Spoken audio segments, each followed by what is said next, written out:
The Hound of the Baskervilles by Sir Arthur Conan Doyle. Chapter 1.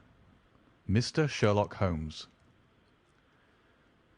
Mr. Sherlock Holmes, who was usually very late in the mornings, save upon those not infrequent occasions when he was up all night, was seated at the breakfast table. I stood upon the hearth-rug and picked up the stick which our visitor had left behind him the night before. It was a fine, thick piece of wood, bulbous-headed, of the sort which is known as a Penang lawyer. Just under the head was a broad silver band nearly an inch across. To James Mortimer, M.R.C.S., from his friends of the C.C.H., was engraved upon it, with the date 1884.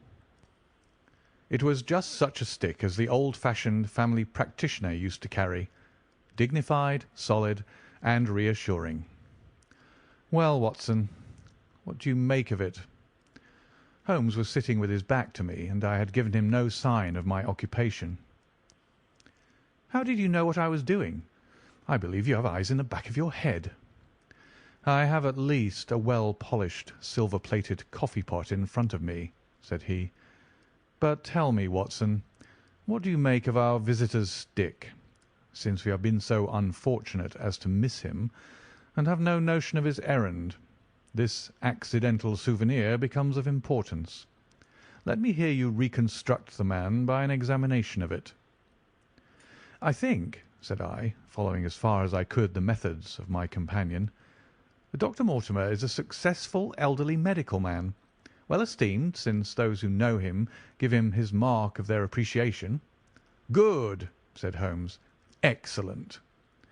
I think also that the probability is in favour of his being a country practitioner who does a great deal of his visiting on foot. Why so? Because this stick, though originally a very handsome one, has been so knocked about that I can hardly imagine a town practitioner carrying it. The thick iron ferrule is worn down, so it is evident that he has done a great amount of walking with it. Perfectly sound, said Holmes. And then again, there is the Friends of the C.C.H. I should guess that to be the something hunt, the local hunt to whose members he has possibly given some surgical assistance, and which has made him a small presentation in return. Really, Watson, you excel yourself, said Holmes, pushing back his chair and lighting a cigarette. I am bound to say that in all the accounts which you have been so good as to give of my own small achievements, you have habitually underrated your own abilities. It may be that you are not yourself luminous, but you are a conductor of light. Some people, without possessing genius, have a remarkable power of stimulating it. I confess, my dear fellow, that I am very much in your debt. He had never said as much before, and I must admit that his words gave me keen pleasure, for I had often been piqued by his indifference to my admiration and to the attempts which I had made to give publicity to his methods. I was proud, too, to think that I had so far mastered his system as to apply it in a way which earned his approval. He now took the stick from my hands and examined it for a few minutes with his naked eyes. Then, with an expression of interest, he laid down his cigarette, and carrying the cane to the window, he looked over it again with a convex lens. Interesting, though elementary, said he as he returned to his favourite corner of the settee. There are certainly one or two indications upon the stick. It gives us the basis for several deductions. Has anything escaped me? I asked with some self-importance. I trust that there's nothing of consequence which I've overlooked. I am afraid, my dear Watson, that most of your conclusions were erroneous.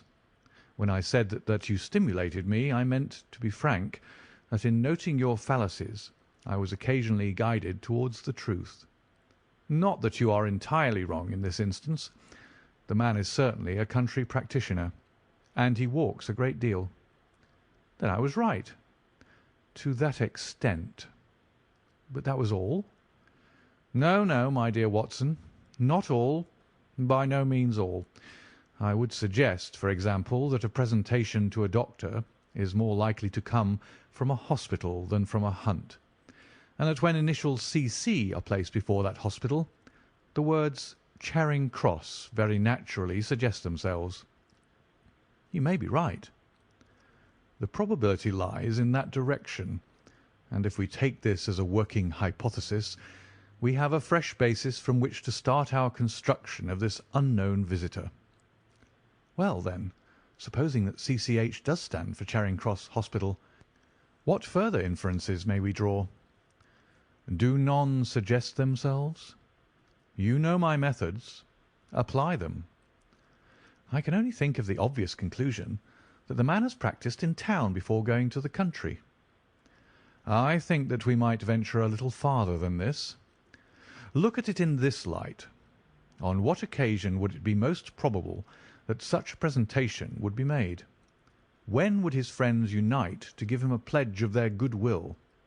Obviously at the moment when Dr. Mortimer withdrew from the service of the hospital in order to start a practice for himself. We know there has been a presentation. We believe there has been a change from a town hospital to a country practice. Is it, then, stretching our inference too far, to say that the presentation was on the occasion of the change? It certainly seems probable. Now, you will observe that he could not have been on the staff of the hospital, since only a man well established in a London practice could hold such a position. And such a one would not drift into the country. What was he then? If he was in the hospital, and yet not on the staff, he could only have been a house surgeon or a house physician, little more than a senior student. And he left 5 years ago. The date is on the stick.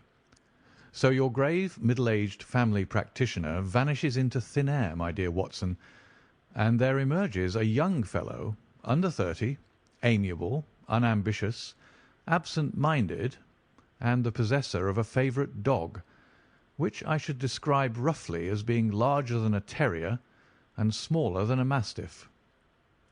I laughed incredulously as Sherlock Holmes leaned back in his settee and blew little wavering rings of smoke up to the ceiling. "As to the latter part, I have no means of checking you," said I, "but at least it is not difficult to find out a few particulars about the man's age and professional career." From my small medical shelf I took down the medical directory and turned up the name. There were several Mortimers, but only one could be our visitor. I read his record aloud. Mortimer James, M.R.C.S., 1882, Grimpen, Dartmoor, Devon. House surgeon from 1882 to 1884 at Charing Cross Hospital. Winner of the Jackson Prize for Comparative Pathology, with essay entitled "Is Disease a Reversion?" Corresponding member of the Swedish Pathological Society, author of Some Freaks of Atavism, Lancet, 1882. Do We Progress? Journal of Psychology, March 1883. Medical officer for the parishes of Grimpen, Thorsley, and High Barrow. No mention of that local hunt, Watson, said Holmes with a mischievous smile, but a country doctor, as you very astutely observed. I think that I am fairly justified in my inferences. As to the adjectives, I said, if I remember right, amiable, unambitious, and absent-minded. It is my experience that it is only an amiable man in this world who receives testimonials, only an unambitious one who abandons a London career for the country, and only an absent-minded one who leaves his stick and not his visiting card after waiting an hour in your room. And the dog? Has been in the habit of carrying this stick behind his master. Being a heavy stick, the dog has held it tightly by the middle, and the marks of his teeth are very plainly visible. The dog's jaw, as shown in the space between these marks, is too broad, in my opinion, for a terrier, and not broad enough for a mastiff. It may have been, yes, by Jove, it is a curly-haired spaniel. He had risen and paced the room as he spoke. Now he halted in the recess of the window. There was such a ring of conviction in his voice that I glanced up in surprise. "My dear fellow, how can you possibly be so sure of that?" "For the very simple reason that I see the dog himself on our very doorstep, and there is the ring of its owner. Don't move, I beg you, Watson. He is a professional brother of yours, and your presence may be of assistance to me. Now is the dramatic moment of fate, Watson, when you hear a step upon the stair which is walking into your life, and you know not whether for good or ill. What does Dr. James Mortimer, the man of science, ask of Sherlock Holmes, the specialist in crime? Come in." The appearance of our visitor was a surprise to me, since I had expected a typical country practitioner. He was a very tall, thin man with a long nose like a beak, which jutted out between two keen grey eyes, set closely together and sparkling brightly from behind a pair of gold-rimmed glasses. He was clad in a professional but rather slovenly fashion, for his frock-coat was dingy and his trousers frayed. Though young, his long back was already bowed, and he walked with a forward thrust of his head and a general air of peering benevolence. As he entered, his eyes fell upon the stick in Holmes's hand, and he ran towards it with an exclamation of joy. "I'm so very glad," said he.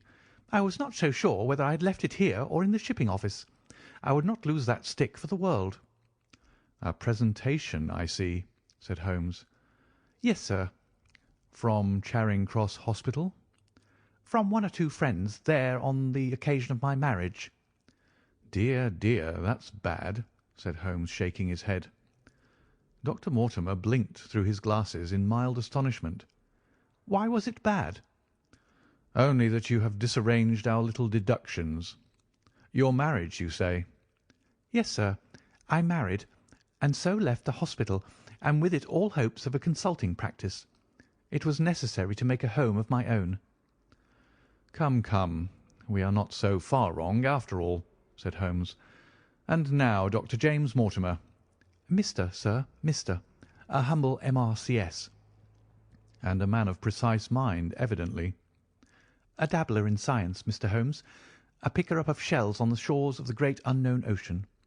I presume that it is Mr. Sherlock Holmes who I am addressing, and not—" "No, this is my friend Dr. Watson." "Glad to meet you, sir. I have heard your name mentioned in connection with that of your friend. You interest me very much, Mr. Holmes. I had hardly expected so dolichocephalic a skull of such well-marked supraorbital development. Would you have any objection to my running my finger along your parietal fissure? A cast of your skull, sir, until the original is available, would be an ornament to any anthropological museum. It is not my intention to be fulsome, but I confess that I covet your skull." Sherlock Holmes waved our strange visitor into a chair. "You are an enthusiast in your line of thought, I perceive, sir, as I am in mine," said he. "I observe from your forefinger that you make your own cigarettes. Have no hesitation in lighting one." The man drew out paper and tobacco and twirled the one up in the other with surprising dexterity.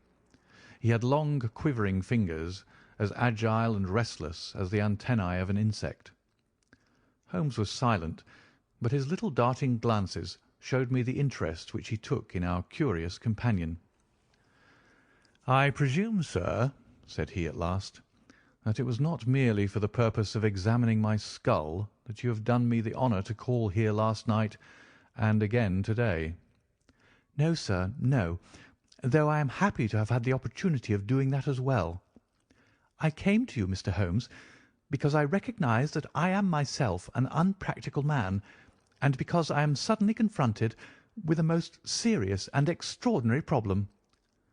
Recognising as I do that you are the second highest expert in Europe." "Indeed, sir. May I inquire who has the honour to be the first?" asked Holmes with some asperity.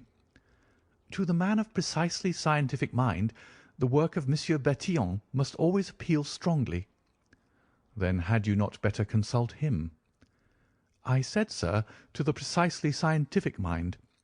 But as a practical man of affairs, it is acknowledged that you stand alone. I trust, sir, that I have not inadvertently—" "Just a little," said Holmes.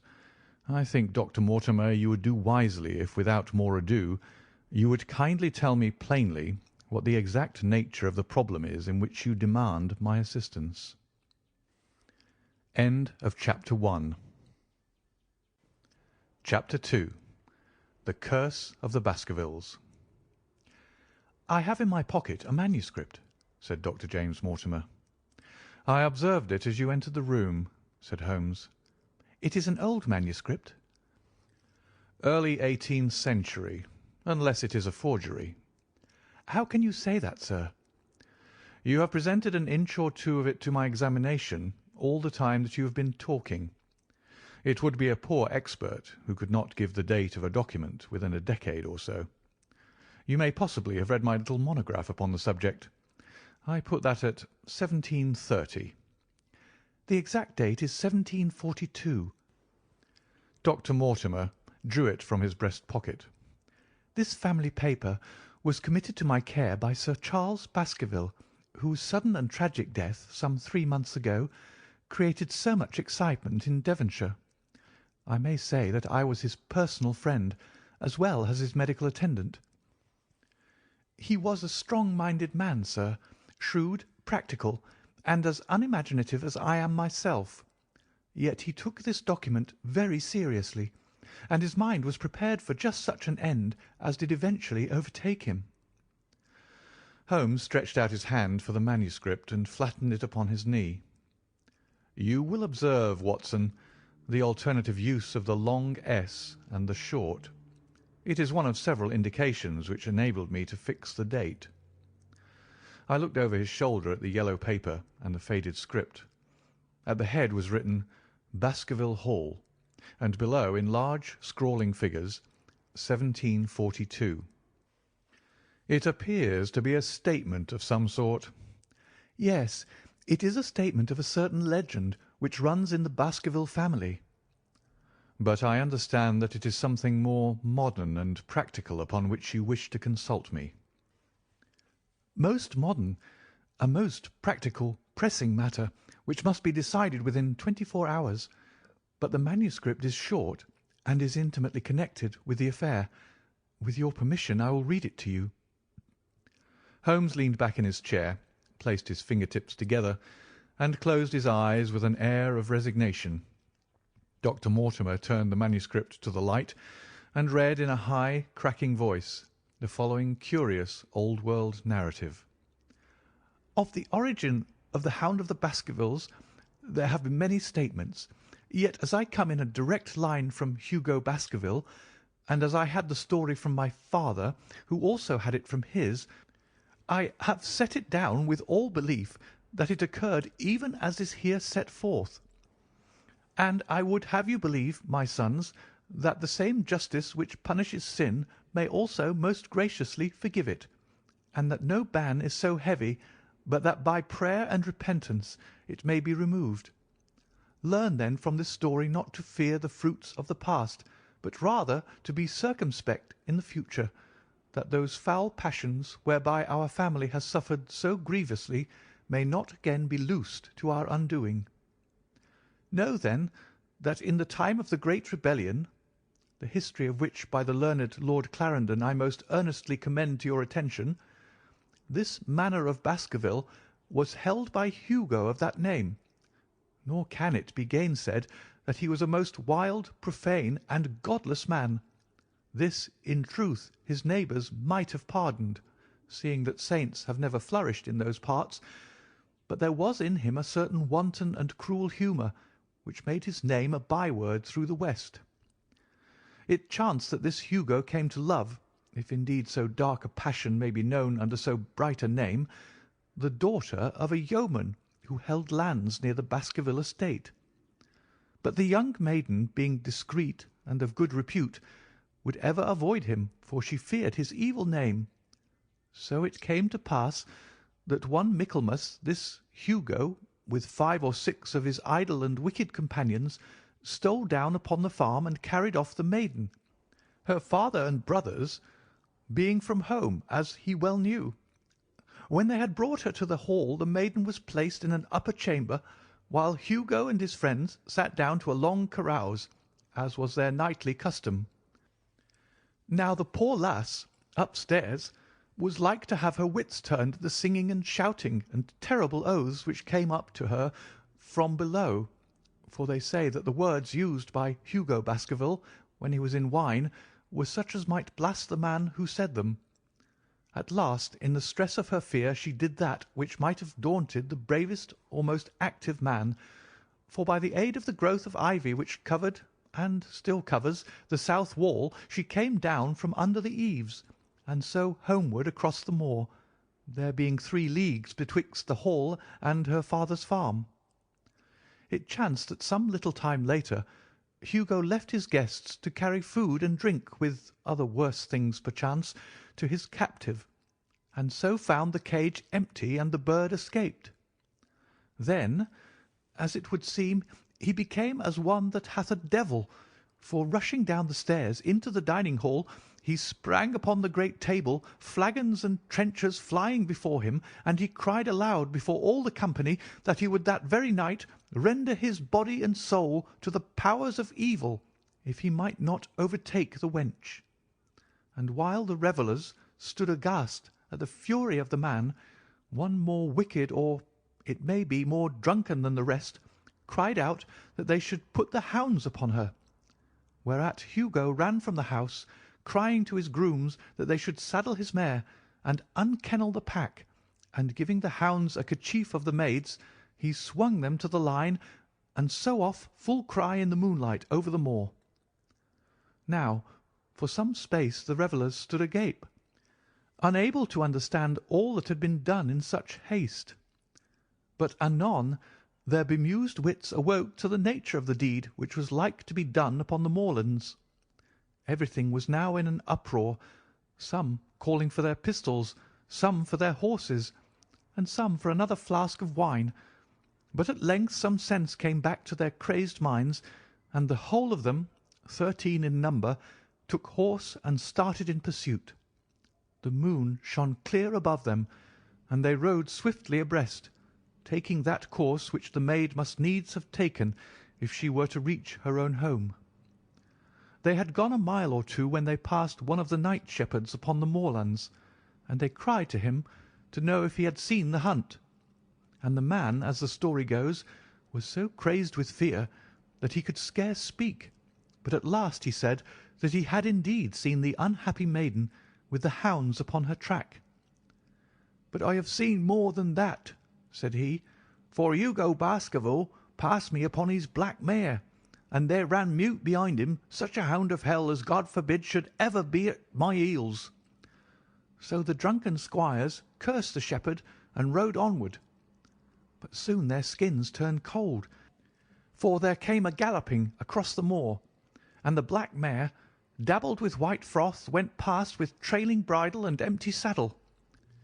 Then the revellers rode close together, for a great fear was on them, but they still followed over the moor, though each, had he been alone, would have been right glad to have turned his horse's head.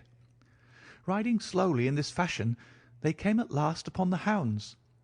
These, though known for their valour and their breed, were whimpering in a cluster at the head of a deep dip or goyle, as we call it, upon the moor, some slinking away, and some with starting hackles and staring eyes, gazing down the narrow valley before them. The company had come to a halt, more sober men, as you may guess, than when they started. The most of them would by no means advance, but 3 of them, the boldest, or it may be the most drunken, rode forward down the goyle. Now it opened into a broad space in which stood 2 of those great stones, still to be seen there, which were set by certain forgotten peoples in the days of old. The moon was shining bright upon the clearing, and there in the centre lay the unhappy maid where she had fallen, dead of fear and of fatigue. But it was not the sight of her body, nor yet that of the body of Hugo Baskerville lying near her, which raised the hair upon the heads of these 3 daredevil roisterers, but it was that, standing over Hugo and plucking at his throat, there stood a foul thing, a great black beast, shaped like a hound, yet larger than any hound that ever mortal eye has rested upon. And even as they looked, The thing tore the throat out of Hugo Baskerville, on which, as it turned its blazing eyes and dripping jaws upon them, the three shrieked with fear and rode for dear life, still screaming, across the moor. One, it is said, died that very night of what he had seen, and the other twain were but broken men for the rest of their days. Such is the tale, my sons, of the coming of the Hound, which is said to have plagued the family so sorely ever since. If I have set it down, it is because that which is clearly known hath less terror than that which is but hinted at and guessed. Nor can it be denied that many of the family have been unhappy in their deaths, which have been sudden, bloody, and mysterious. Yet may we shelter ourselves in the infinite goodness of Providence, which would not for ever punish the innocent beyond that third or fourth generation which is threatened in Holy Writ. To that Providence, my sons, I hereby commend you, and I counsel you by way of caution to forbear from crossing the moor in those dark hours when the powers of evil are exalted. This from Hugo Baskerville to his sons Roger and John, with instructions that they say nothing thereof to their sister Elizabeth. When Dr. Mortimer had finished reading this singular narrative, he pushed his spectacles up on his forehead and stared across at Mr. Sherlock Holmes. The latter yawned and tossed the end of his cigarette into the fire. "Well," said he, "do you not find it interesting?" "To a collector of fairy tales." Dr. Mortimer drew a folded newspaper out of his pocket.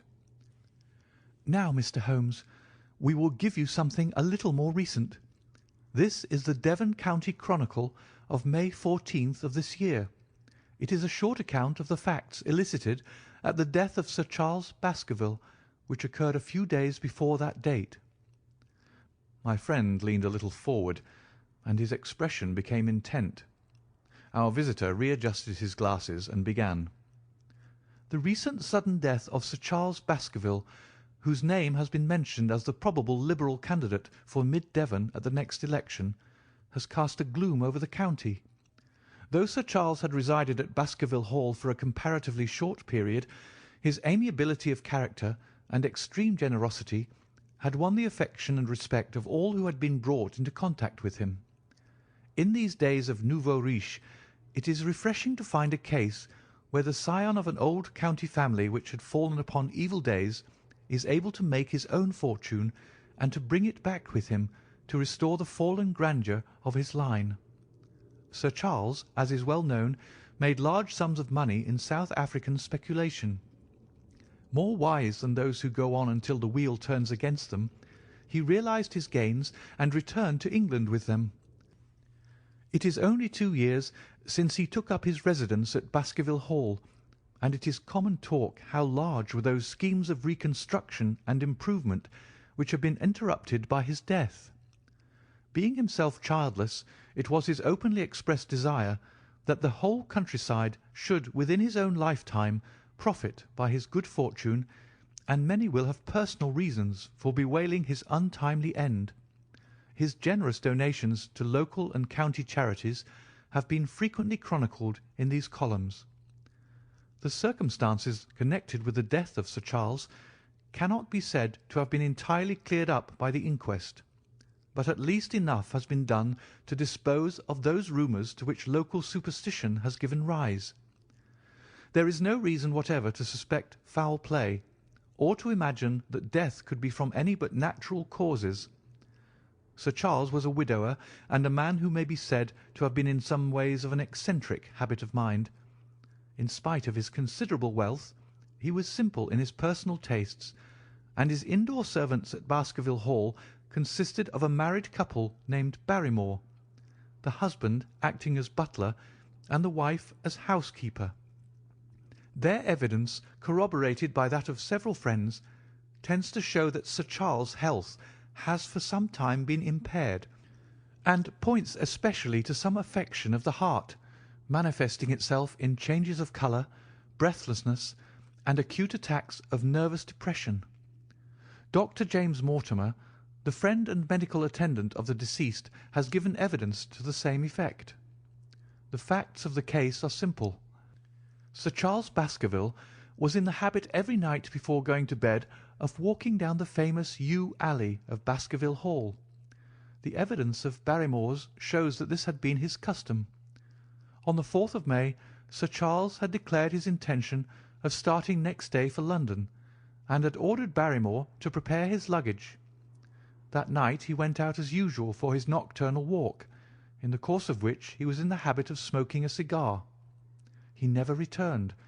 At 12 o'clock Barrymore, finding the hall door still open, became alarmed, and lighting a lantern went in search of his master. The day had been wet, and Sir Charles's footmarks were easily traced down the alley. Half-way down this walk there is a gate which leads out on to the moor. There were indications that Sir Charles had stood for some little time here. He then proceeded down the alley, and it was at the far end of it that his body was discovered. One fact which has not been explained is the statement of Barrymore that his master's footprints altered their character from the time that he passed the moor gate, that he appeared from thence onward to have been walking upon his toes. One Murphy, a gipsy horse-dealer, was on the moor at no great distance at the time, but he appears by his own confession to have been the worse for drink. He declares that he heard cries, but is unable to state from what direction they came. No signs of violence were to be discovered upon Sir Charles's person, and though the doctor's evidence pointed to an almost incredible facial distortion, so great that Dr. Mortimer refused at first to believe that it was indeed his friend and patient who lay before him, it was explained that is a symptom which is not unusual in cases of dyspnea and death from cardiac exhaustion. This explanation was borne out by the post-mortem examination, which showed long-standing organic disease, and the coroner's jury returned a verdict in accordance with the medical evidence. It is well that this is so, for it is obviously of the utmost importance that Sir Charles's heir should settle at the Hall and continue the good work which has been so sadly interrupted. Had the prosaic finding of the coroner not finally put an end to the romantic stories which have been whispered in connection with the affair, it might have been difficult to find a tenant for Baskerville Hall. It is understood that the next of kin is Mr. Henry Baskerville, if he is still alive, the son of Sir Charles Baskerville's younger brother. The young man, when last heard of, was in America, and inquiries are being instituted with a view to informing him of his good fortune. Dr. Mortimer refolded his paper and replaced it in his pocket. Those are the public facts, Mr. Holmes, in connection with the death of Sir Charles Baskerville. I must thank you, said Sherlock Holmes, for calling my attention to a case which certainly presents some features of interest.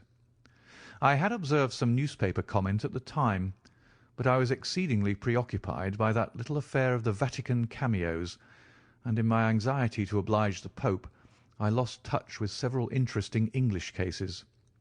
This article, you say, contains all the public facts? It does.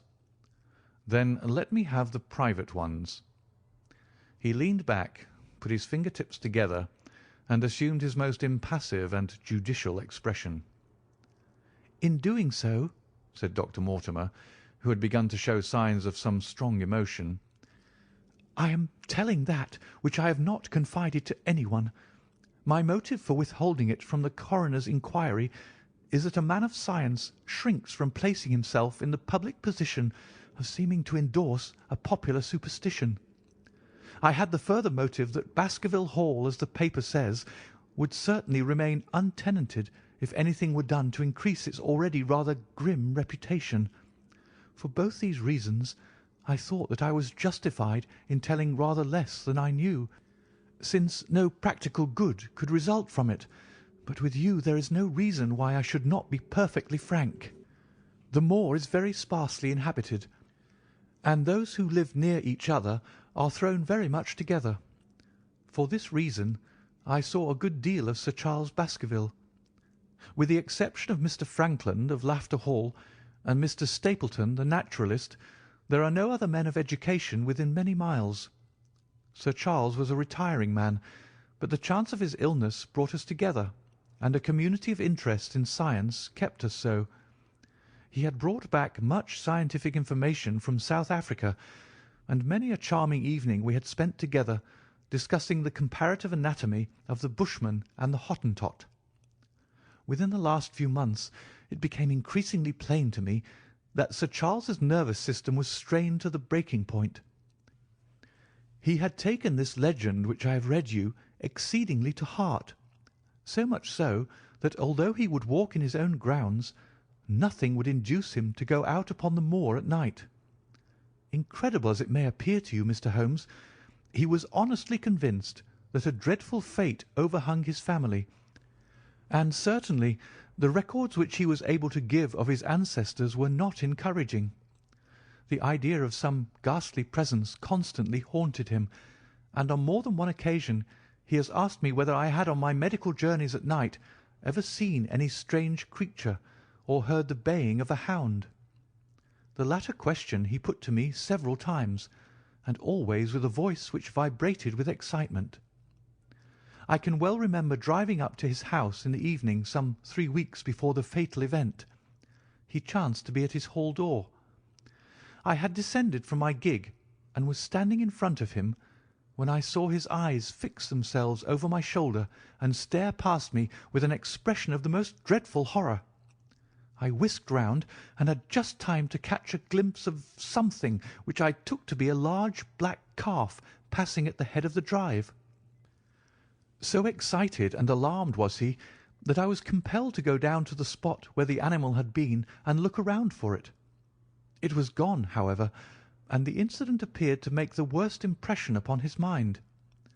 I stayed with him all the evening, and it was on that occasion, to explain the emotion which he had shown, that he confided to my keeping that narrative which I read to you when I first came in.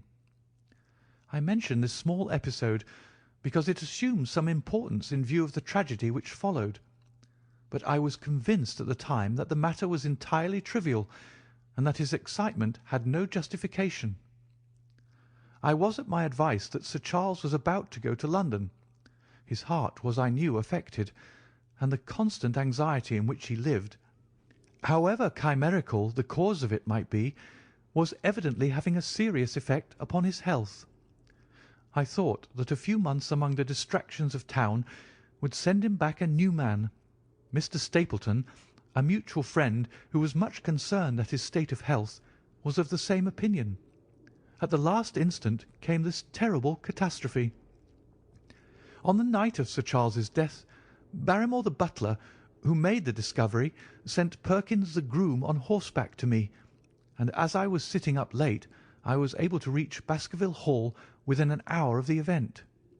I checked and corroborated all the facts which were mentioned at the inquest. I followed the footsteps down the yew alley. I saw the spot at the moor-gate where he seemed to have waited. I remarked the change in the shape of the prints after that point. I noted that there were no other footsteps save those of Barrymore on the soft gravel. And finally, I carefully examined the body, which had not been touched until my arrival.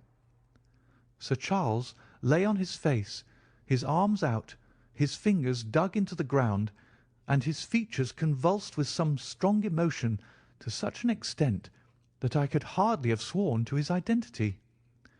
There was certainly no physical injury of any kind, but one false statement was made by Barrymore at the inquest. He said that there were no traces upon the ground round the body. He did not observe any, but I did, some little distance off, but fresh and clear. Footprints? Footprints. A man's or a woman's? Dr. Mortimer looked strangely at us for an instant, and his voice sank almost to a whisper as he answered, "Mr. Holmes, they were the footprints of a gigantic hound." End of Chapter 2. Chapter 3. The Problem. I confess at these words a shudder passed through me. There was a thrill in the doctor's voice which showed that he was himself deeply moved by that which he told us. Holmes leaned forward in his excitement, and his eyes had the hard, dry glitter which shot from them when he was keenly interested. You saw this?" "As clearly as I see you." "And you said nothing?" "What was the use?" "How was it that no one else saw it?" "The marks were some 20 yards from the body, and no one gave them a thought. I don't suppose I should have done so had I not known this legend." "There are many sheep dogs on the moor?" "No doubt, but this was no sheep dog." "You say it was large?" "Enormous." "But it had not approached the body?" "No." "What sort of night was it?" "Damp and raw." "But not actually raining?" "No." "What is the alley like?" "There are 2 lines of old yew hedge, 12 feet high and impenetrable. The walk in the centre is about 8 feet across." "Is there anything between the hedges and the walk?" "Yes, there is a strip of grass about 6 feet broad on either side." "I understand that the yew hedge is penetrated at one point by a gate?" "Yes, the wicket gate which leads on to the moor." "Is there any other opening?" "None." "So that to reach the yew alley one either has to come down it from the house or else to enter it by the moor gate?" "There is an exit through a summer house at the far end." "Had Sir Charles reached this?" "No, he lay about 50 yards from it." "Now tell me, Dr. Mortimer, and this is important, the marks which you saw were on the path and not on the grass." "No marks could show on the grass." "Were they on the same side of the path as the moor gate?" "Yes, they were on the edge of the path on the same side as the moor gate." "You interest me exceedingly. Another point. Was the wicket gate closed?" "Closed and padlocked." "How high was it?" "About 4 feet high." "Then anyone could have got over it?" "Yes." "And what marks did you see by the wicket gate?" "None in particular." "Good heaven! Did no one examine?" "Yes, I examined myself." "And found nothing?" "It was all very confused. Sir Charles had evidently stood there for 5 or 10 minutes." "How do you know that?" "Because the ash had twice dropped from his cigar." "Excellent. This is a colleague, Watson, after our own heart. But the marks?" "He had left his own marks all over that small patch of gravel. I could discern no others." Sherlock Holmes struck his hand against his knee with an impatient gesture. "If I had only been there!" he cried. "It is evidently a case of extraordinary interest, and one which presented immense opportunities to the scientific expert. That gravel page upon which I might have read so much has been long ere this smudged by the rain and defaced by the clogs of curious peasants. Oh, Dr. Mortimer, Dr. Mortimer, to think that you should not have called me in! You have indeed much to answer for." "I could not call you in, Mr. Holmes, without disclosing these facts to the world, and I have already given my reasons for not wishing to do so. Besides—" "Why do you hesitate?" "There is a realm in which the most acute and most experienced of detectives is helpless." "You mean that the thing is supernatural?" "I did not positively say so." "No, but you evidently think it." "Since the tragedy, Mr. Holmes, there have come to my ears several incidents which are hard to reconcile with the settled order of nature." "For example?" "I find that before the terrible event occurred, several people had seen a creature upon the moor which corresponds with this Baskerville demon, and which could not possibly be any animal known to science. They all agreed that it was a huge creature, luminous, ghastly, and spectral. I have cross-examined these men, one of them a hard-headed countryman, one a farrier, and one a moorland farmer, who all tell the same story of this dreadful apparition, exactly corresponding to the hell-hound of the legend. I assure you that there is a reign of terror in the district, and that it is a hardy man who will cross the moor at night." "And you, a trained man of science, believe it to be supernatural?" I do not know what to believe." Holmes shrugged his shoulders. "I have hitherto confined my investigations to this world," said he. "In a modest way I have combated evil, but to take on the father of evil himself would, perhaps, be too ambitious a task. Yet you must admit that the footmark is material." "The original Hound was material enough to tug a man's throat out, and yet he was diabolical as well." "I see that you have quite gone over to the supernaturalists. But now, Dr. Mortimer, tell me this. If you hold these views, why have you come to consult me at all? You tell me in the same breath that it is useless to investigate Sir Charles's death, and that you desire me to do it." "I did not say that I desired you to do it." "Then how can I assist you?" "By advising me as to what I should do with Sir Henry Baskerville, who arrives at Waterloo Station." Dr. Mortimer looked at his watch. "In exactly 1 hour and a quarter." "He being the heir?" "Yes. On the death of Sir Charles, we inquired for this young gentleman, and found that he had been farming in Canada. From the accounts which have reached us, he is an excellent fellow in every way. I speak now not as a medical man, but as a trustee and executor of Sir Charles's will." "There is no other claimant, I presume?" "None. The only other kinsman whom we have been able to trace was Roger Baskerville, the youngest of 3 brothers, of whom poor Sir Charles was the elder.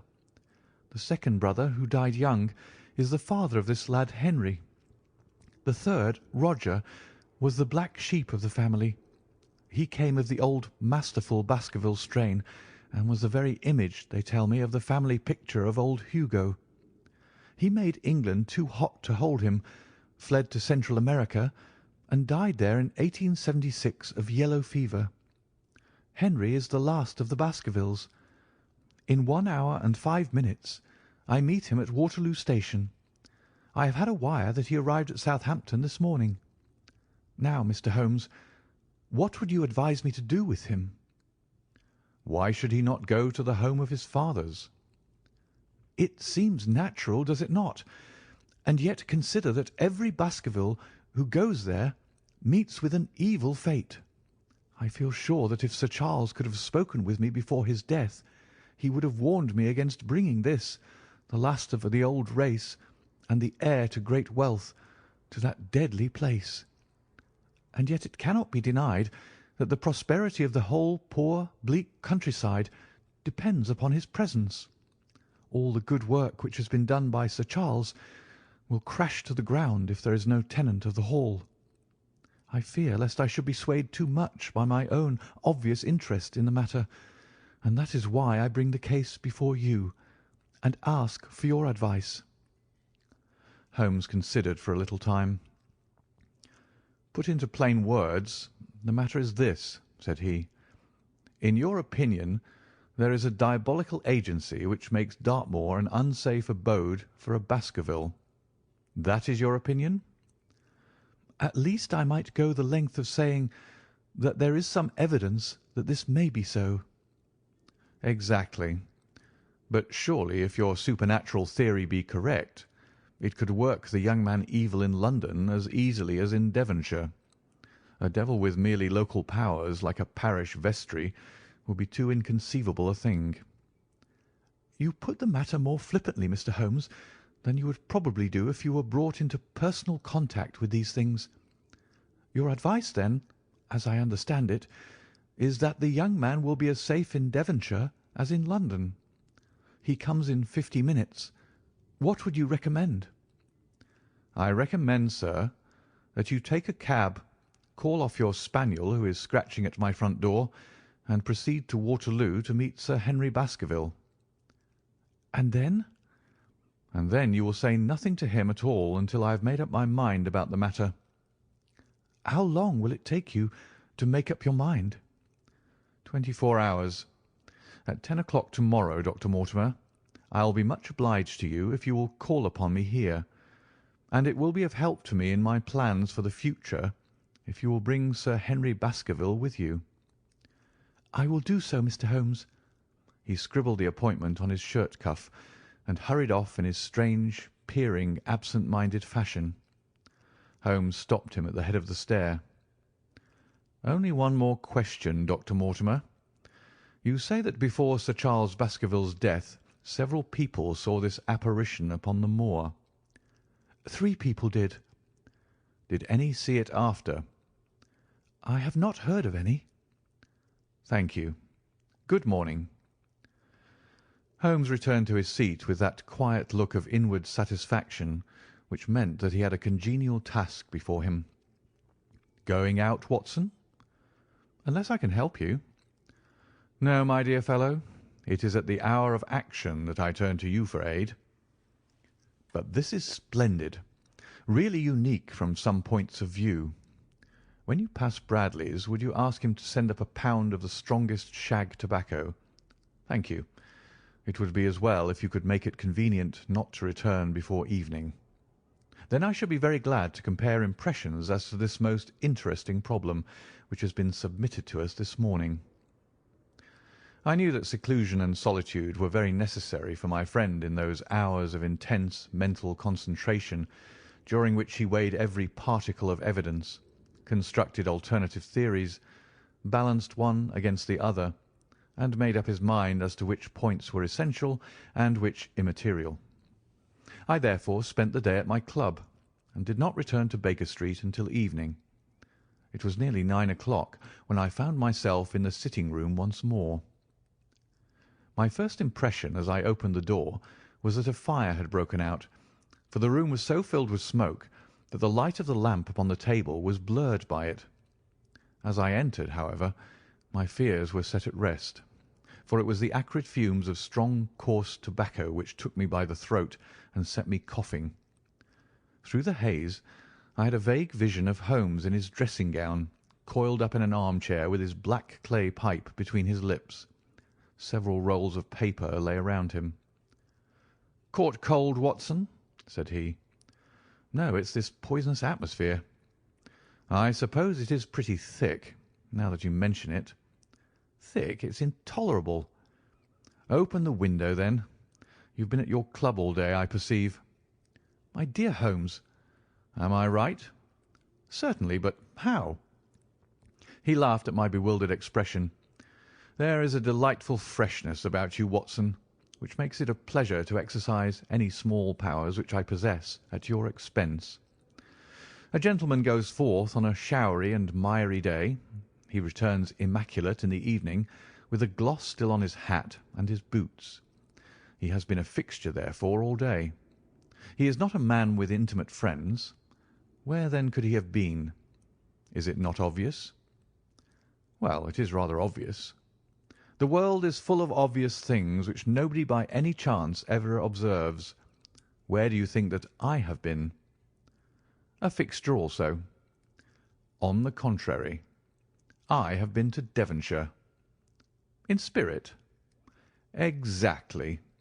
My body has remained in this armchair, and has, I regret to observe, consumed in my absence 2 large pots of coffee and an incredible amount of tobacco. After you left, I sent down to Stamford's for the ordnance map of this portion of the moor, and my spirit has hovered over it all day. I flatter myself that I could find my way about." "A large-scale map, I presume?" "Very large." He unrolled one section and held it over his knee. "Here you have the particular district which concerns us. That is Baskerville Hall in the middle." "With a wood around it?" "Exactly. I fancy the yew alley, though not marked under that name, must stretch along this line, with the moor, as you perceive, upon the right of it. This small clump of buildings here is the hamlet of Grimpen, where our friend Dr. Mortimer has his headquarters. Within a radius of 5 miles there are, as you see, only a very few scattered dwellings.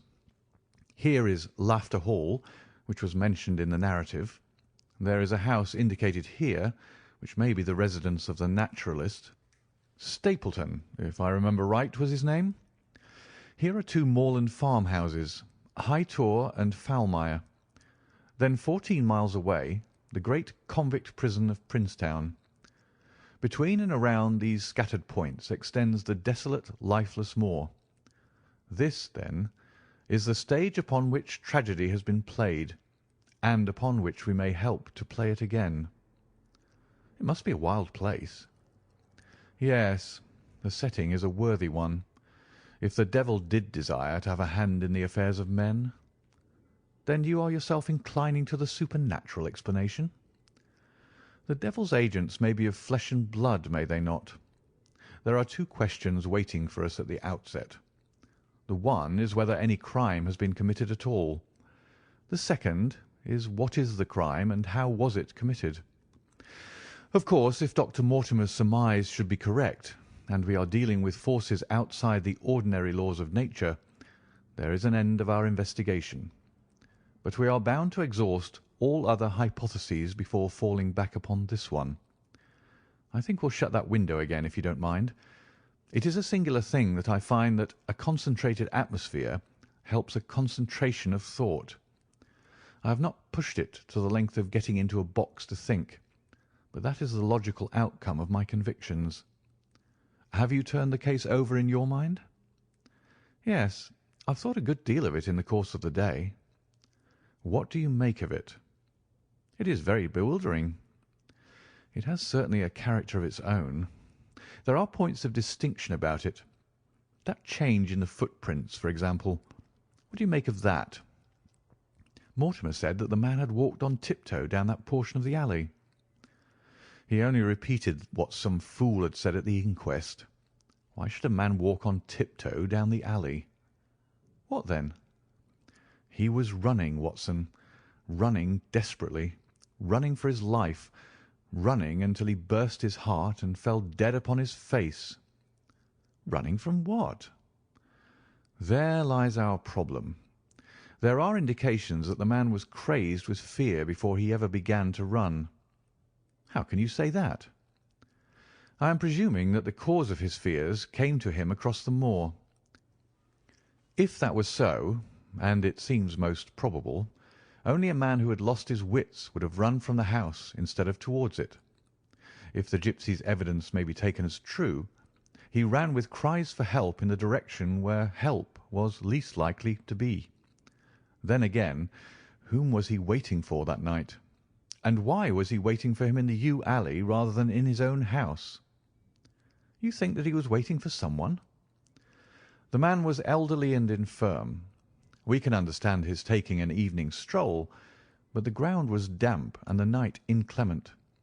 Is it natural that he should stand for 5 or 10 minutes, as Dr. Mortimer, with more practical sense than I should have given him credit for, deduced from the cigar ash? But he went out every evening. I think it unlikely that he waited at the moor-gate every evening. On the contrary, the evidence is that he avoided the moor. That night he waited there. It was the night before he made his departure for London. The thing takes shape, Watson. It becomes coherent. Might I ask you to hand me my violin, and we will postpone all further thought upon this business until we have had the advantage of meeting Dr. Mortimer and Sir Henry Baskerville in the morning. End of Chapter 3. Chapter 4. Sir Henry Baskerville. Our breakfast table was cleared early, and Holmes waited in his dressing gown for the promised interview. Our clients were punctual to their appointment, for the clock had just struck 10 when Dr. Mortimer was shown up, followed by the young baronet. The latter was a small, alert, dark-eyed man about 30 years of age, very sturdily built, with thick black eyebrows and a strong, pugnacious face. He wore a ruddy-tinted tweed suit, and had the weather-beaten appearance of one who has spent most of his time in the open air.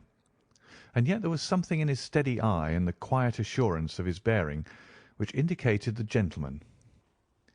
"This is Sir Henry Baskerville," said Dr. Mortimer. "Why, yes," said he.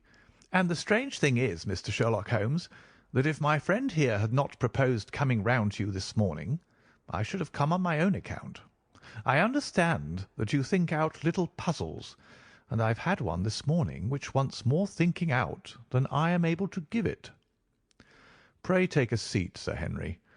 Do I understand you to say that you have yourself had some remarkable experience since you arrived in London?" "Nothing of much importance, Mr. Holmes. Only a joke, as like as not. It was this letter, if you can call it a letter, which reached me this morning." He laid an envelope upon the table, and we all bent over it. It was of common quality, greyish in colour. The address, Sir Henry Baskerville, Northumberland Hotel, was printed in rough characters, the postmark, Charing Cross, and the date of posting the preceding evening. "Who knew that you were going to the Northumberland Hotel?"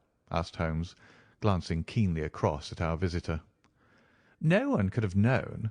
We only decided after I met Dr. Mortimer." "But Dr. Mortimer was no doubt already stopping there." "No, I had been staying with a friend," said the doctor. "There was no possible indication that we intended to go to this hotel." Someone seems to be very deeply interested in your movements." Out of the envelope he took a half sheet of foolscap paper folded into four.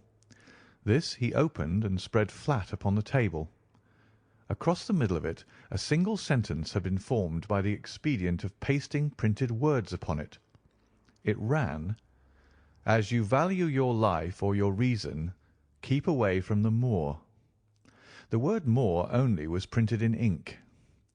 "Now," said Sir Henry Baskerville, "perhaps you will tell me, Mr. Holmes, what in thunder is the meaning of that, and who it is that takes so much interest in my affairs?" "What do you make of it, Dr. Mortimer? You must allow that there is nothing supernatural about this, at any rate." "No, sir, but it might very well come from someone who was convinced that the business is supernatural." "What business?" asked Sir Henry sharply. "It seems to me that all you gentlemen know a great deal more than I do about my own affairs." "You shall share our knowledge before you leave this room, Sir Henry. I promise you that," said Sherlock Holmes. "We will confine ourselves for the present, with your permission, to this very interesting document, which must have been put together and posted yesterday evening. Have you yesterday's Times, Watson?" "It is here in the corner." "Might I trouble you for it? The inside page, please, with the leading articles." He glanced swiftly over it, running his eyes up and down the columns. "Capital article this on Free Trade. Permit me to give you an extract from it. You may be cajoled into imagining that your own special trade or your own industry will be encouraged by a protective tariff, but it stands to reason that such legislation must in the long run keep away wealth from the country, diminish the value of our imports, and lower the general conditions of life in this island. What do you think of that, Watson?" cried Holmes in high glee, rubbing his hands together with satisfaction. "Don't you think that is an admirable sentiment?"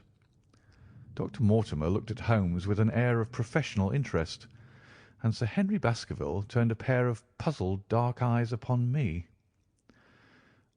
"I don't know much about the tariff and things of that kind," said he, "but it seems to me we've got a bit off the trail so far as that note is concerned." "On the contrary, I think we are particularly hot upon the trail, Sir Henry. Watson here knows more about my methods than you do, but I fear that even he has not quite grasped the significance of this sentence." "No, I confess that I see no connection." "And yet, my dear Watson, there is so very close a connection that the one is extracted out of the other. You, your life, reason, value, keep away from the— Don't you see now whence these words have been taken?" "By thunder, you're right. Well, if that isn't smart!" cried Sir Henry. "If any possible doubt remained, it is settled by the fact that 'keep away' and 'from thee' are cut out in one piece." "Well, now, so it is." "Really, Mr. Holmes, this exceeds anything which I could have imagined," said Dr. Mortimer, gazing at my friend in amazement. "I could understand anyone saying that the words were from a newspaper, but that you should name which and add that it came from the leading article is really one of the most remarkable things which I have ever known. How did you do it?" "I presume, Doctor, that you could tell the skull of a negro from that of an Eskimo?" "Most certainly." "But how?" "Because that is my special hobby. The differences are obvious. The supraorbital crest, the facial angle, the maxillary curve, the—" "But this is my special hobby, and the differences are equally obvious.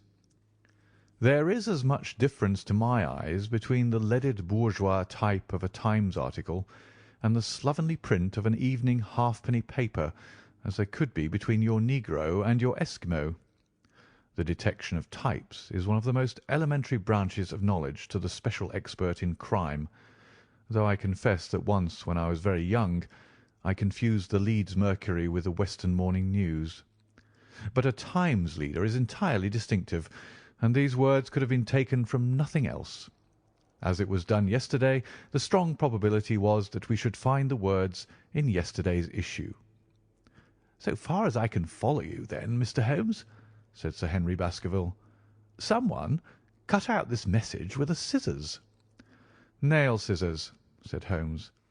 "You can see that it was a very short-bladed scissors, since the cutter had to take 2 snips over 'keep away.'" "That is so. Someone, then, cut out the message with a pair of short-bladed scissors, pasted it with paste—" "Gum," said Holmes. "With gum on to the paper. But I want to know why the word 'moor' should have been written." "Because he could not find it in print. The other words were all simple and might be found in any issue, but 'moor' would be less common." "Why, of course. That would explain it. Have you read anything else in this message, Mr. Holmes?" "There are 1 or 2 indications, and yet the utmost pains have been taken to remove all clues. The address, you observe, is printed in rough characters. But the Times is a paper which is seldom found in any hands but those of the highly educated. We may take it, therefore, that the letter was composed by an educated man who wished to pose as an uneducated one, and his effort to conceal his own writing suggests that the writing might be known or come to be known by you. Again, you will observe that the words are not gummed on in an accurate line, but that some are much higher than others. Life, for example, is quite out of its proper place. That may point to carelessness, or it may point to agitation and hurry upon the part of the cutter. On the whole, I incline to the latter view, since the matter was evidently important, and it is unlikely that the composer of such a letter would be careless. If he were in a hurry, it opens up the interesting question why he should be in a hurry, since any letter posted up to early morning would reach Sir Henry before he would leave his hotel. Did the composer fear an interruption? And from whom? "We are coming now rather into the region of guesswork," said Dr. Mortimer. "Say rather into the region where we balance probabilities and choose the most likely.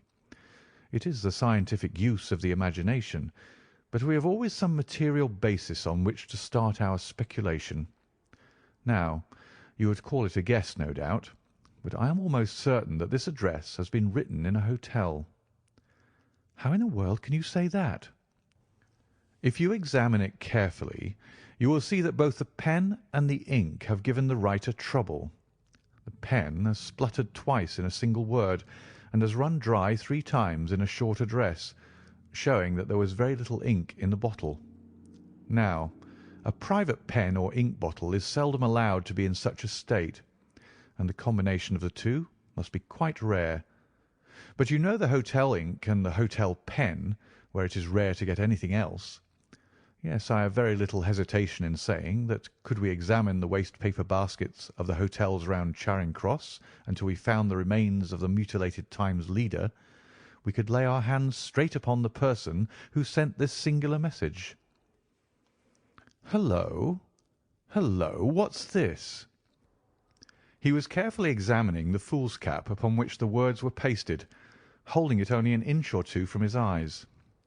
"Well?" "Nothing," said he, throwing it down. "It is a blank half sheet of paper without even a watermark upon it. I think we have drawn as much as we can from this curious letter. And now, Sir Henry, has anything else of interest happened to you since you have been in London?" "Why, no, Mr. Holmes, I think not." "You have not observed anyone follow or watch you?" "I seem to have walked right into the thick of a dime novel," said our visitor. "Why in thunder should anyone follow or watch me?" "We are coming to that. You have nothing else to report to us before we go into this matter?" "Well, it depends upon what you think worth reporting." "I think anything out of the ordinary routine of life well worth reporting." Sir Henry smiled.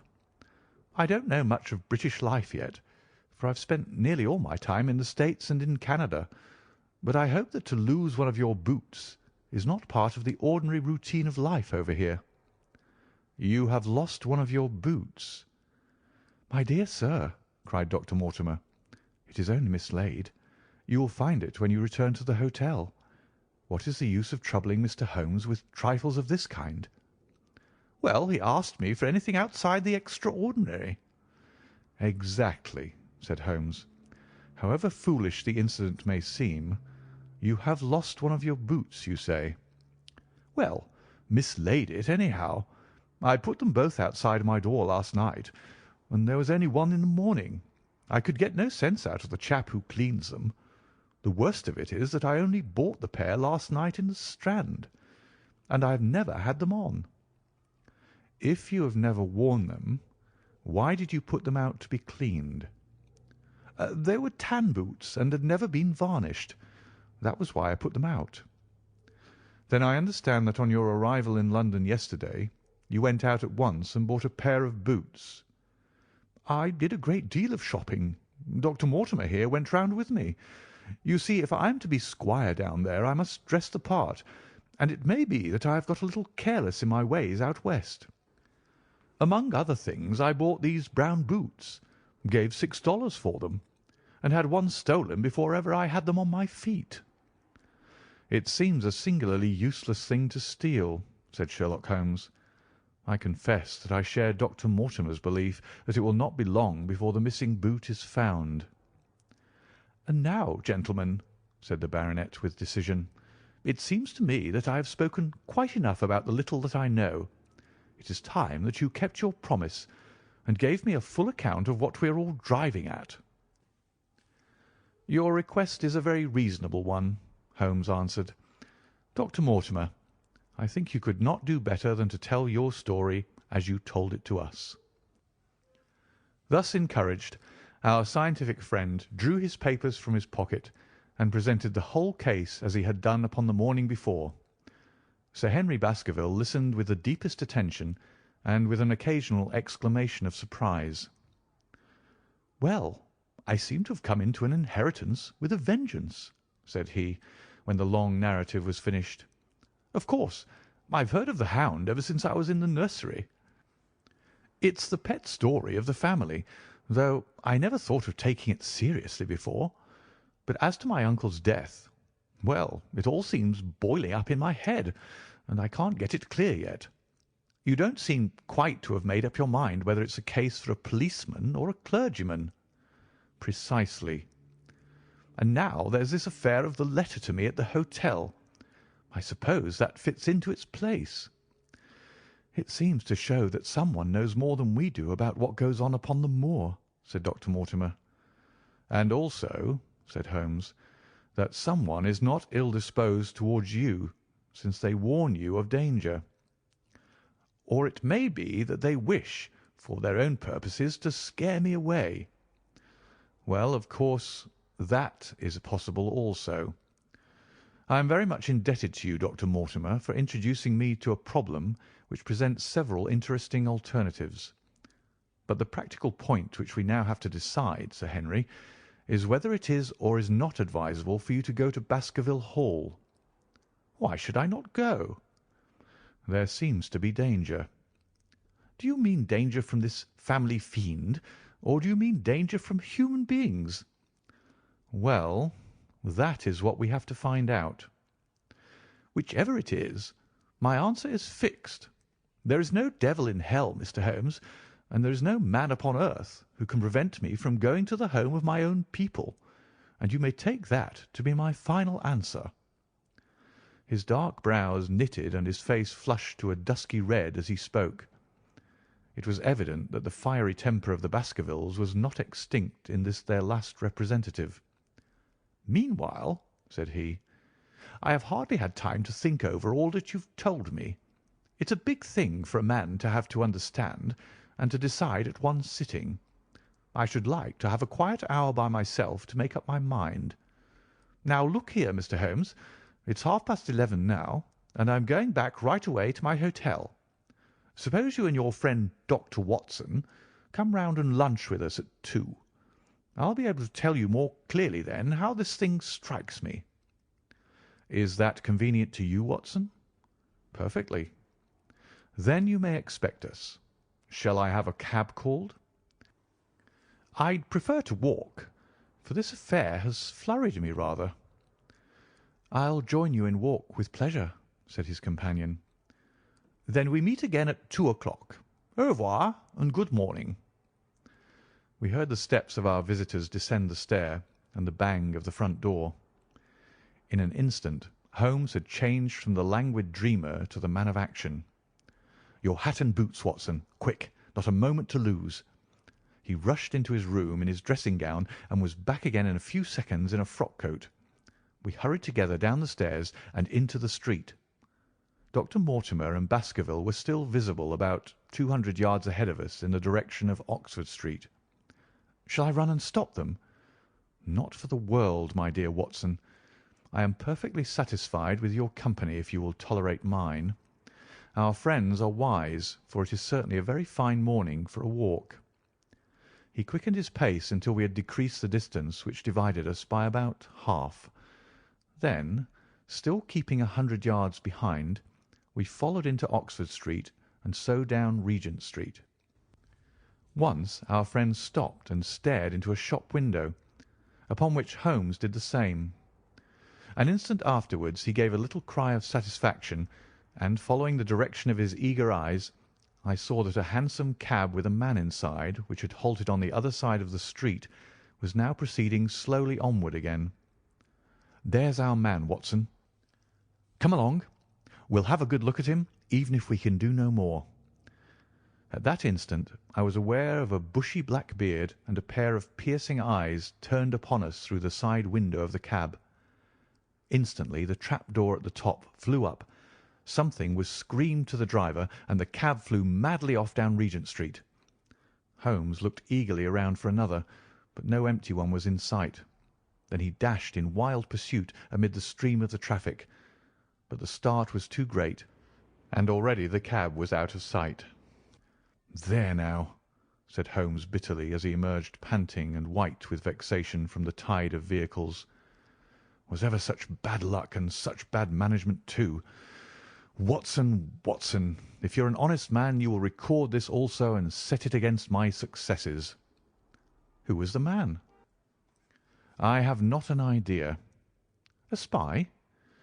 "Well, it was evident from what we have heard that Baskerville has been very closely shadowed by someone since he has been in town.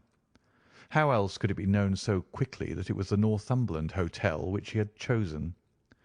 If they had followed him the first day, I argued that they would follow him also the second.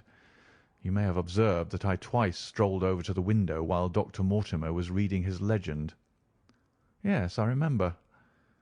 "I was looking out for loiterers in the street, but I saw none. We are dealing with a clever man, Watson. This matter cuts very deep, and though I have not finally made up my mind whether it is a benevolent or a malevolent agency which is in touch with us, I am conscious always of power and design. When our friends left I at once followed them in the hopes of marking down their invisible attendant. So wily was he that he had not trusted himself upon foot, but he had availed himself of a cab so that he could loiter behind or dash past them and so escape their notice. His method had the additional advantage that if they were to take a cab he was all ready to follow them. It has, however, one obvious disadvantage." "It puts him in the power of the cabman?" "Exactly." "What a pity we didn't get the number." My dear Watson, clumsy as I have been, you surely do not seriously imagine that I neglected to get the number. No, 2704 is our man, but that is no use to us for the moment. I fail to see how you could have done more. On observing the cab, I should have instantly turned and walked in the other direction. I should then, at my leisure, have hired a second cab and followed the first at a respectful distance, or, better still, have driven to the Northumberland Hotel and waited there. When our unknown had followed Baskerville home, we should have had the opportunity of playing his own game upon himself and seeing where he made for. As it is, by an indiscreet eagerness, which was taken advantage of with extraordinary quickness and energy by our opponent, we have betrayed ourselves and lost our man. We had been sauntering slowly down Regent Street during this conversation, and Dr. Mortimer with his companion had long vanished in front of us. "There is no object in our following them," said Holmes. "The shadow has departed and will not return. We must see what further cards we have in our hands and play them with decision. Could you swear to that man's face within the cab?" "I could swear only to the beard." "And so could I, from which I gather that in all probability it was a false one. A clever man upon so delicate an errand has no use for a beard save to conceal his features. Come in here, Watson." He turned into one of the district messenger offices, where he was warmly greeted by the manager. "Ah, Wilson, I see you have not forgotten the little case in which I had the good fortune to help you." "No, sir, indeed I have not. You saved my good name and perhaps my life." "My dear fellow, you exaggerate. I have some recollection, Wilson, that you had among your boys a lad named Cartwright, who showed some ability during the investigation." "Yes, sir. He's still with us." "Could you ring him up?" "Thank you, and I should be glad to have change of this £5 note." A lad of 14, with a bright, keen face, had obeyed the summons of the manager. He stood now gazing with great reverence at the famous detective. "Let me have the hotel directory," said Holmes. "Thank you. Now, Cartwright, there are the names of 23 hotels here, all in the immediate neighbourhood of Charing Cross. Do you see?" "Yes, sir." "You will visit each one of these in turn." "Yes, sir." "You will begin in each case by giving the outside porter 1 shilling. Here are 23 shillings." "Yes, sir." "You will tell him that you want to see the waste paper of yesterday. You will say that an important telegram has miscarried, and that you are looking for it. You understand?" "Yes, sir." "But what you are really looking for is the centre page of the Times with some holes cut in it with scissors. Here is a copy of the Times. It is this page. You could easily recognise it, could you not?" "Yes, sir." "In each case the outside porter will send for the hall porter, to whom also you will give 1 shilling. Here are 23 shillings. You will then learn in possibly 20 cases out of the 23 that the waste of the day before has been burned or removed. In the 3 other cases you will be shown a heap of paper, and you will look for this page of the Times among it. The odds are enormously against your finding it. There are 10 shillings over in case of emergencies. Let me have a report by wire at Baker Street before evening. And now, Watson, it only remains for us to find out by wire the identity of the cabman, number 2704, and then we will drop into one of the Bond Street picture galleries and fill in the time until we are due at the hotel. End of Chapter 4. Chapter 5. 3 Broken Threads. Sherlock Holmes had, in a very remarkable degree, the power of detaching his mind at will. For 2 hours the strange business in which we had been involved appeared to be forgotten, and he was entirely absorbed in the pictures of the modern Belgian masters. He would talk of nothing but art, of which he had the crudest ideas, from our leaving the gallery until we found ourselves at the Northumberland Hotel.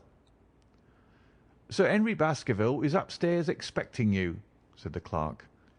"He asked me to show you up at once when you came." "Have you any objection to my looking at your register?" said Holmes. "Not in the least." The book showed that two names had been added after that of Baskerville. One was Theophilus Johnson and family, of Newcastle, the other Mrs. Oldmore and maid, of High Lodge, Alton.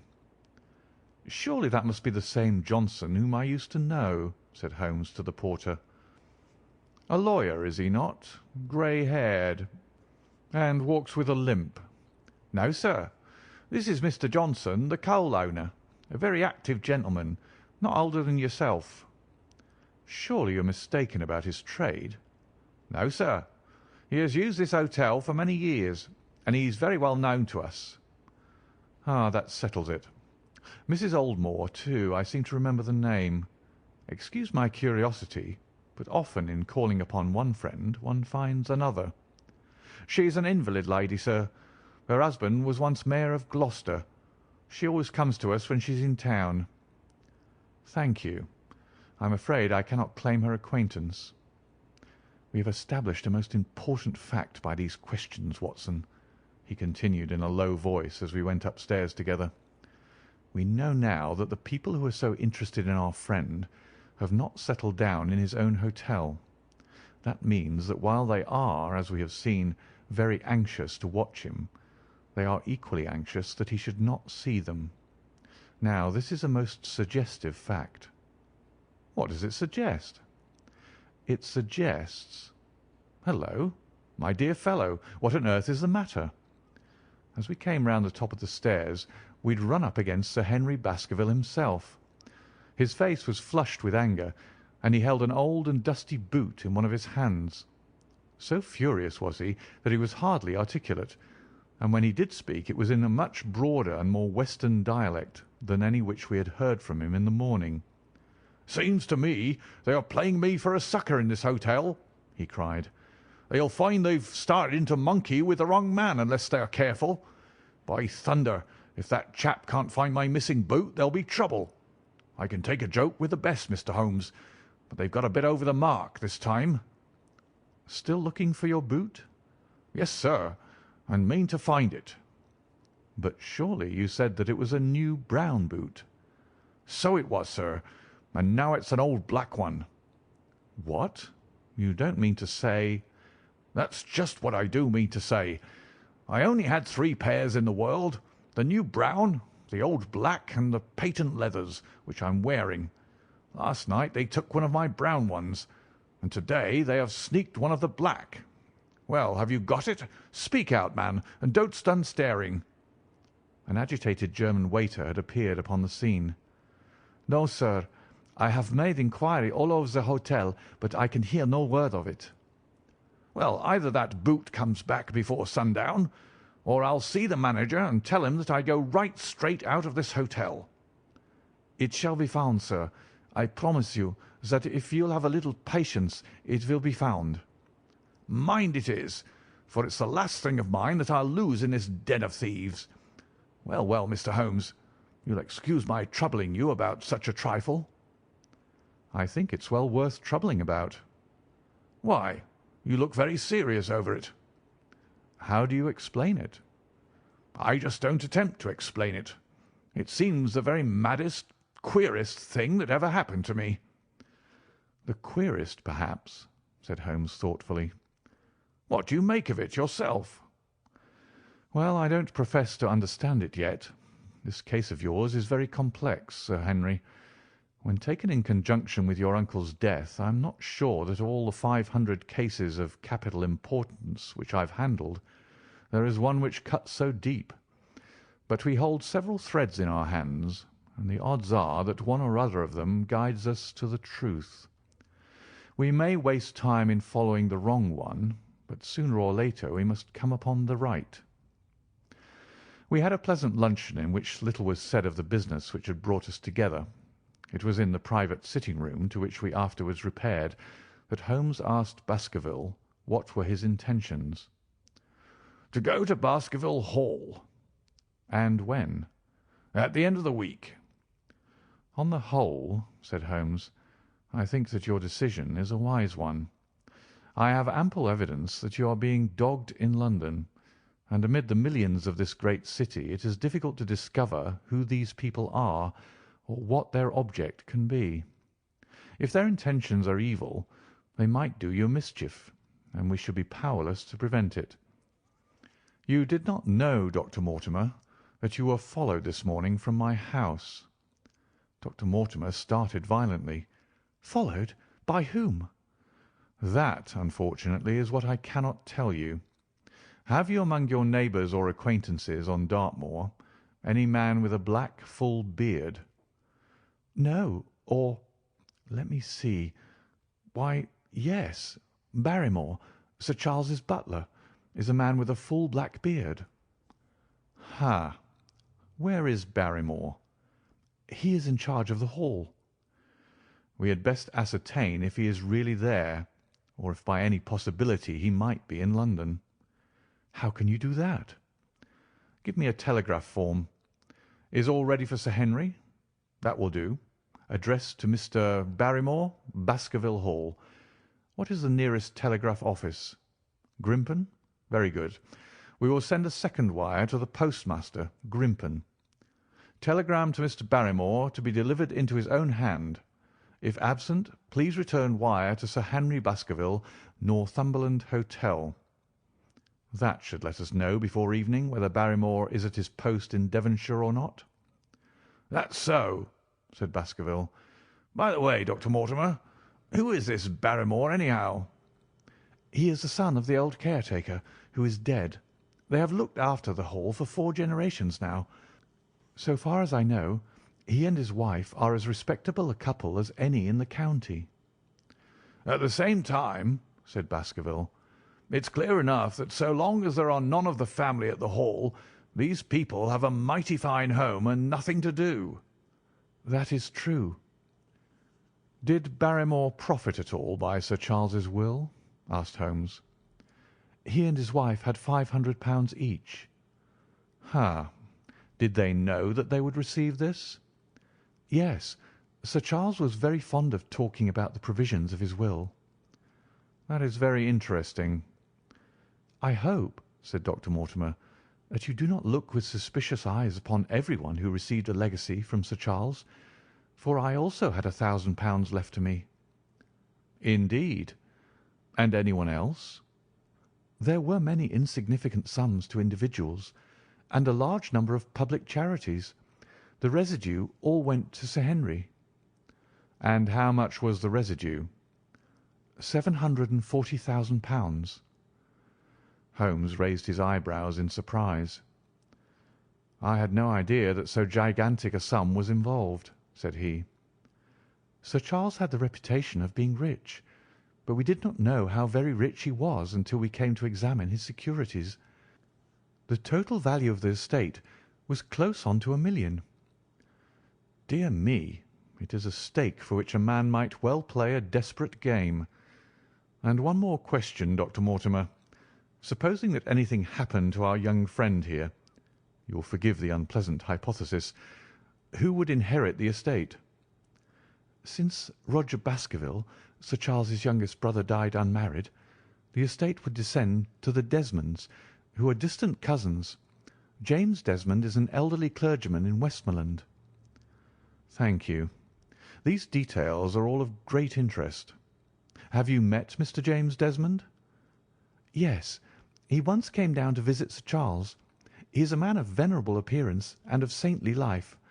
I remember that he refused to accept any settlement from Sir Charles, though he pressed it upon him."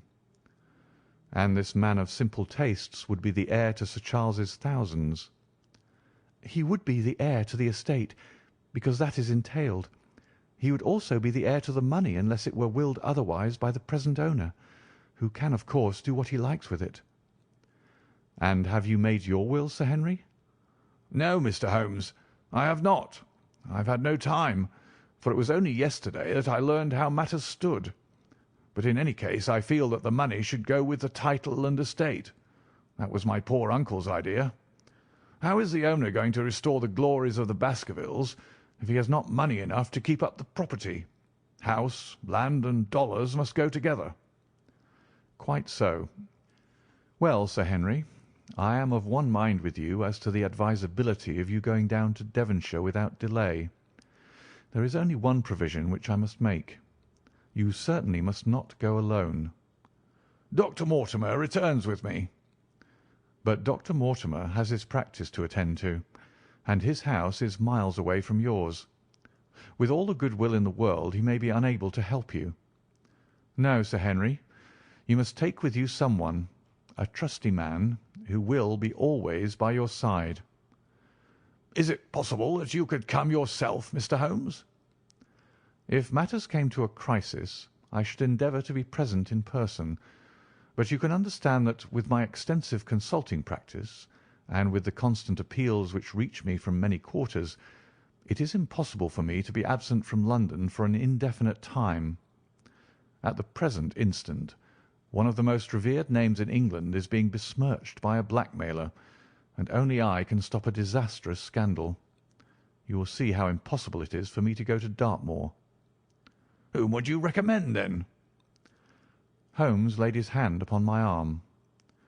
"If my friend would undertake it, there is no man who is better worth having at your side when you are in a tight place.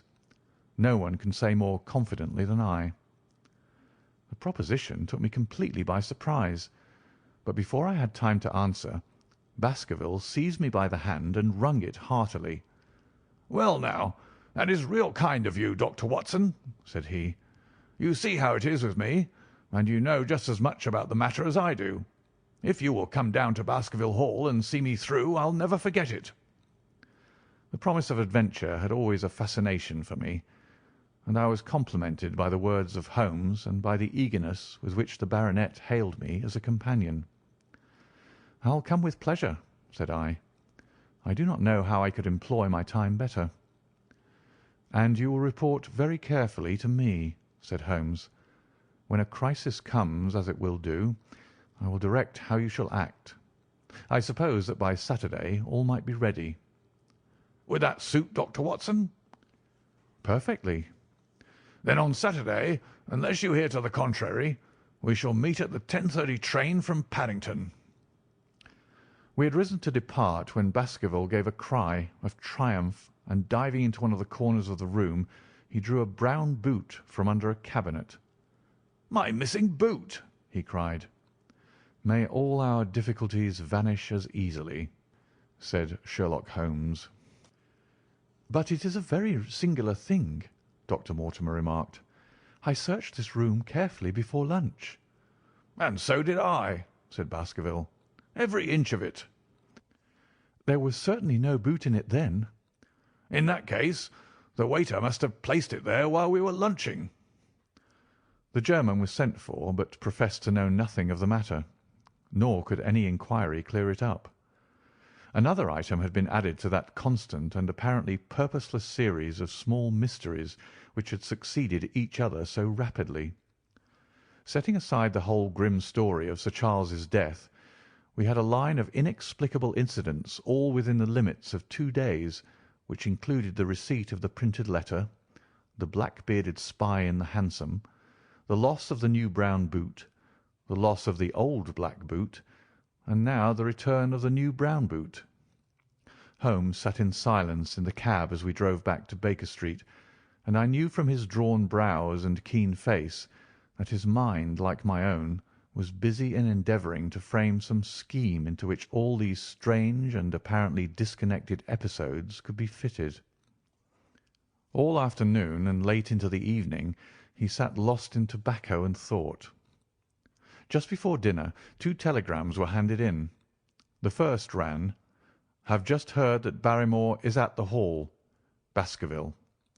The second, "Visited 23 hotels as directed, but sorry to report unable to trace cut sheet of Times. Cartwright." There go 2 of my threads, Watson. There is nothing more stimulating than a case where everything goes against you. We must cast around for another scent. We still have the cabman who drove the spy. Exactly. I have wired to get his name and address from the official registry. I should not be surprised if this were an answer to my question. The ring at the bell proved to be something even more satisfactory than an answer, however, for the door opened and a rough-looking fellow entered who was evidently the man himself. "I got a message from the head office that a gent at this address had been inquiring for number 2704, said he. "I've driven my cab this 7 years and never a word of complaint. I came here straight from the yard to ask you to your face what you had against me." "I have nothing in the world against you, my good man," said Holmes.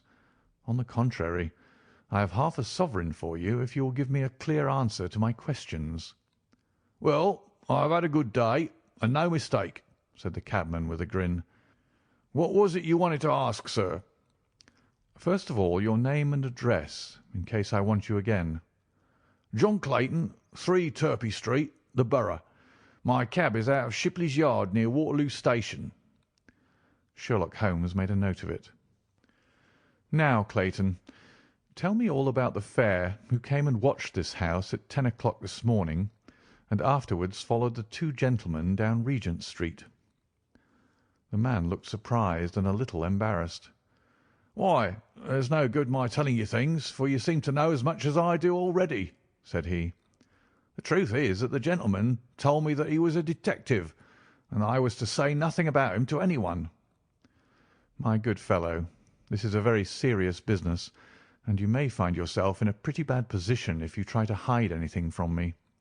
You say that your fare told you that he was a detective." "Yes, he did." "When did he say this?" "When he left me." "Did he say anything more?" "He mentioned his name." Holmes cast a swift glance of triumph at me. "Oh, he mentioned his name, did he? That was imprudent. What was the name that he mentioned?" "His name," said the cabman, "was Mr. Sherlock Holmes." Never have I seen my friend more completely taken aback than by the cabman's reply. For an instant he sat in silent amazement. Then he burst into a hearty laugh. "A touch, Watson, an undeniable touch," said he. "I feel a foil as quick and supple as my own. He got home upon me very prettily that time." "So his name was Sherlock Holmes, was it?" "Yes, sir, that was the gentleman's name." "Excellent. Tell me where you picked him up and all that occurred." "He hailed me at 9:30 in Trafalgar Square. He said that he was a detective, and he offered me 2 guineas if I would do exactly what he wanted all day and ask no questions. I was glad enough to agree.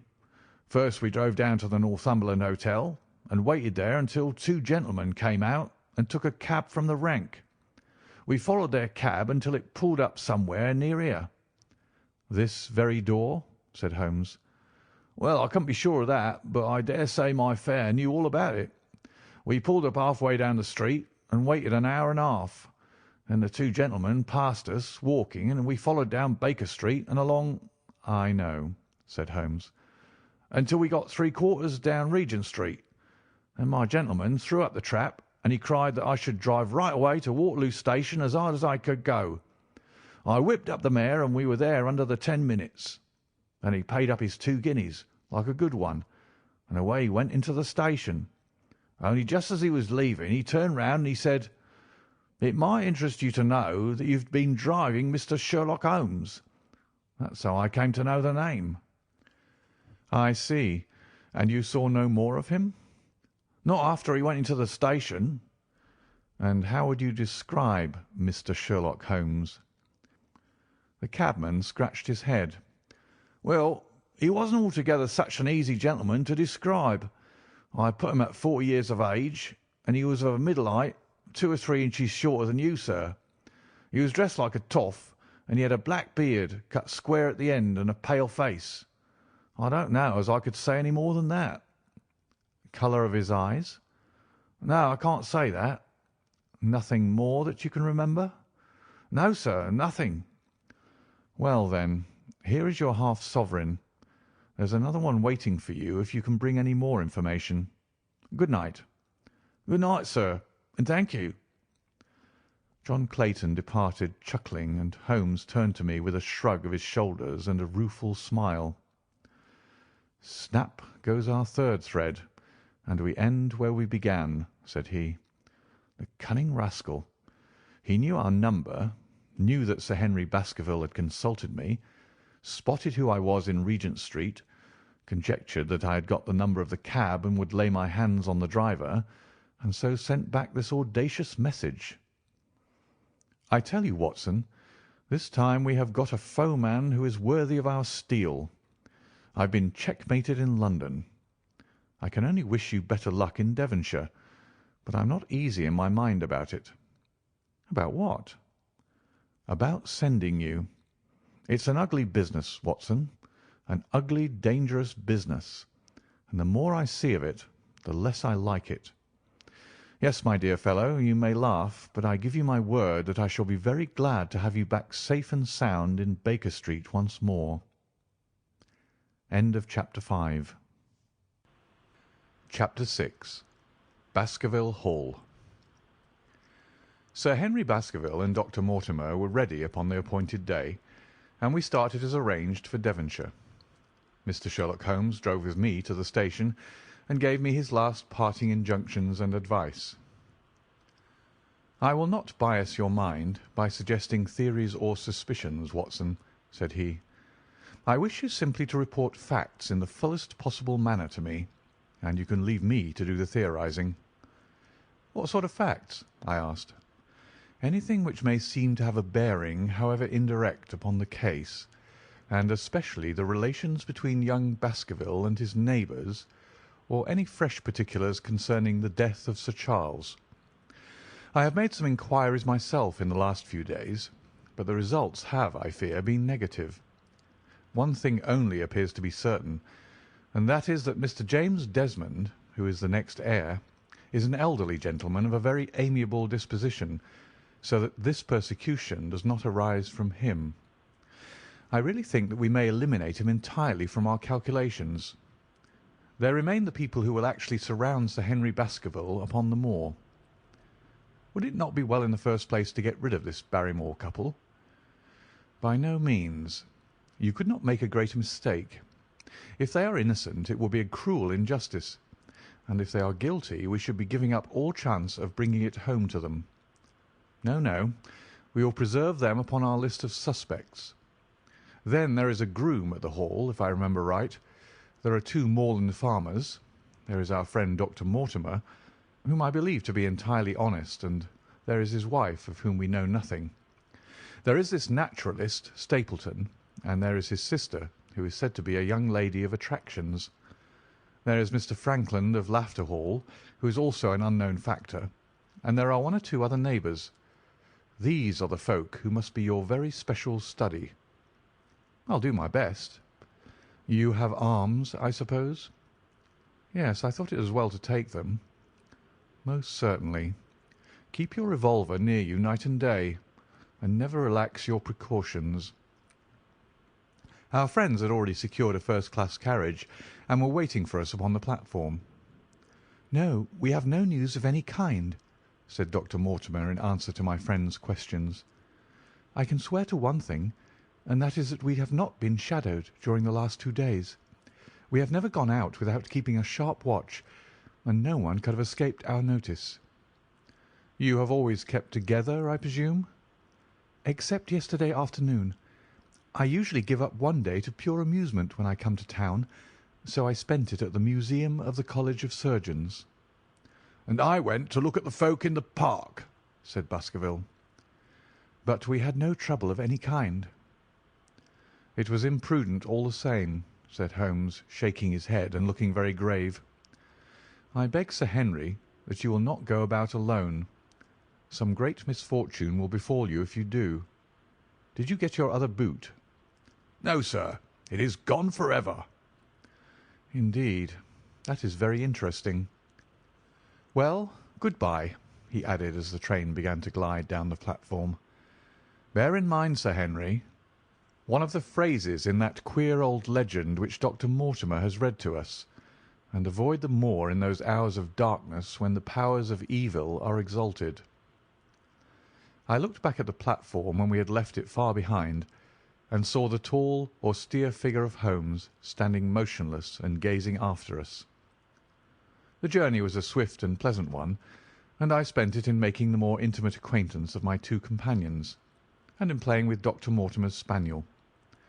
In a very few hours the brown earth had become ruddy, the brick had changed to granite, and red cows grazed in well-hedged fields, where the lush grasses and more luxuriant vegetation spoke of a richer, if a damper, climate. Young Baskerville stared eagerly out of the window and cried aloud with delight as he recognised the familiar features of the Devon scenery.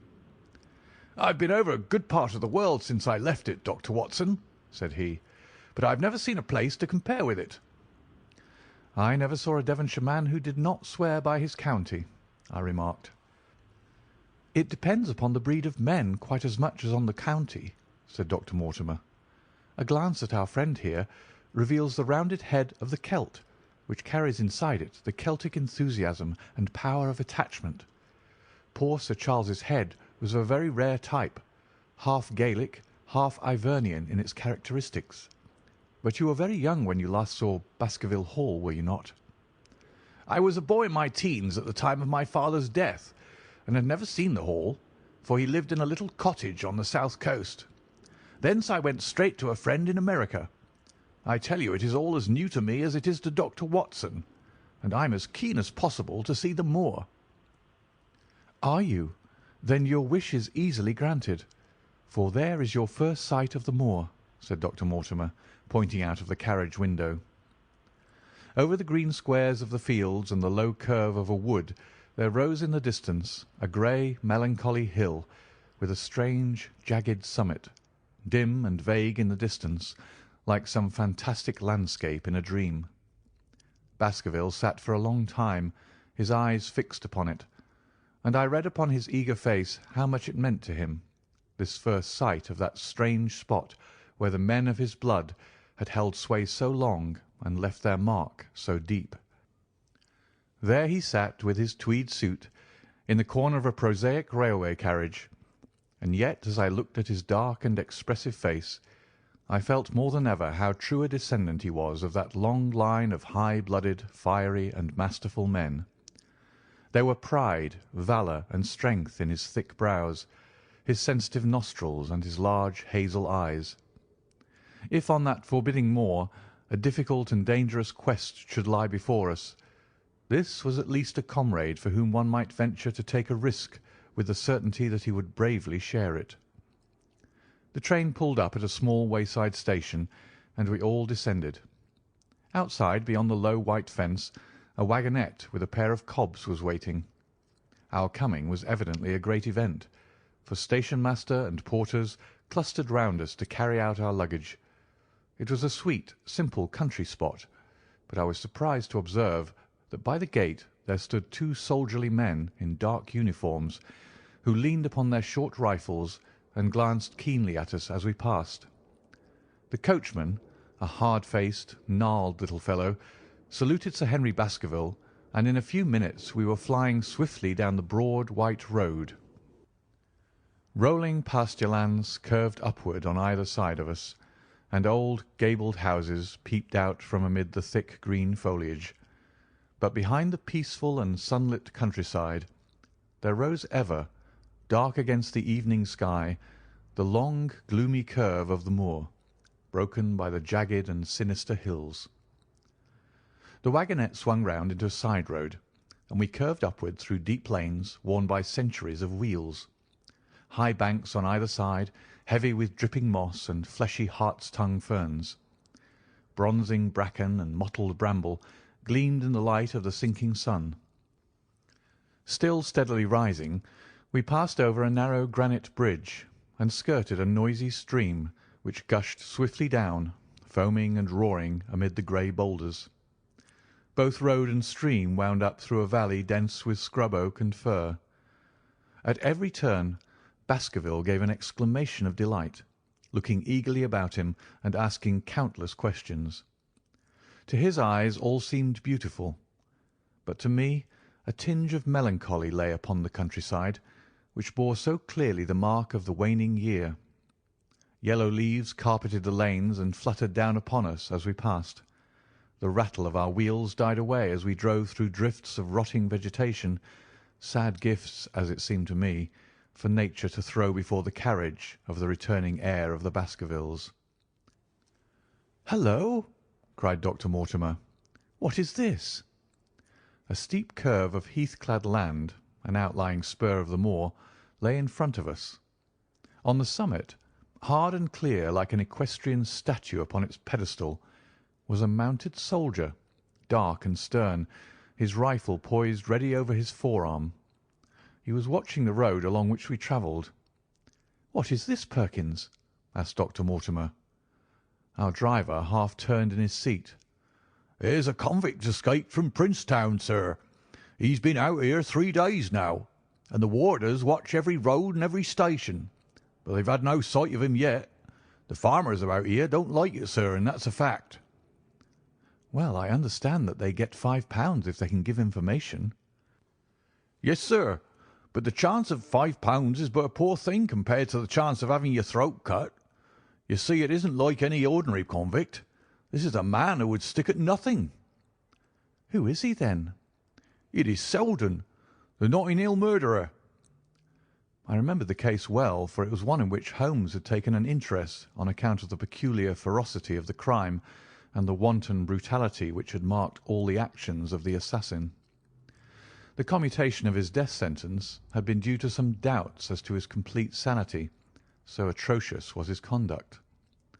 Our wagonette had topped a rise, and in front of us rose the huge expanse of the moor, mottled with gnarled and craggy cairns and tors. A cold wind swept down from it and set us shivering. Somewhere there on that desolate plain was lurking this fiendish man, hiding in a burrow like a wild beast, his heart full of malignancy against the whole race which had cast him out. It needed but this to complete the grim suggestiveness of the barren waste, the chilling wind, and the darkling sky. Even Baskerville fell silent and pulled his overcoat more closely around him. We had left the fertile country behind and beneath us. We looked back on it now. The slanting rays of a low sun, turning the streams to threads of gold and glowing on the red earth new turned by the plough and the broad tangle of the woodlands. The road in front of us grew bleaker and wilder over huge russet and olive slopes, sprinkled with giant boulders.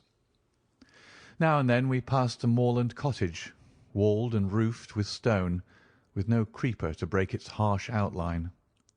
Suddenly we looked down into a cup-like depression, patched with stunted oaks and firs which had been twisted and bent by the fury of years of storm. 2 high, narrow towers rose over the trees. The driver pointed with his whip. "Baskerville Hall," said he. Its master had risen and was staring with flushed cheeks and shining eyes. A few minutes later we had reached the lodge gates, a maze of fantastic tracery in wrought iron, with weather-bitten pillars on either side, blotched with lichens and surmounted by the boars' heads of the Baskervilles. The lodge was a ruin of black granite and bared ribs of rafters, but facing it was a new building, half constructed, the first fruit of Sir Charles's South African gold. Through the gateway we passed into the avenue, where the wheels were again hushed amid the leaves, and the old trees shot their branches in a sombre tunnel over our heads. Baskerville shuddered as we looked up the long, dark drive to where the house glimmered like a ghost at the farther end. "Was it here?" he asked in a low voice. No, the yew alley is on the other side." The young heir glanced round with a gloomy face. "It's no wonder my uncle felt as if trouble were coming on him in such a place as this," said he. "It's enough to scare any man. I'll have a row of electric lamps up here inside of 6 months, and you won't know it again with 1,000 candle power Swan and Edison right here in front of the hall door." The avenue opened into a broad expanse of turf, and the house lay before us. In the fading light I could see that the centre was a heavy block of building from which a porch projected. The whole front was draped in ivy, with a patch clipped bare here and there where a window or a coat of arms broke through the dark veil. From this central block rose the twin towers, ancient, crenellated, and pierced with many loopholes. To right and left of the turrets were more modern wings of black granite. A dull light shone through heavy mullioned windows, and from the high chimneys which rose from the steep, high-angled roof there sprang a single black column of smoke. "Welcome, Sir Henry! Welcome to Baskerville Hall!" A tall man had stepped from the shadow of the porch to open the door of the wagonette. The figure of a woman was silhouetted against the yellow light of the hall. She came out and helped the man to hand down our bags. "You don't mind my driving straight home, Sir Henry?" said Dr. Mortimer. "My wife is expecting me." "Surely you'll stay and have some dinner?" "No, I must go. I shall probably find some work awaiting me. I would stay to show you over the house, but Barrymore will be a better guide than I. Good-bye, and never hesitate, night or day, to send for me if I can be of service." The wheels died away down the drive while Sir Henry and I turned into the hall, and the door clanged heavily behind us. It was a fine apartment in which we found ourselves, large, lofty, and heavily raftered, with huge baulks of age-blackened oak. In the great old-fashioned fireplace behind the high iron dogs a log fire crackled and snapped. Sir Henry and I held out our hands to it, for we were numb from our long drive. Then we gazed round us at the high, thin window of old stained glass, the oak panelling, the stags' heads, the coats of arms upon the walls, all dim and sombre in the subdued light of the central lamp. "It's just as I imagined it," said Sir Henry. "Is it not the very picture of an old family home? To think that this should be the same hall in which for 500 years my people have lived! It strikes me solemn to think of it." I saw his dark face lit up with a boyish enthusiasm as he gazed about him. The light beat upon him where he stood, but long shadows trailed down the walls and hung like a black canopy above him. Barrymore had returned from taking our luggage to our rooms. He stood in front of us now with the subdued manner of a well-trained servant. He was a remarkable-looking man, tall, handsome, with a square black beard and pale, distinguished features. "Would you wish dinner to be served at once, sir?" "Is it ready?" "In a few minutes, sir. You will find hot water in your rooms. My wife and I will be happy, Sir Henry, to stay with you until you've made your fresh arrangements. But you will understand that under the new conditions this house will require a considerable staff." "What new conditions?" "I only meant it, sir, that Sir Charles led a very retired life, and we were able to look after his wants. You would naturally wish to have more company, and so you will need changes in your household." "Do you mean that your wife and you wish to leave?" "Only when it's quite convenient to you, sir." "But your family have been with us for several generations, have they not? I should be sorry to begin my life here by breaking an old family connection."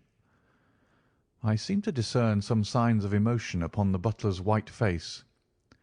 "I feel that also, sir, and so does my wife. But to tell the truth, sir, we were both very much attached to Sir Charles, and his death gave us a shock and made these surroundings very painful to us. I fear that we shall never again be easy in our minds at Baskerville Hall." "But what do you intend to do?" "I have no doubt, sir, that we shall succeed in establishing ourselves in some business. Sir Charles's generosity has given us the means to do so. And now, sir, perhaps I'd best show you to your rooms." A square balustraded gallery ran round the top of the old hall, approached by a double stair. From this central point, two long corridors extended the whole length of the building, from which all the bedrooms opened. My own was in the same wing as Baskerville's, and almost next door to it. These rooms appeared to be much more modern than the central part of the house, and the bright paper and numerous candles did something to remove the sombre impression which our arrival had left upon my mind. But the dining-room, which opened out of the hall, was a place of shadow and gloom. It was a long chamber with a step separating the dais where the family sat from the lower portion reserved for their dependents. At one end A minstrel's gallery overlooked it. Black beams shot across above our heads, with a smoke-darkened ceiling beyond them. With rows of flaring torches to light it up, and the colour and rude hilarity of an old-time banquet, it might have softened. But now, when two black-clothed gentlemen sat in the little circle of light thrown by a shaded lamp, one's voice became hushed and one's spirit subdued.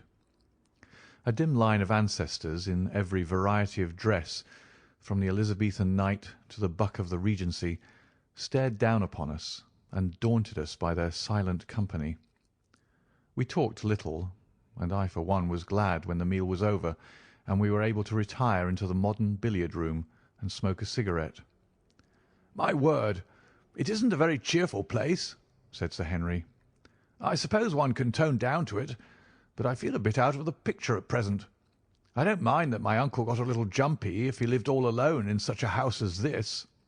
However, if it suits you, we will retire early to-night, and perhaps things may seem more cheerful in the morning." I drew aside my curtains before I went to bed and looked out from my window. It opened up upon the grassy space which lay in front of the hall door. Beyond, two copses of trees moaned and swung in a rising wind. A half-moon broke through the rifts of racing clouds. In its cold light I saw beyond the trees a broken fringe of rocks and the long, low curve of the melancholy moor. I closed the curtain, feeling that my last impression was in keeping with the rest. And yet it was not quite the last. I found myself weary and yet wakeful, tossing restlessly from side to side, seeking for the sleep which would not come. Far away a chiming clock struck out the quarters of the hours, but otherwise a deathly silence lay upon the old house. And then, suddenly, in the very dead of night, there came a sound to my ears, clear, resonant, and unmistakable. It was the sob of a woman, the muffled, strangling gasp of one who is torn by an uncontrollable sorrow. I sat up in bed and listened intently. The noise could not have been far away, and was certainly in the house. For half an hour I waited with every nerve on the alert, but there came no other sound save the chiming clock and the rustle of the ivy on the wall. End of Chapter 6. Chapter 7. The Stapletons of Merripit House. The fresh beauty of the following morning did something to efface from our minds the grim and grey impression which had been left upon both of us by our first experience of Baskerville Hall. As Sir Henry and I sat at breakfast, the sunlight flooded in through the high mullioned windows, throwing watery patches of colour from the coats of arms which covered them. The dark panelling glowed like bronze in the golden rays, and it was hard to realise that this was indeed the chamber which had struck such a gloom into our souls upon the evening before. "I guess it is ourselves and not the house that we have to blame," said the baronet. "We were tired with our journey and chilled by our drive, so we took a grey view of the place. Now we are fresh and well, so it is all cheerful once more." "And yet it was not entirely a question of imagination," I answered. "Did you, for example, happen to hear someone, a woman, I think, sobbing in the night?" "That is curious, for I did when I was half asleep fancy that I heard something of the sort. I waited quite a time, but there was no more of it, so I concluded that it was all a dream." "I heard it distinctly, and I am sure that it was really the sob of a woman." "We must ask about it right away." He rang the bell and asked Barrymore whether he could account for our experience. It seemed to me that the pallid features of the butler turned a shade paler still as he listened to his master's question. "There are only two women in the house, Sir Henry," he answered. "One is the scullery maid, who sleeps in the other wing. The other is my wife, and I can answer for it that the sound could not have come from her." And yet he lied as he said it, for it chanced that after breakfast I met Mrs. Barrymore in the long corridor with the sun full upon her face. She was a large, impassive, heavy-featured woman with a stern, set expression of mouth. but her telltale eyes were red and glanced at me from between swollen lids. It was she, then, who wept in the night, and if she did so, her husband must know it. Yet he had taken the obvious risk of discovery in declaring that it was not so. Why had he done this, and why did she weep so bitterly? Already round this pale-faced, handsome, black-bearded man there was gathering an atmosphere of mystery and of gloom. It was he who had been the first to discover the body of Sir Charles, and we had only his word for all the circumstances which led up to the old man's death. Was it possible that it was Barrymore after all whom we had seen in the cab in Regent Street? The beard might well have been the same. The cabman had described a somewhat shorter man, but such an impression might easily have been erroneous. How could I settle the point forever? Obviously the first thing to do was to see the Grimpen postmaster and find whether the test telegram had really been placed in Barrymore's own hands. Be the answer what it might, I should at least have something to report to Sherlock Holmes. Sir Henry had numerous papers to examine after breakfast, so that the time was propitious for my excursion. It was a pleasant walk of 4 miles along the edge of the moor, leading me at last to a small grey hamlet, in which 2 larger buildings, which proved to be the inn and the house of Dr. Mortimer, stood high above the rest. The postmaster, who was also the village grocer, had a clear recollection of the telegram. "Certainly, sir," said he. "I had the telegram delivered to Mr. Barrymore exactly as directed." "Who delivered it?" "My boy here, James. You delivered that telegram to Mr. Barrymore at the Hall last week, did you not?" "Yes, father, I delivered it." "Into his own hands?" I asked. "Well, he was up in the loft at the time, so that he could not put into his own hands, but I gave it into Mrs. Barrymore's hands, and she promised to deliver it at once." "Did you see Mr. Barrymore?" "No, sir. I tell you he was in the loft." "If you didn't see him, how do you know he was in the loft?" "Well, surely his own wife ought to know where he is," said the postmaster testily. "Didn't he get the telegram? If there's any mistake, it is for Mr. Barrymore himself to complain." It seemed hopeless to pursue the inquiry any farther, but it was clear that in spite of Holmes's ruse we had no proof that Barrymore had not been in London all the time. Suppose that it were so. Suppose that the same man had been the last who had seen Sir Charles alive, and the first to dog the new heir when he returned to England. What then? Was he the agent of others, or had he some sinister design of his own? What interest could he have in persecuting the Baskerville family? I thought of the strange warning clipped out of the leading article of the Times. Was that his work, or was it possibly the doing of someone who was bent upon counteracting his schemes?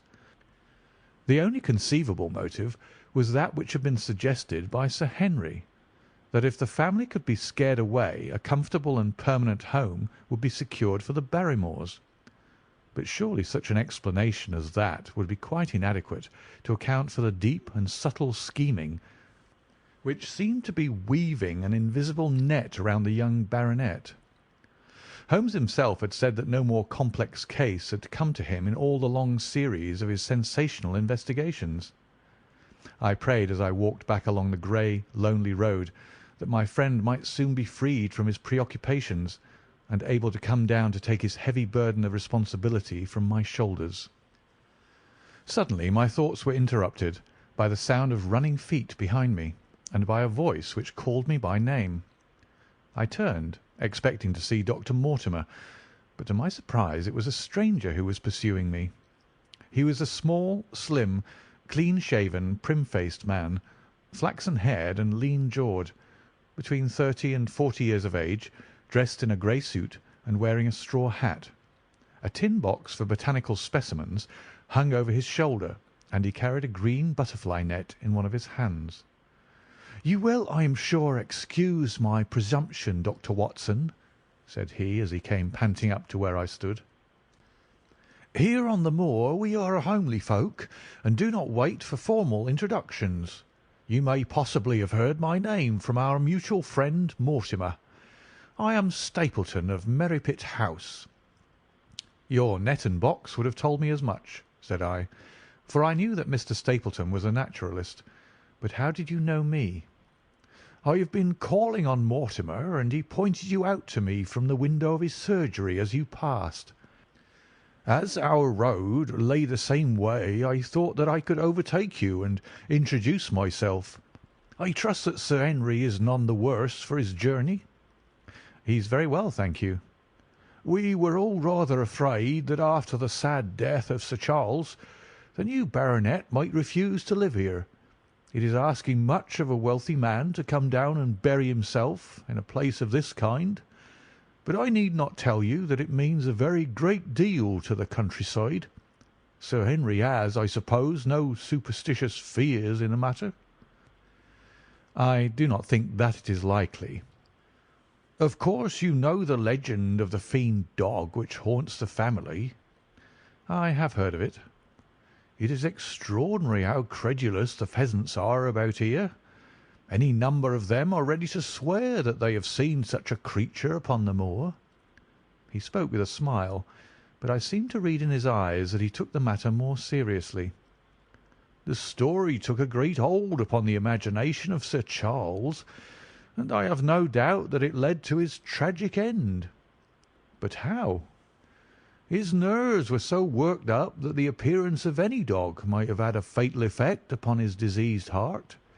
I fancy that he really did see something of the kind upon that last night in the yew alley. I feared that some disaster might occur, for I was very fond of the old man, and I knew that his heart was weak." "How did you know that?" "My friend Mortimer told me." "You think, then, that some dog pursued Sir Charles, and that he died of fright in consequence?" "Have you any better explanation?" "I have not come to any conclusion." "Has Mr. Sherlock Holmes?" The words took away my breath for an instant, but a glance at the placid face and steadfast eyes of my companion showed that no surprise was intended. "It is useless for us to pretend that we do not know you, Dr. Watson," said he. "The records of your detective have reached us here, and you could not celebrate him without being known yourself. When Mortimer told me your name, he could not deny your identity. If you are here, then it follows that Mr. Sherlock Holmes is interesting himself in the matter, and I am naturally curious to know what view he may take." "I am afraid that I cannot answer that question." "May I ask him if he is going to honour us with a visit himself?" "He cannot leave town at present. He has other cases which engage his attention." "What a pity! He might throw some light on that which is so dark to us. But as to your own researches, if there is any possible way in which I can be of service to you, I trust that you will command me.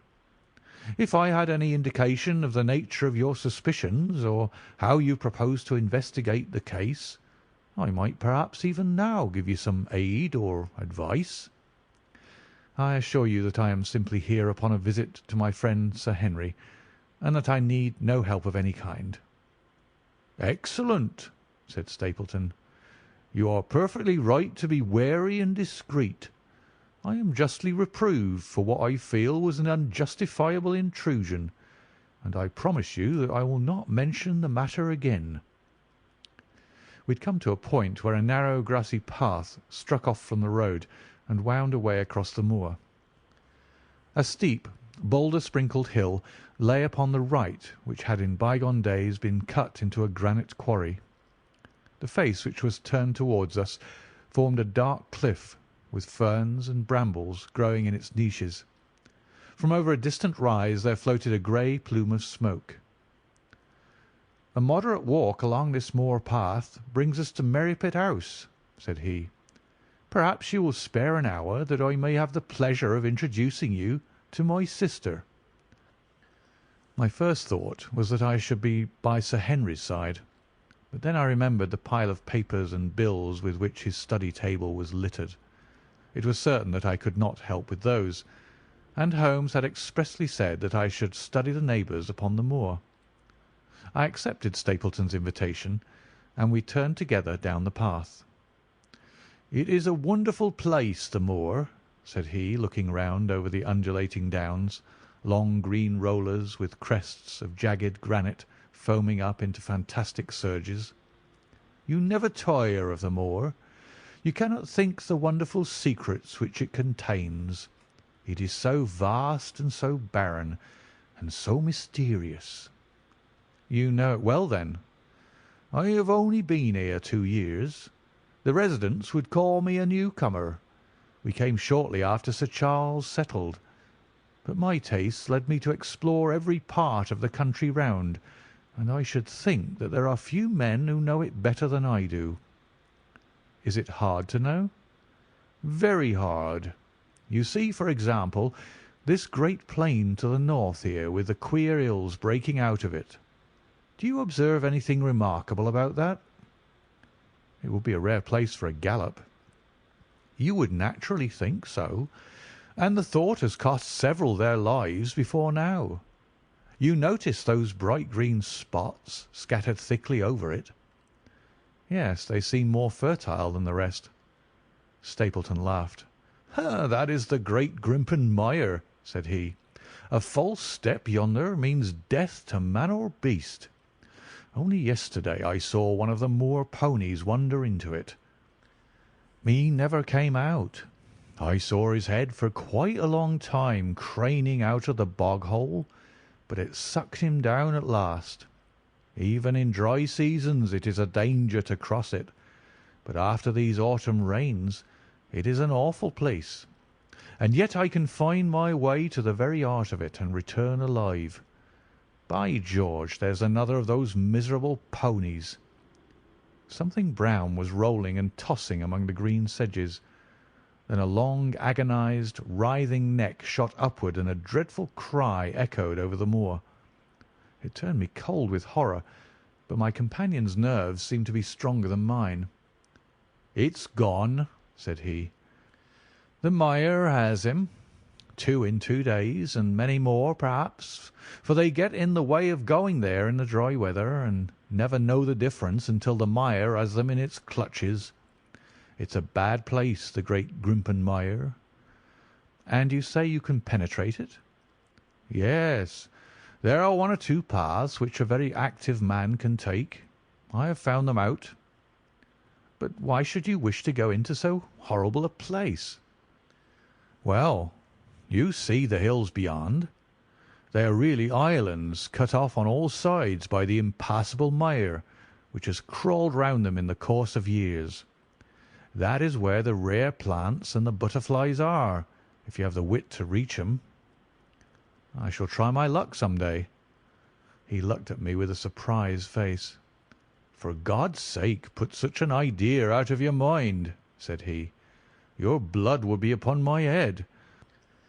I assure you that there would not be the least chance of your coming back alive. It is only by remembering certain complex landmarks that I am able to do it." "Hallo!" I cried. "What is that?" A long, low moan, indescribably sad, swept over the moor. It filled the whole air, and yet it was impossible to say whence it came. From a dull murmur it swelled into a deep roar, and then sank back into a melancholy, throbbing murmur once again. Stapleton looked at me with a curious expression in his face. "Queer place, the moor," said he. "But what is it?" "The peasants say it is the Hound of the Baskervilles calling for its prey.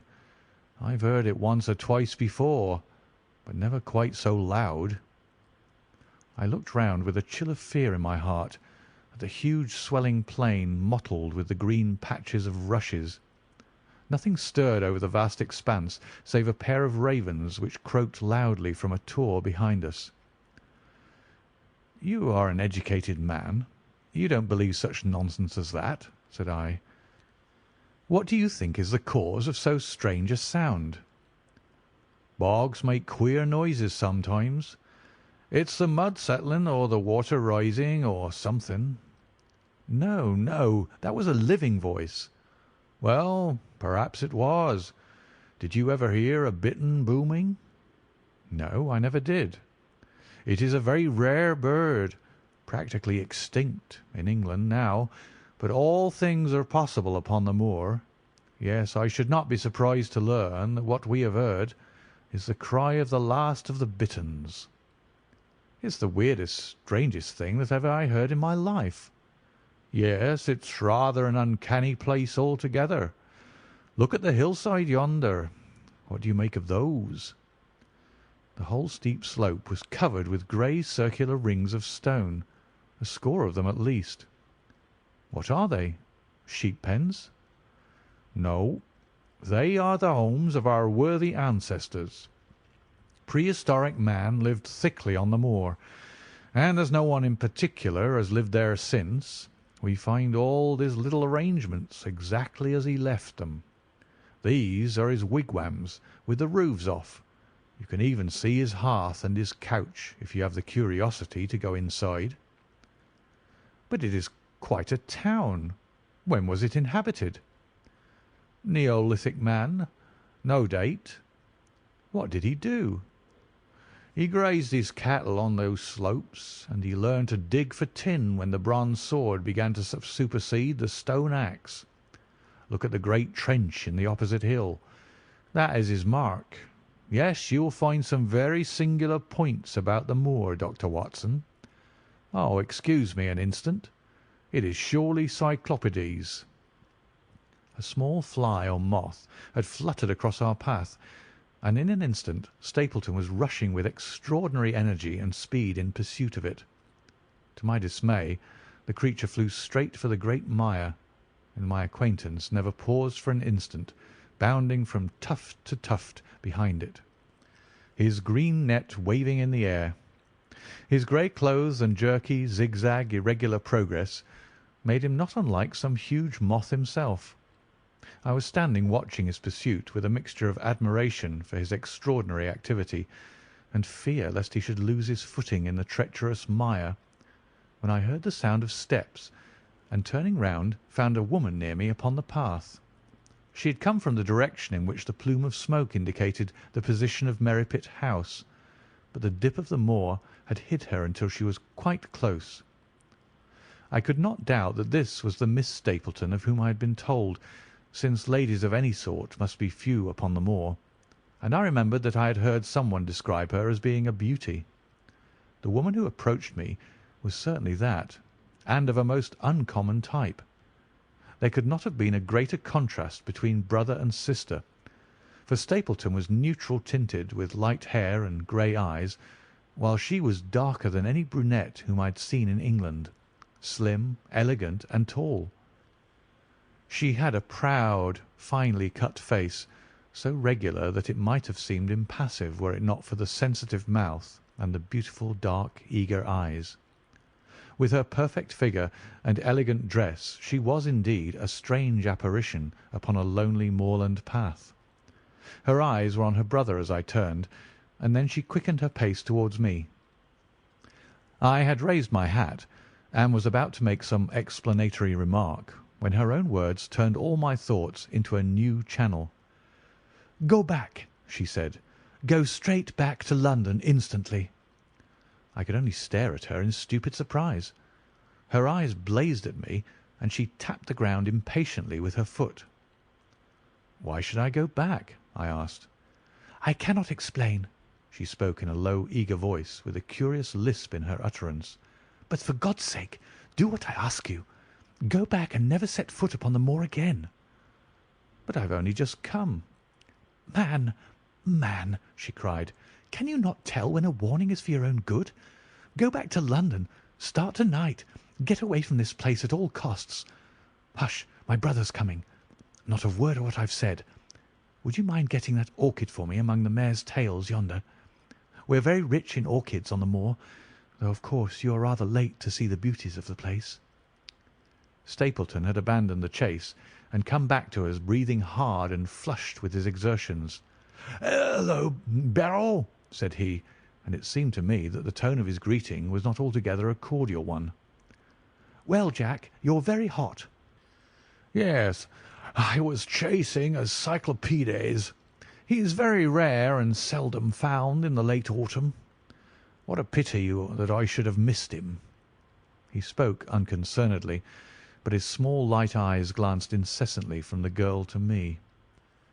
"You have introduced yourselves, I can see." "Yes, I was telling Sir Henry that it was rather late for him to see the true beauties of the moor." "Why, who do you think this is?" "I imagine that it must be Sir Henry Baskerville." "No, no," said I. "Only a humble commoner, but his friend. My name is Dr. Watson." A flush of vexation passed over her expressive face. "We have been talking at cross purposes," said she. "Why, you had not very much time for talk," her brother remarked with the same questioning eyes. "I talked as if Dr. Watson were a resident instead of being merely a visitor," said she. "It cannot much matter to him whether it is early or late for the orchids. But you will come on, will you not, and see Merripit House?"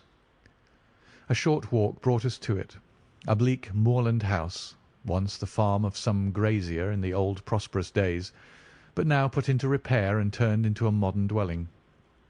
An orchard surrounded it, but the trees, as is usual upon the moor, were stunted and nipped, and the effect of the whole place was mean and melancholy. We were admitted by a strange, wizened, rusty-coated old manservant, who seemed in keeping with the house. Inside, however, there were large rooms furnished with an elegance in which I seemed to recognize the taste of the lady. As I looked from their windows at the interminable granite-flecked moor, rolling unbroken to the farthest horizon, I could not but marvel at what could have brought this highly educated man and this beautiful woman to live in such a place. "Queer spot to choose, is it not?" said he, as if in answer to my thought. "And yet we manage to make ourselves fairly happy, do we not, Beryl?"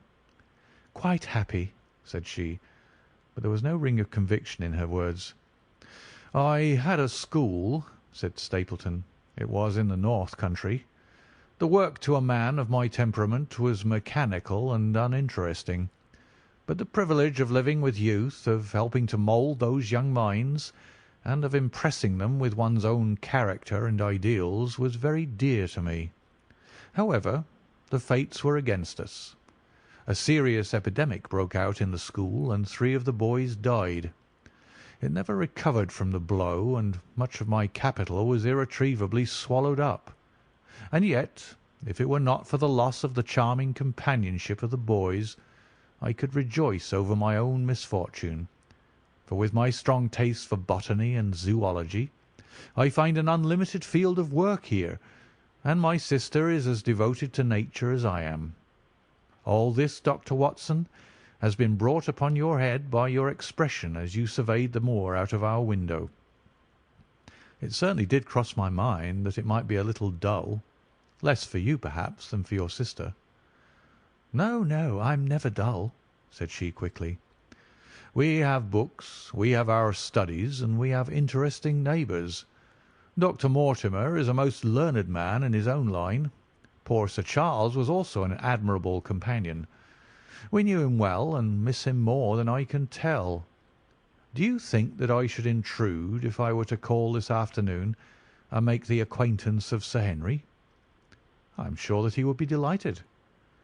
"Then perhaps you would mention that I propose to do so. We may, in our humble way, do something to make things more easy for him, until he becomes accustomed to his new surroundings. Will you come upstairs, Dr. Watson, and inspect my collection of Lepidoptera? I think it is the most complete one in the southwest of England. By the time that you have looked through them, lunch will be almost ready." But I was eager to get back to my charge. The melancholy of the moor, the death of the unfortunate pony, the weird sound which had been associated with the grim legend of the Baskervilles, all these things tinged my thoughts with sadness. Then, on top of these more or less vague impressions, there had come the definite and distinct warning of Miss Stapleton, delivered with such intense earnestness that I could not doubt that some grave and deep reason lay behind it. I resisted all pressure to stay for lunch, and I set off at once upon my return journey, taking the grass-grown path by which we had come.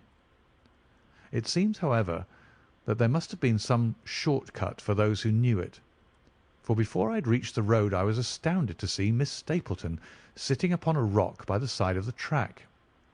Her face was beautifully flushed with her exertions, and she held her hand to her side. "I have run all the way in order to cut you off, Dr. Watson," said she. "I had not even time to put on my hat. I must not stop, or my brother may miss me. I wanted to say to you how sorry I am about the stupid mistake I made in thinking that you were Sir Henry. Please forget the words I said, which have no application whatever to you." "But I can't forget them, Miss Stapleton," said I. "I am Sir Henry's friend, and his welfare is a very close concern of mine. Tell me why it was that you were so eager that Sir Henry should return to London." "A woman's whim, Dr. Watson. When you know me better you will understand that I cannot always give reasons for what I say or do." "No, no, I remember the thrill in your voice. I remember the look in your eyes. Please, please be frank with me, Miss Stapleton, for ever since I have been here I have been conscious of shadows all round me. Life has become like that great Grimpen mire, with little green patches everywhere into which one may sink, and with no guide to point the track. Tell me, then, what it was that you meant, and I will promise to convey your warning to Sir Henry." An expression of irresolution passed for an instant over her face, but her eyes had hardened again when she answered me. You make too much of it, Dr. Watson," said she. "My brother and I were very much shocked by the death of Sir Charles. We knew him very intimately, for his favourite walk was over the moor to our house. He was deeply impressed with the curse which hung over the family, and when this tragedy came I naturally felt that there must be some grounds for the fears which he had expressed. I was distressed, therefore, when another member of the family came down to live here, and I felt that he should be warned of the danger which he will run. That was all which I intended to convey." "But what is the danger?" "You know the story of the Hound?" "I do not believe in such nonsense." "But I do. If you have any influence with Sir Henry, take him away from a place which has always been fatal to his family. The world is wide. Why should he wish to live at the place of danger?" "Because it is the place of danger. That is Sir Henry's nature. I fear that unless you can give me some more definite information than this, it would be impossible to get him to move." "I cannot say anything definite, for I do not know anything definite." "I would ask you one more question, Miss Stapleton. If you meant no more than this when you first spoke to me, why should you not wish your brother to overhear what you said? There's nothing to which he or anyone else could object." "My brother is very anxious to have the Hall inhabited, for he thinks it is for the good of the poor folk upon the moor. He would be very angry if he knew that I have said anything which might induce Sir Henry to go away. But I have done my duty now, and I will say no more. I must go back, or he will miss me and suspect that I have seen you. Good-bye." She turned and had disappeared in a few minutes among the scattered boulders, while I, with my soul full of vague fears, pursued my way to Baskerville Hall. End of Chapter 7. Chapter 8. First Report of Dr. Watson. From this point onward I will follow the course of events by transcribing my own letters to Mr. Sherlock Holmes, which lie before me on the table. One page is missing, but otherwise they are exactly as written, and show my feelings and suspicions of the moment more accurately than my memory, clear as it is upon these tragic events, can possibly do. Baskerville Hall, October 13th. My dear Holmes, my previous letters and telegrams have kept you pretty well up to date as to all that has occurred in this most God-forsaken corner of the world. The longer one stays here, the more does the spirit of the moor sink into one's soul, its vastness, and also its grim charm. When you are once out upon its bosom you have left all traces of modern England behind you, but, on the other hand, you are conscious everywhere of the homes and the work of the prehistoric people. On all sides of you, as you walk, are the houses of these forgotten folk, with their graves and the huge monoliths which are supposed to have marked their temples. As you look at their grey stone huts against the scarred hillsides, you leave your own age behind you, and if you were to see a skin-clad, hairy man crawl out from the low door fitting a flint-tipped arrow onto the string of his bow, you would feel that his presence there was more natural than your own. The strange thing is that they should have lived so thickly on what must have always have been most unfruitful soil. I am no antiquarian, but I could imagine that they were some unwarlike and harried race who were forced to accept that which none other would occupy. All this, however, is foreign to the mission on which you sent me, and will probably be very uninteresting to your severely practical mind. I can still remember your complete indifference as to whether the sun moved round the earth or the earth round the sun. Let me therefore return to the facts concerning Sir Henry Baskerville. If you have not had any report within the last few days, it is because up to today there was nothing of importance to relate. Then a very surprising circumstance occurred, which I shall tell you in due course. But first of all, I must keep you in touch with some of the other factors in the situation. One of these, concerning which I have said little, is the escaped convict upon the moor. There is strong reason now to believe that he has got right away, which is a considerable relief to the lonely householders of this district. A fortnight has passed since his flight, during which he has not been seen, and nothing has been heard of him. It is surely inconceivable that he could have held out upon the moor during all that time. Of course, so far as his concealment goes, there is no difficulty at all. Any one of these stone huts would give him a hiding-place, but there's nothing to eat unless he were to catch and slaughter one of the moor sheep. We think, therefore, that he's gone, and the outlying farmers sleep the better in consequence.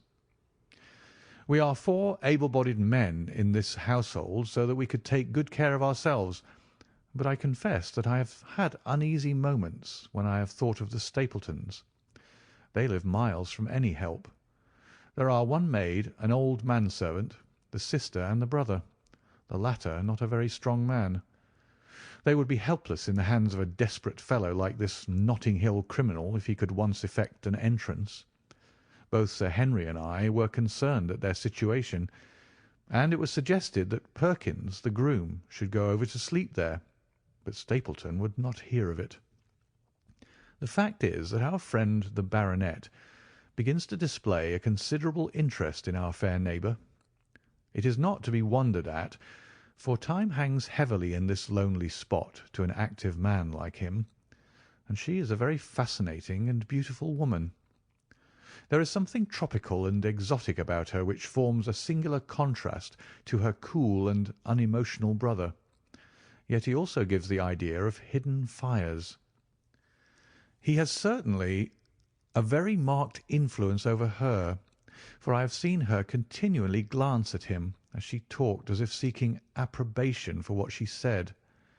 I trust that he is kind to her. There is a dry glitter in his eyes and a firm set of his thin lips, which goes with a positive and possibly a harsh nature. You would find him an interesting study. He came over to call upon Baskerville on that first day, and the very next morning he took us both to show us the spot where the legend of the wicked Hugo is supposed to have had its origin. It was an excursion of some miles across the moor to a place which is so dismal that it might have suggested the story. We found a short valley between rugged tors, which led to an open, grassy space, flecked over with the white cotton grass. In the middle of it rose 2 great stones, worn and sharpened at the upper end until they looked like the huge corroding fangs of some monstrous beast. In every way it corresponded with the scene of the old tragedy. Sir Henry was much interested, and asked Stapleton more than once whether he did really believe in the possibility of the interference of the supernatural in the affairs of men. He spoke lightly, but it was evident that he was very much in earnest. Stapleton was guarded in his replies, but it was easy to see that he said less than he might, and that he would not express his whole opinion out of consideration for the feelings of the baronet. He told us of similar cases, where families had suffered from some evil influence, and he left us with the impression that he shared the popular view upon the matter. On our way back we stayed for lunch at Merripit House, and it was there that Sir Henry made the acquaintance of Miss Stapleton. From the first moment that he saw her, he appeared to be strongly attracted by her, and I am much mistaken if the feeling was not mutual. He referred to her again and again on our walk home, and since then hardly a day has passed that we have not seen something of the brother and sister. They dine here to-night, and there is some talk of our going to them next week. One would imagine that such a match would be very welcome to Stapleton, and yet I have more than once caught a look of the strongest disapprobation in his face when Sir Henry has been paying some attention to his sister. He is much attached to her, no doubt, and would lead a lonely life without her, but it would seem the height of selfishness if he were to stand in the way of her making so brilliant a marriage. Yet I am certain that he does not wish their intimacy to ripen into love, and I have several times observed that he has taken pains to prevent them from being tête-à-tête. By the way, your instructions to me never to allow Sir Henry to go out alone will become very much more onerous if a love affair were to be added to our other difficulties. My popularity would soon suffer if I were to carry out your orders to the letter. The other day, Thursday to be more exact, Dr. Mortimer lunched with us. He has been excavating a barrow at Long Down, and has got a prehistoric skull which fills him with great joy. Never was there such a single-minded enthusiast as he.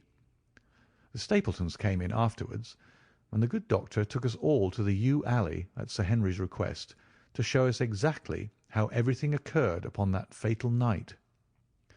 It is a long, dismal walk, the yew alley, between two high walls of clipped hedge, with a narrow band of grass upon either side. At the far end is an old tumble-down summer-house. Half-way down is the moor gate, where the old gentleman left his cigar-ash. It is a white wooden gate with a latch. Beyond it lies the wide moor. I remembered your theory of the affair and tried to picture all that had occurred. As the old man stood there, he saw something coming across the moor, something which terrified him so that he lost his wits and ran until he died of sheer horror and exhaustion. There was the long, gloomy tunnel down which he fled. And from what? A sheep-dog of the moor? Or a spectral hound, black, silent, and monstrous? Was there a human agency in the matter? Did the pale, watchful Barrymore know more than he cared to say? It was all dim and vague, but always there is the dark shadow of crime behind it. One other neighbour I have met since I wrote last. This is Mr. Frankland of Laughter Hall, who lives some 4 miles to the south of us. He is an elderly man, red-faced, white-haired, and choleric. His passion is for the British law, and he has spent a large fortune in litigation. He fights for the mere pleasure of fighting, and is equally ready to take up either side of a question, so that it is no wonder that he has found it a costly amusement. Sometimes he will shut up a right of way and defy the parish to make him open it. At others he will with his own hands tear down some other man's gate, and declare that a path existed there from time immemorial, defying the owner to prosecute him for trespass. He is learned in old manorial and communal rights, and he applies his knowledge sometimes in favour of the villagers of Fernworthy, and sometimes against them, so that he is periodically either carried in triumph down the village street, or else burned in effigy, according to his latest exploit.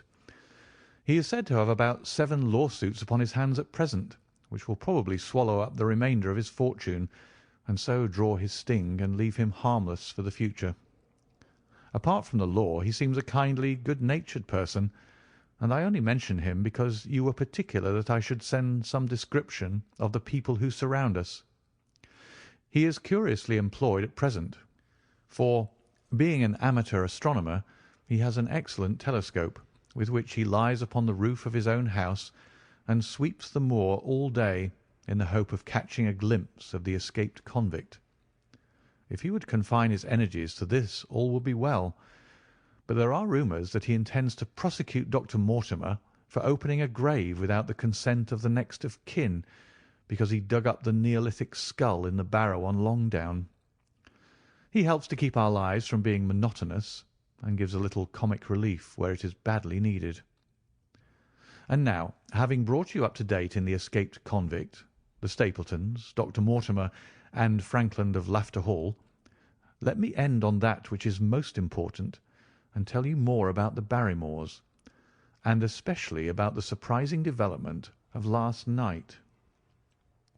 First of all, about the test telegram which you sent from London in order to make sure that Barrymore was really here.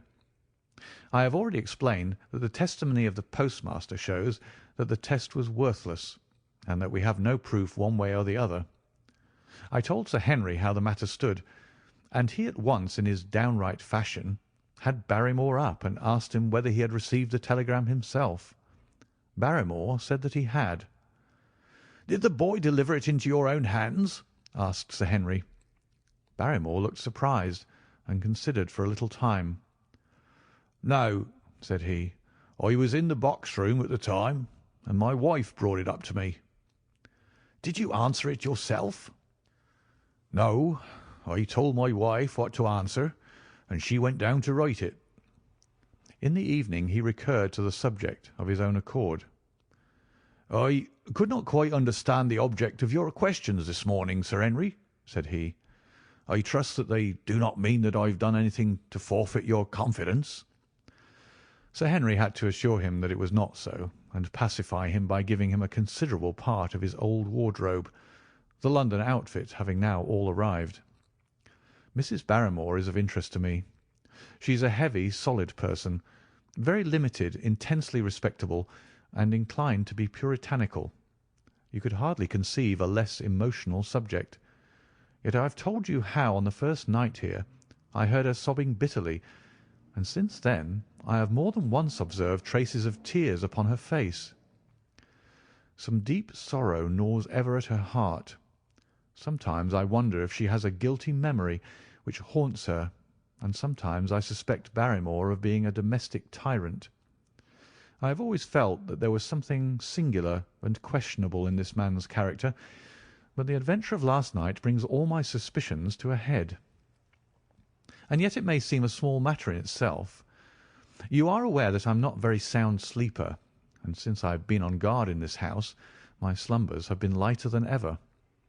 Last night, about 2 in the morning, I was aroused by a stealthy step passing my room. I rose, opened my door, and peeped out. A long black shadow was trailing down the corridor. It was thrown by a man who walked softly down the passage with a candle held in his hand. He was in shirt and trousers, with no covering to his feet. I could merely see the outline, but his height told me that it was Barrymore. He walked very slowly and circumspectly, and there was something indescribably guilty and furtive in his whole appearance. I have told you that the corridor is broken by the balcony which runs round the hall, but that it is resumed upon the farther side. I waited until he had passed out of sight, and then I followed him. When I came round the balcony, he had reached the end of the farther corridor, and I could see from the glimmer of light through an open door that he had entered one of the rooms. Now, all these rooms are unfurnished and unoccupied, so that his expedition became more mysterious than ever. The light shone steadily, as if he were standing motionless. I crept down the passage as noiselessly as I could, and peeped round the corner of the door.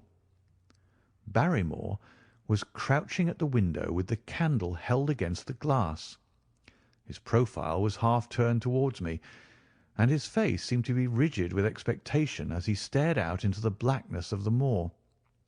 For some minutes he stood watching intently. Then he gave a deep groan, and with an impatient gesture he put out the light. Instantly I made my way back to my room, and very shortly came the stealthy steps, passing once more upon their return journey. Long afterwards, when I had fallen into a light sleep, I heard a key turn somewhere in a lock, but I could not tell whence the sound came. What it all means I cannot guess, but there is some secret business going on in this house of gloom, which sooner or later we shall get to the bottom of. I do not trouble you with my theories, for you asked me to furnish you only with facts. I have had a long talk with Sir Henry this morning, and we have made a plan of campaign founded upon my observations of last night. I will not speak about it just now, but it should make my next report interesting reading. End of Chapter 8. Chapter 9. The Light upon the Moor. Second report of Dr. Watson. Baskerville Hall, October 15th. My dear Holmes, if I was compelled to leave you without much news during the early days of my mission, you must acknowledge that I am making up for lost time, and that events are now crowding thick and fast upon us. In my last report I ended up my top note with Barrymore at the window, and now I have quite a budget already which will, unless I am much mistaken, considerably surprise you. Things have taken a turn which I could not have anticipated. In some ways they have within the last 48 hours become much clearer, and in some ways they have become more complicated, but I will tell you all and you shall judge for yourself. Before breakfast on the morning following my adventure, I went down the corridor and examined the room in which Barrymore had been on the night before. The western window through which he had stared so intently has, I noticed, one peculiarity above all other windows in the house. It commands the nearest outlook onto the moor. There is an opening between two trees, which enables one from this point of view to look right down upon it, while from all the other windows it is only a distant glimpse which can be obtained. It follows, therefore, that Barrymore, since only this window would serve the purpose, must have been looking out for something or somebody upon the moor. The night was very dark, so that I can hardly imagine how he could have hoped to see anyone. It had struck me that it was possible that some love intrigue was on foot. That would have accounted for his stealthy movements, and also for the uneasiness of his wife. The man is a striking-looking fellow, very well equipped to steal the heart of a country girl, so that this theory seemed to have something to support it. That opening of the door which I had heard after I had returned to my room might mean that he had gone out to keep some clandestine appointment. So I reasoned with myself in the morning, and I tell you the direction of my suspicions, however much the result may have shown that they were unfounded. But whatever the true explanation of Barrymore's movements might be, I felt that the responsibility of keeping them to myself until I could explain them was more than I could bear. I had an interview with the baronet in his study after breakfast, and I told him all that I had seen. He was less surprised than I had expected. "I knew that Barrymore walked about nights, and I had a mind to speak to him about it," said he. "2 or 3 times I've heard his steps in the passage, coming and going just about the hour you name." "Perhaps, then, he pays a visit every night to that particular window," I suggested. "Perhaps he does. If so, we should be able to shadow him and see what it is that he's after. I wonder what your friend Holmes would do if he were here." "I believe that he would do exactly what you now suggest," said I. "He would follow Barrymore and see what he did." "Then we shall do it together." "But surely he would hear us." "The man is rather deaf, and in any case we must take our chance of that. We'll sit up in my room to-night and wait until he passes." Sir Henry rubbed his hands with pleasure, and it was evident that he hailed the adventure as a relief to his somewhat quiet life upon the moor. The baronet has been in communication with the architect who prepared the plans for Sir Charles, and with a contractor from London, so that we may expect great changes to begin here soon. There have been decorators and furnishers up from Plymouth, and it is evident that our friend has large ideas, and means to spare no pains or expense to restore the grandeur of his family. When the house is renovated and refurnished, All that he will need will be a wife to make it complete. Between ourselves, there are pretty clear signs that this will not be wanting if the lady is willing, for I have seldom seen a man more infatuated with a woman than he is with our beautiful neighbour, Miss Stapleton. And yet the course of true love does not run quite as smoothly as one would, under the circumstances, expect.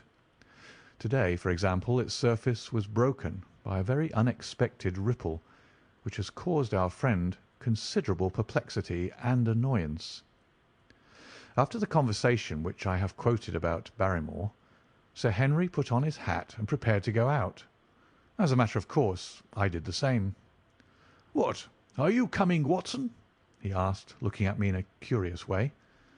"It depends on whether you're going on the moor," said I. "Yes, I am." "Well, you know what my instructions are. I am sorry to intrude, but you heard how earnestly Holmes insisted that I should not leave you, and especially that you should not go alone upon the moor." Sir Henry put his hand upon my shoulder with a pleasant smile. "My dear fellow," said he, "Holmes, with all his wisdom, did not foresee some things which have happened since I have been on the moor. You understand me? I am sure that you are the last man in the world who would wish to be a spoil-sport. I must go out alone." It put me in a most awkward position. I was at a loss what to say or what to do, and before I had made up my mind, he picked up his cane and was gone. But when I came to think the matter over, my conscience reproached me bitterly for having on any pretext allowed him to go out of my sight. I imagined what my feelings would be if I had to return to you and to confess that some misfortune had occurred through my disregard for your instructions. I assure you my cheeks flushed at the very thought. It might not even now be too late to overtake him, so I set off at once in the direction of Merripit House. I hurried along the road at the top of my speed without seeing anything of Sir Henry until I came to the point where the moor path branches off. There, fearing that perhaps I had come in the wrong direction after all, I mounted a hill from which I could command a view, the same hill which is cut into the dark quarry. Thence I saw him at once. He was on the moor path about a quarter of a mile off, and a lady was by his side, who could only be Miss Stapleton. It was clear that there was already an understanding between them, and that they had met by appointment. They were walking slowly along in deep conversation, and I saw her making quick little movements of her hands as if she were very earnest in what she was saying, while he listened intently, and once or twice shook his head in strong dissent. I stood among the rocks watching them, very much puzzled as to what I should do next. To follow them and break into their intimate conversation seemed to be an outrage, and yet my clear duty was never for an instant to let him out of my sight. To act the spy upon a friend was a hateful task. Still, I could see no better course than to observe him from the hill, and to clear my conscience by confessing to him afterwards what I had done.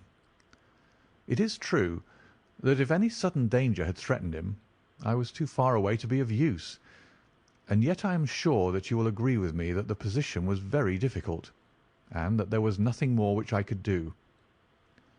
Our friend Sir Henry and the lady had halted on the path, and were standing deeply absorbed in their conversation, when I was suddenly aware that I was not the only witness of their interview. A wisp of green floating in the air caught my eye, and another glance showed me that it was carried on a stick by a man who was moving among the broken ground. It was Stapleton with his butterfly net. He was very much closer to the pair than I was, and he appeared to be moving in their direction. At this instant Sir Henry suddenly drew Miss Stapleton to his side. His arm was around her, but it seemed to me that she was straining away from him with her face averted. He stooped his head to hers, and she raised one hand as if in protest. Next moment I saw them spring apart and turn hurriedly around. Stapleton was the cause of the interruption. He was running wildly towards them, his absurd net dangling behind him. He gesticulated and almost danced with excitement in front of the lovers. What the scene meant I could not imagine, but it seemed to me that Stapleton was abusing Sir Henry, who offered explanations, which became more angry as the other refused to accept them. The lady stood by in haughty silence. Finally Stapleton turned upon his heel and beckoned in a peremptory way to his sister, who, after an irresolute glance at Sir Henry, walked off by the side of her brother. The naturalist's angry gestures showed that the lady was included in his displeasure. The baronet stood for a minute looking after them, and then he walked slowly back the way that he had come, his head hanging, the very picture of dejection. What all this meant I could not imagine, but I was deeply ashamed to have witnessed so intimate a scene without my friend's knowledge. I ran down the hill, therefore, and met the baronet at the bottom. His face was flushed with anger, and his brows were wrinkled, like one who is at his wits' end what to do. "Hullo, Watson! Where have you dropped from?" said he. "You don't mean to say that you came after me in spite of all?"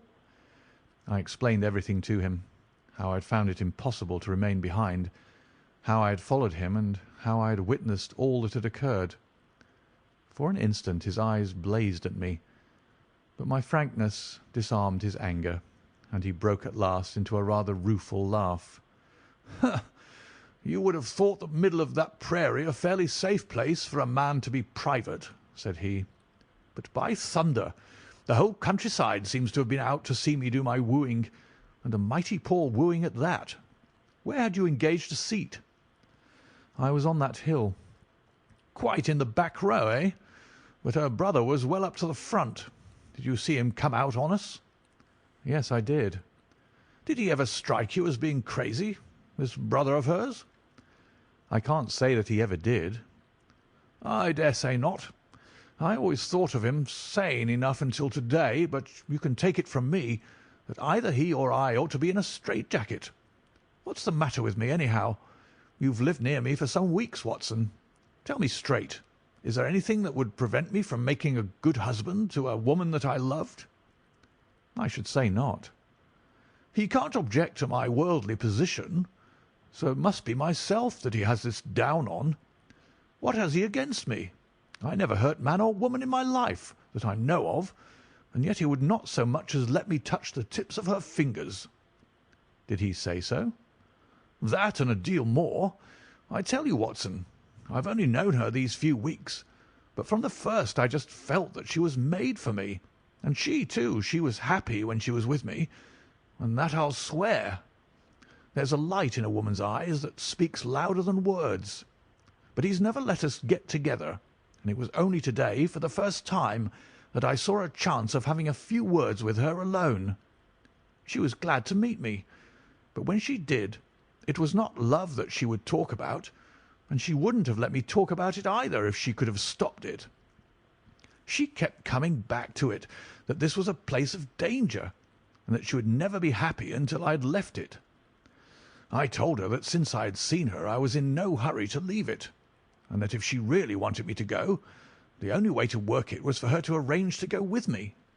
With that I offered, in as many words, to marry her, but before she could answer, down came this brother of hers, running at us with a face on him like a madman. He was just white with rage, and those light eyes of his were blazing with fury. What was I doing with the lady? How dared I offer her attentions which were distasteful to her? Did I think that because I was a baronet I could do what I liked? If he had not been her brother I should have known better how to answer him. As it was, I told him that my feelings towards his sister were such as I was not ashamed of, and that I hoped that she might honour me by becoming my wife. That seemed to make the matter no better. So then I lost my temper too, and I answered him rather more hotly than I should perhaps, considering that she was standing by. So it ended by his going off with her, as you saw, and here am I, as badly puzzled a man as any in this county. Just tell me what it all means, Watson, and I'll owe you more than ever I can hope to pay." I tried one or two explanations, but indeed I was completely puzzled myself. Our friend's title, his fortune, his age, his character, and his appearance are all in his favour, and I know nothing against him, unless it be this dark fate which runs in his family. That his advances should be rejected so brusquely without any reference to the lady's own wishes, and that the lady should accept the situation without protest, is very amazing. However, our conjectures were set at rest by a visit from Stapleton himself that very afternoon. He had come to offer apologies for his rudeness of the morning, and after a long private interview with Sir Henry in his study, the upshot of their conversation was that the breach is quite healed, and that we are to dine at Merripit House next Friday as a sign of it. "I don't say now that he isn't a crazy man," said Sir Henry. "I can't forget the look in his eyes when he ran at me this morning, but I must allow that no man could make a more handsome apology than he has done." "Did he give any explanation of his conduct?" "His sister is everything in his life, he says. That is natural enough, and I am glad that he should understand her value. They have always been together, and according to his account he has been a very lonely man with only her as a companion, so that the thought of losing her was really terrible to him. He had not understood, he said, that I was becoming attached to her, but when he saw with his own eyes that it was really so, and that she might be taken away from him, it gave him such a shock that for a time he was not responsible for what he said or did. He was very sorry for all that had passed, and he recognized how foolish and how selfish it was that he should imagine that he could hold a beautiful woman like his sister to himself for her whole life. If she had to leave him, he had rather it was to a neighbour like myself than to anyone else. But in any case it was a blow to him, and it would take him some time before he could prepare himself to meet it. He would withdraw all opposition upon his part if I would promise for 3 months to let the matter rest, and to be content with cultivating the lady's friendship during that time without claiming her love. This I promised, and so the matter rests." So there is one of our small mysteries cleared up. It is something to have touched bottom anywhere in this bog in which we are floundering. We know now why Stapleton looked with disfavour upon his sister's suitor, even when that suitor was so eligible a one as Sir Henry. And now I pass on to another thread which I have extricated out of the tangled skein, the mystery of the sobs in the night, of the tear-stained face of Mrs. Barrymore, of the secret journey of the butler to the western lattice window. Congratulate me, my dear Holmes, and tell me that I have not disappointed you as an agent, that you do not regret the confidence which you showed in me when you sent me down. All these things have by one night's work been thoroughly cleared. I have said by one night's work, but in truth it was by 2 nights' work, for on the first we drew entirely blank. I sat up with Sir Henry in his rooms until nearly 3 o'clock in the morning, but no sound of any sort did we hear except the chiming clock upon the stairs. It was a most melancholy vigil, and ended by each of us falling asleep in our chairs. Fortunately we were not discouraged, and we determined to try again. The next night we lowered the lamp and sat smoking cigarettes without making the least sound. It was incredible how slowly the hours crawled by, and yet we were helped through it by the same sort of patient interest which the hunter must feel as he watches the trap into which he hopes the game may wander. 1 struck, and 2, and we had almost for the second time given it up in despair, when in an instant we both sat bolt upright in our chairs, with all our weary senses keenly on the alert once more. We had heard the creak of a step in the passage. Very stealthily we heard it pass along until it died away in the distance. Then the baronet gently opened his door, and we set out in pursuit. Already our man had gone round the gallery, and the corridor was all in darkness. Softly we stole along until we had come into the other wing. We were just in time to catch a glimpse of the tall, black-bearded figure, his shoulders rounded as he tiptoed down the passage. Then he passed through the same door as before, and the light of the candle framed it in the darkness and shot one single yellow beam across the gloom of the corridor. We shuffled cautiously towards it, trying every plank before we dared to put our whole weight upon it. We had taken the precaution of leaving our boots behind us, but even so the old boards snapped and creaked beneath our tread. Sometimes it seemed impossible that he should fail to hear our approach. However, the man is fortunately rather deaf, and he was entirely preoccupied in that which he was doing. When at last we reached the door and peeped through, we found him crouching at the window, candle in hand, his white, intent face pressed against a pane, exactly as I had seen him 2 nights before. We had arranged no plan of campaign, but the baronet is a man to whom the most direct way is always the most natural. He walked into the room, and as he did so, Barrymore sprang up from the window with a sharp hiss of his breath, and stood livid and trembling before us. His dark eyes, glaring out of the white mask of his face, were full of horror and astonishment as he gazed from Sir Henry to me. "What are you doing here, Barrymore?" "Nothing, sir." His agitation was so great that he could hardly speak, and the shadows sprang up and down from the shaking of his candle. "It was the window, sir. I go round at night to see that they're fastened." "On the second floor?" "Yes, sir, all the windows." "Look here, Barrymore," said Sir Henry sternly. "We have made up our minds to have the truth out of you, so it will save you trouble to tell it sooner rather than later. Come now, no lies.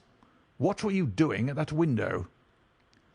The fellow looked at us in a helpless way, and he wrung his hands together like one who is in the last extremity of doubt and misery. "I was doing no harm, sir. I was holding a candle to the window." "And why were you holding a candle to the window?" "Don't ask me, Sir Henry. Don't ask me. I give you my word, sir, that it is not my secret, and I cannot tell it. If it concerned no one but myself, I would not try to keep it from you." A sudden idea occurred to me, and I took the candle from the trembling hand of the butler. "He must have been holding it as a signal," said I. "Let us see if there is any answer." I held it as he had done, and stared out into the darkness of the night. Vaguely I could discern the black bank of the trees and the lighter expanse of the moor, for the moon was behind the clouds. And then I gave a cry of exultation, for a tiny pinpoint of yellow light had suddenly transfixed the dark veil and glowed steadily in the centre of the black square framed by the window. "There it is!" I cried. "No, no, sir, it is nothing. Nothing at all," the butler broke in. "I assure you, sir." "Move your light across the window, Watson," cried the baronet. "See the other moves also. Now, you rascal, do you deny that it is a signal? Come, speak up. Who is your confederate out yonder, and what is this conspiracy that is going on?" The man's face became openly defiant. "It is my business, and not yours. I will not tell." "Then you leave my employment right away." "Very good, sir. If I must, I must." "And you go in disgrace. By thunder, you may well be ashamed of yourself. Your family has lived with mine for over 100 years under this roof, and here I find you deep in some dark plot against me." "No, no, sir, not against you." It was a woman's voice, and Mrs. Barrymore, paler and more horror-struck than her husband, was standing at the door. Her bulky figure in a shawl and skirt might have been comic were it not for the intensity of feeling upon her face. "We have to go, Eliza. This is the end of it. You can pack our things," said the butler. "Oh, John, John, have I brought you to this? It is my doing, Sir Henry, all mine. He has done nothing except for my sake, and because I asked him." "Speak out, then. What does it mean?" "My unhappy brother is starving on the moor. We cannot let him perish at our very gates. The light is a signal to him that food is ready for him, and his light out yonder is to show the spot to which to bring it." "Then your brother is—" "The escaped convict, sir. Selden, the criminal." "That's the truth, sir," said Barrymore. "I said that it was not my secret, and I could not tell it to you. But now you've heard it, and you'll see that if there was a plot, it was not against you." This, then, was the explanation of the stealthy expeditions at night, and the light at the window. Sir Henry and I both stared at the woman in amazement. Was it possible that this stolidly respectable person was of the same blood as one of the most notorious criminals in the country? "Yes, sir. My name is Selden, and he is my younger brother. We humoured him too much when he was a lad, and gave him his own way in everything, until he came to think that the world was made for his pleasure, and that he could do what he liked in it.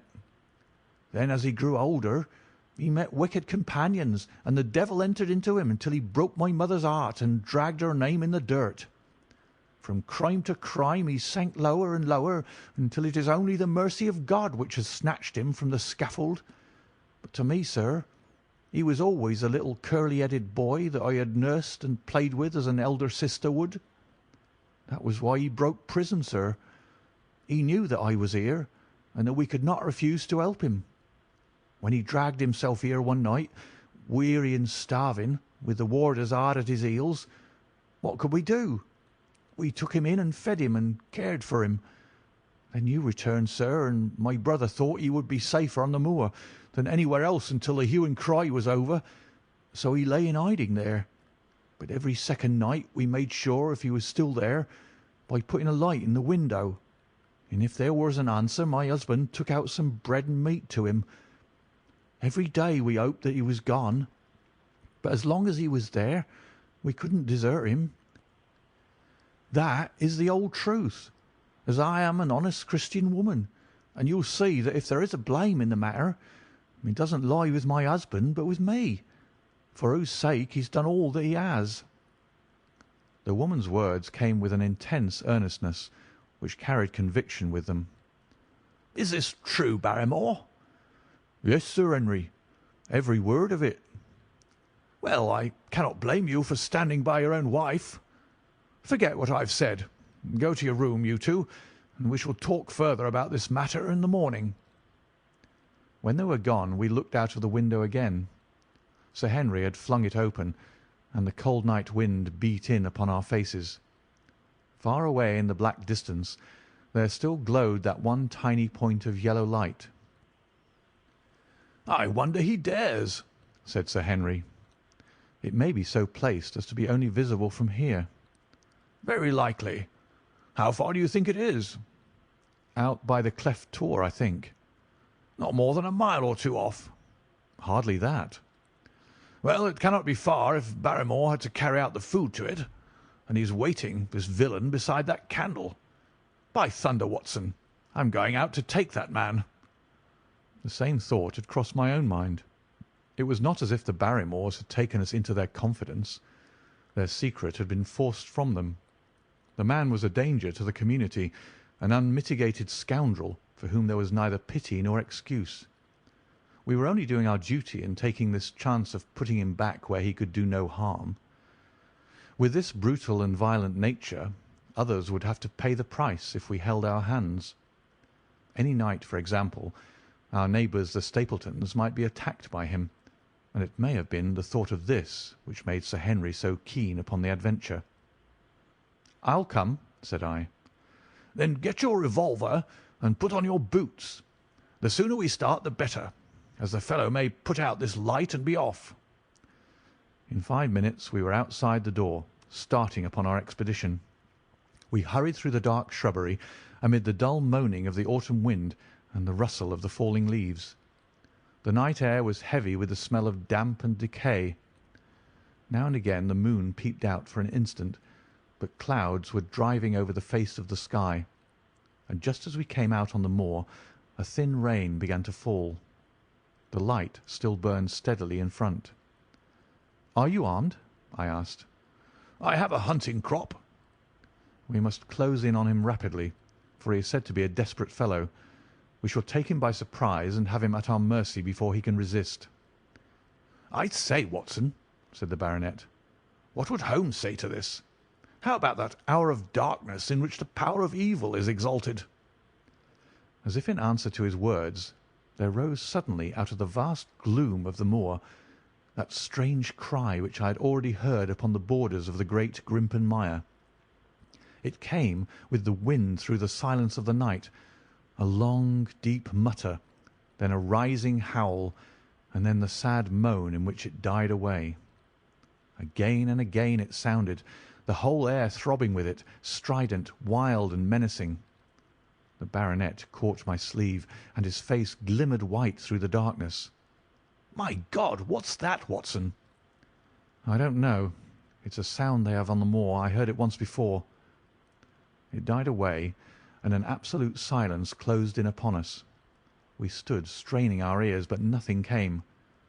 "Watson," said the baronet, "it was the cry of a hound." My blood ran cold in my veins, for there was a break in his voice which told of the sudden horror which had seized him. "What do they call this sound?" he asked. "Who?" "The folk on the countryside." "Oh, they are ignorant people. Why should you mind what they call it?" "Tell me, Watson, what do they say of it?" I hesitated, but could not escape the question. "They say it is the cry of the Hound of the Baskervilles." He groaned and was silent for a few moments. "A hound it was," he said at last, "but it seemed to come from miles away, over yonder, I think." It was hard to say whence it came. "It rose and fell with the wind. Isn't that the direction of the great Grimpen Mire?" "Yes, it is." "Well, it was up there. Come now, Watson, didn't you think yourself that it was the cry of a hound? I am not a child. You need not fear to speak the truth." "Stapleton was with me when I heard it last. He said that it might be the calling of a strange bird." "No, no, it was a hound. My God! Can there be some truth in all these stories? Is it possible that I am really in danger from so dark a cause? You don't believe it, do you, Watson?" "No, no." "And yet it was one thing to laugh about it in London, and it is another to stand out here in the darkness of the moor and to hear such a cry as that. And my uncle! There was the footprint of the hound beside him as he lay. It all fits together. I don't think that I'm a coward, Watson, but that sound seemed to freeze my very blood. Feel my hand." It was as cold as a block of marble. "You'll be all right tomorrow." "I don't think I'll get that cry out of my head. What do you advise that we do now?" "Shall we turn back?" "No, by thunder! We've come out to get our man, and we will do it. We after the convict and a hell-hound as likely as not after us. Come on, we'll see it through if all the fiends of the pit were loose upon the moor." We stumbled slowly along in the darkness, with the black loom of the craggy hills around us and the yellow speck of light burning steadily in front. There is nothing so deceptive as the distance of a light upon a pitch-dark night, and sometimes the glimmer seemed to be far away upon the horizon, and sometimes it might have been within a few yards of us. But at last we could see whence it came, and then we knew that we were indeed very close. A guttering candle was stuck in a crevice of the rocks which flanked it on each side, so as to keep the wind from it, and also to prevent it from being visible, save in the direction of Baskerville Hall. A boulder of granite concealed our approach, and crouching behind it, we gazed over it at the signal light. It was strange to see this single candle burning there in the middle of the moor, with no sign of life near it, just the one straight yellow flame and the gleam of the rock on each side of it. "What shall we do now?" whispered Sir Henry. "Wait here. He must be near his light. Let us see if we can get a glimpse of him." The words were hardly out of my mouth when we both saw him. Over the rocks, in the crevice of which the candle burned, there was thrust out an evil yellow face, a terrible animal face, all seamed and scored with vile passions, foul with mire, with a bristling beard and hung with matted hair. It might well have belonged to one of those old savages who dwelt in the burrows on the hillsides. The light beneath him was reflected in his small, cunning eyes, which peered fiercely to right and left through the darkness, like a crafty and savage animal who has heard the steps of the hunters. Something had evidently aroused his suspicions. It may have been that Barrymore had some private signal which we had neglected to give, or the fellow may have had some other reason for thinking that all was not well, but I could read his fears upon his wicked face. Any instant he might dash out the light and vanish in the darkness. I sprang forward, therefore, and Sir Henry did the same. At the same moment the convict screamed out a curse at us and hurled a rock which splintered up against the boulder which had sheltered us.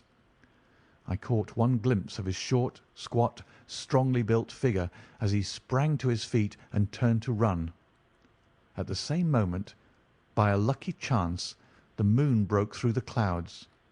We rushed over the brow of the hill, and there was our man running with great speed down the other side, springing over the stones in his way with the activity of a mountain goat.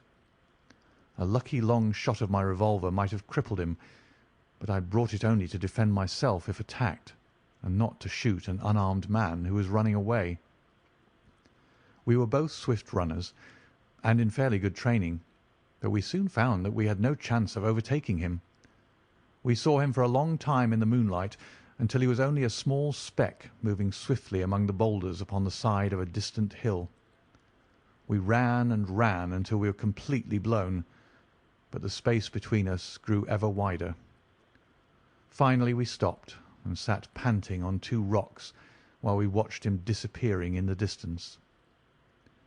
And it was at this moment that there occurred a most strange and unexpected thing. We had risen from our rocks and were turning to go home, having abandoned the hopeless chase. The moon was low upon the right, and the jagged pinnacle of a granite tor stood up against the lower curve of its silver disc. There, outlined as black as any ebony statue on that shining background, I saw the figure of a man upon the tor. Do you think that it was a delusion, Holmes? I assure you that I have never in my life seen anything more clearly. As far as I could judge, the figure was that of a tall, thin man. He stood with his legs a little separated, his arms folded, his head bowed, as if he were brooding over that enormous wilderness of peat and granite which lay before him. He might have been the very spirit of that terrible place. It was not the convict. This man was far from the place where the latter had disappeared. Besides, he was a much taller man. With a cry of surprise I pointed him out to the baronet, but in the instant during which I had turned to grasp his arm, the man was gone. There was the sharp pinnacle of granite still cutting the lower edge of the moon, but its peak bore no trace of that silent and motionless figure. I wished to go in that direction and to search the tor, but it was some distance away. The baronet's nerves were still quivering from that cry, which recalled the dark story of his family, and he was not in the mood for fresh adventures. He had not seen this lonely man upon the tor, and could not feel the thrill which his strange presence and his commanding attitude had given to me. "A warder, no doubt," said he. "The moor has been thick with them since this fellow escaped." Well, perhaps his explanation may be the right one, but I should like to have some further proof of it. To-day we mean to communicate to the Princetown people where they should look for their missing man, but it is hard lines that we have not actually had the triumph of bringing him back as our own prisoner. Such are the adventures of last night, and you must acknowledge, my dear Holmes, that I have done you very well in the matter of a report. Much of what I tell you is no doubt quite irrelevant, but still I feel that it is best that I should let you have all the facts, and leave you to select for yourself those which will be of most service to you in helping you to your conclusions. We are certainly making some progress. So far as the Barrymores go, we have found the motive of their actions, and that has cleared up the situation very much. But the moor, with its mysteries and its strange inhabitants, remains as inscrutable as ever. Perhaps in my next I may be able to throw some light upon this also. Best of all would it be if you could come down to us. In any case, you will hear from me again in the course of the next few days. End of Chapter 9. Chapter 10. Extract from the Diary of Dr. Watson. So far, I have been able to quote from the reports which I have forwarded during those early days to Sherlock Holmes. Now, however, I have arrived at a point in my narrative where I am compelled to abandon this method, and to trust once more to my recollections, aided by the diary which I kept at the time. A few extracts from the latter will carry me on to those scenes which are indelibly fixed in every detail upon my memory. I proceed, then, from the morning which followed our abortive chase of the convict and our other strange experiences upon the moor. October 16th. A dull and foggy day with a drizzle of rain. The house is banked in with rolling clouds, which rise now and then to show the dreary curves of the moor, with thin silver veins upon the sides of the hills, and the distant boulders gleaming where the light strikes upon their wet faces. It is melancholy outside and in. The baronet is in a black reaction after the excitements of the night. I am conscious myself of a weight at my heart, and a feeling of impending danger, ever-present danger, which is the more terrible because I am unable to define it. And have I not cause for such a feeling? Consider the long sequence of incidents which have all pointed to some sinister influence which is at work around us. There is the death of the last occupant of the hall, fulfilling so exactly the conditions of the family legend, and there are the repeated reports from peasants of the appearance of a strange creature upon the moor. Twice I have with my own ears heard the sound which resembled the distant baying of a hound. It is incredible, impossible, that it should really be outside the ordinary laws of nature. A spectral hound, which leaves material footmarks and fills the air with its howling, is surely not to be thought of. Stapleton may fall in with such a superstition, and Mortimer also. But if I have one quality upon earth, it is common sense, and nothing will persuade me to believe in such a thing. To do so would be to descend to the level of these poor peasants, who are not content with a mere fiend dog, but must needs describe him with hell-fire shooting from his mouth and eyes. Holmes would not listen to such fancies, and I am his agent. But facts are facts, and I have twice heard this crying upon the moor. Suppose that there were really some huge hound loose upon it. That would go far to explain everything. But where could such a hound lie concealed? Where did it get its food? Where did it come from? How was it that no one saw it by day? It must be confessed that the natural explanation offers almost as many difficulties as the other. And always, apart from the hound, there is the fact of the human agency in London, the man in the cab, and the letter which warned Sir Henry against the moor. This at least was real. But it might have been the work of a protecting friend as easily as of an enemy. Where is that friend or enemy now? Has he remained in London? Or has he followed us down here? Could he be the stranger whom I saw upon the tor? It is true that I have had only the one glance at him, and yet there are some things to which I am ready to swear. He is no one whom I have seen down here, and I have now met all the neighbours. The figure was far taller than that of Stapleton, far thinner than that of Frankland. Barrymore it might possibly have been, but we had left him behind us, and I am certain that he could not have followed us.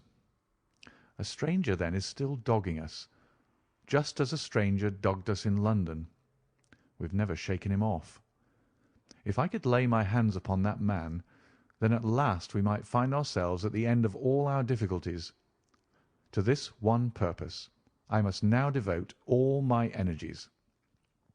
My first impulse was to tell Sir Henry all my plans. My second and wisest one is to play my own game and speak as little as possible to anyone. He is silent and distrait. His nerves have been strangely shaken by that sound upon the moor. I will say nothing to add to his anxieties, but I will take my own steps to attain my own end. We had a small scene this morning after breakfast. Barrymore asked leave to speak with Sir Henry, and they were closeted in his study some little time. Sitting in the billiard-room, I more than once heard the sound of voices raised, and I had a pretty good idea what the point was which was under discussion. After a time, the baronet opened his door and called for me. "Barrymore considers that he has a grievance," he said. "He thinks that it was unfair on our part to hunt his brother-in-law down when he, of his own free will, had told us the secret." The butler was standing very pale, but very collected before us. "I may have spoken too warmly, sir," said he, "and if I have, I am sure that I beg your pardon. At the same time, I was very much surprised when I heard you two gentlemen come back this morning and learned that you had been chasing Selden. The poor fellow has enough to fight against without my putting more upon his track." "If you told us of your own free will, well, it would have been a different thing," said the baronet. "You only told us, or rather your wife only told us, when it was forced from you, and you could not help yourself." "I didn't think you would have taken advantage of it, Sir Henry. Indeed, I didn't." "The man is a public danger. There are lonely houses scattered over the moor, and he is a fellow who would stick at nothing. You would only want to get a glimpse of his face to see that. Look at Mr. Stapleton's house, for example, with no one but himself to defend it. There's no safety for anyone until he's under lock and key." "He'll break into no house, sir. I give you my solemn word upon it. But he will never trouble anyone in this country again. I assure you, Sir Henry, that in a very few days the necessary arrangements will have been made, and he will be on his way to South America. For God's sake, sir, I beg of you not to let the police know that he's still on the moor. They've given up the chase there, and he can lie quiet until the ship is ready for him. You can't tell on him without getting my wife and me into trouble. I beg you, sir, to say nothing to the police." "What do you say, Watson?" I shrugged my shoulders. If he was safely out of the country, it would relieve the taxpayer of a burden. "But how about the chance of his holding someone up before he goes?" "He would not do anything so mad, sir. We have provided him with all that he can want. To commit a crime would be to show where he was hiding." "That is true," said Sir Henry. "Well, Barrymore?" "God bless you, sir, and thank you for my heart. It would have killed my poor wife had he been taken again." "I guess we are aiding and abetting a felony, Watson. But after what we've heard, I don't feel as if I could give the man up. So there's an end to it. All right, Barrymore, you can go." With a few broken words of gratitude, the man turned, but he hesitated and then came back. "You've been so kind to us, sir, that I should like to do the best I can for you in return. I know something, Sir Henry, and perhaps I should have said it before, but it was long after the inquest that I found it out. I've never breathed a word about it yet to mortal man. It's about poor Sir Charles's death." The baronet and I were both upon our feet. "Do you know how he died?" "No, sir, I don't know that." "What then?" "I know why he was at the gate at the hour. It was to meet a woman." "To meet a woman? He?" "Yes, sir." "And the woman's name?" "I can't give you the name, sir, but I can give you the initials. Her initials were L.L." "How do you know this, Barrymore?" "Well, Sir Henry, your uncle had a letter that morning. He had usually a great many letters, but he was a public man and well known for his kind heart, so that everyone who was in trouble was glad to turn to him. But that morning, as it chanced, there was only this one letter, so I took the more notice of it. It was from Coombe Tracy, and it was addressed in a woman's hand." "Well?"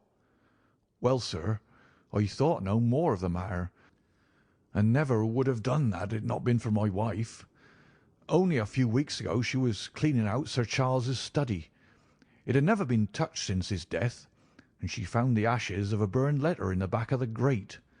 The greater part of it was charred to pieces, but one little slip, the end of a page, hung together, and the writing could still be read, though it was grey on a black background. It seemed to us to be a postscript at the end of the letter, and it said, 'Please, please, as you are a gentleman, burn this letter and be at the gate by 10 o'clock. Beneath it were signed the initials L.L. Have you got that slip? No, sir. It crumbled all to bits after we moved it. Had Sir Charles received any other letters in the same writing? Well, sir, I took no particular notice of his letters. I should not have noticed this one, only it happened to come alone. And you have no idea who L.L. is? No, sir, no more than you have. But I expect if we could lay our hands upon that lady, we should know more about Sir Charles's death. I cannot understand, Barrymore, how you came to conceal this important information. Well, sir, it was immediately after that our own trouble came to us. And then again, sir, we were both of us very fond of Sir Charles, as we well might be considering all he has done for us. To rake this up couldn't help our poor master, and it's well to go carefully when there's a lady in the case, even the best of us. You thought it might injure his reputation? Well, sir, I thought no good could come of it.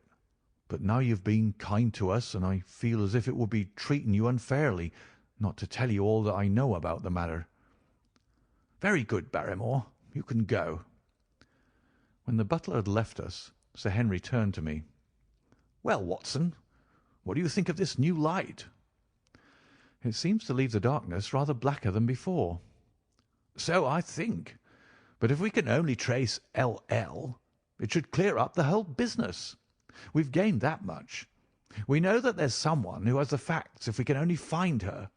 What do you think we should do? Let Holmes know all about it at once. It'll give him the clue for which he has been seeking. I am much mistaken if it does not bring him down. I went at once to my room and drew up my report of the morning's conversation for Holmes. It was evident to me that he had been very busy of late, for the notes which I had from Baker Street were few and short, with no comments upon the information which I had supplied, and hardly any reference to my mission.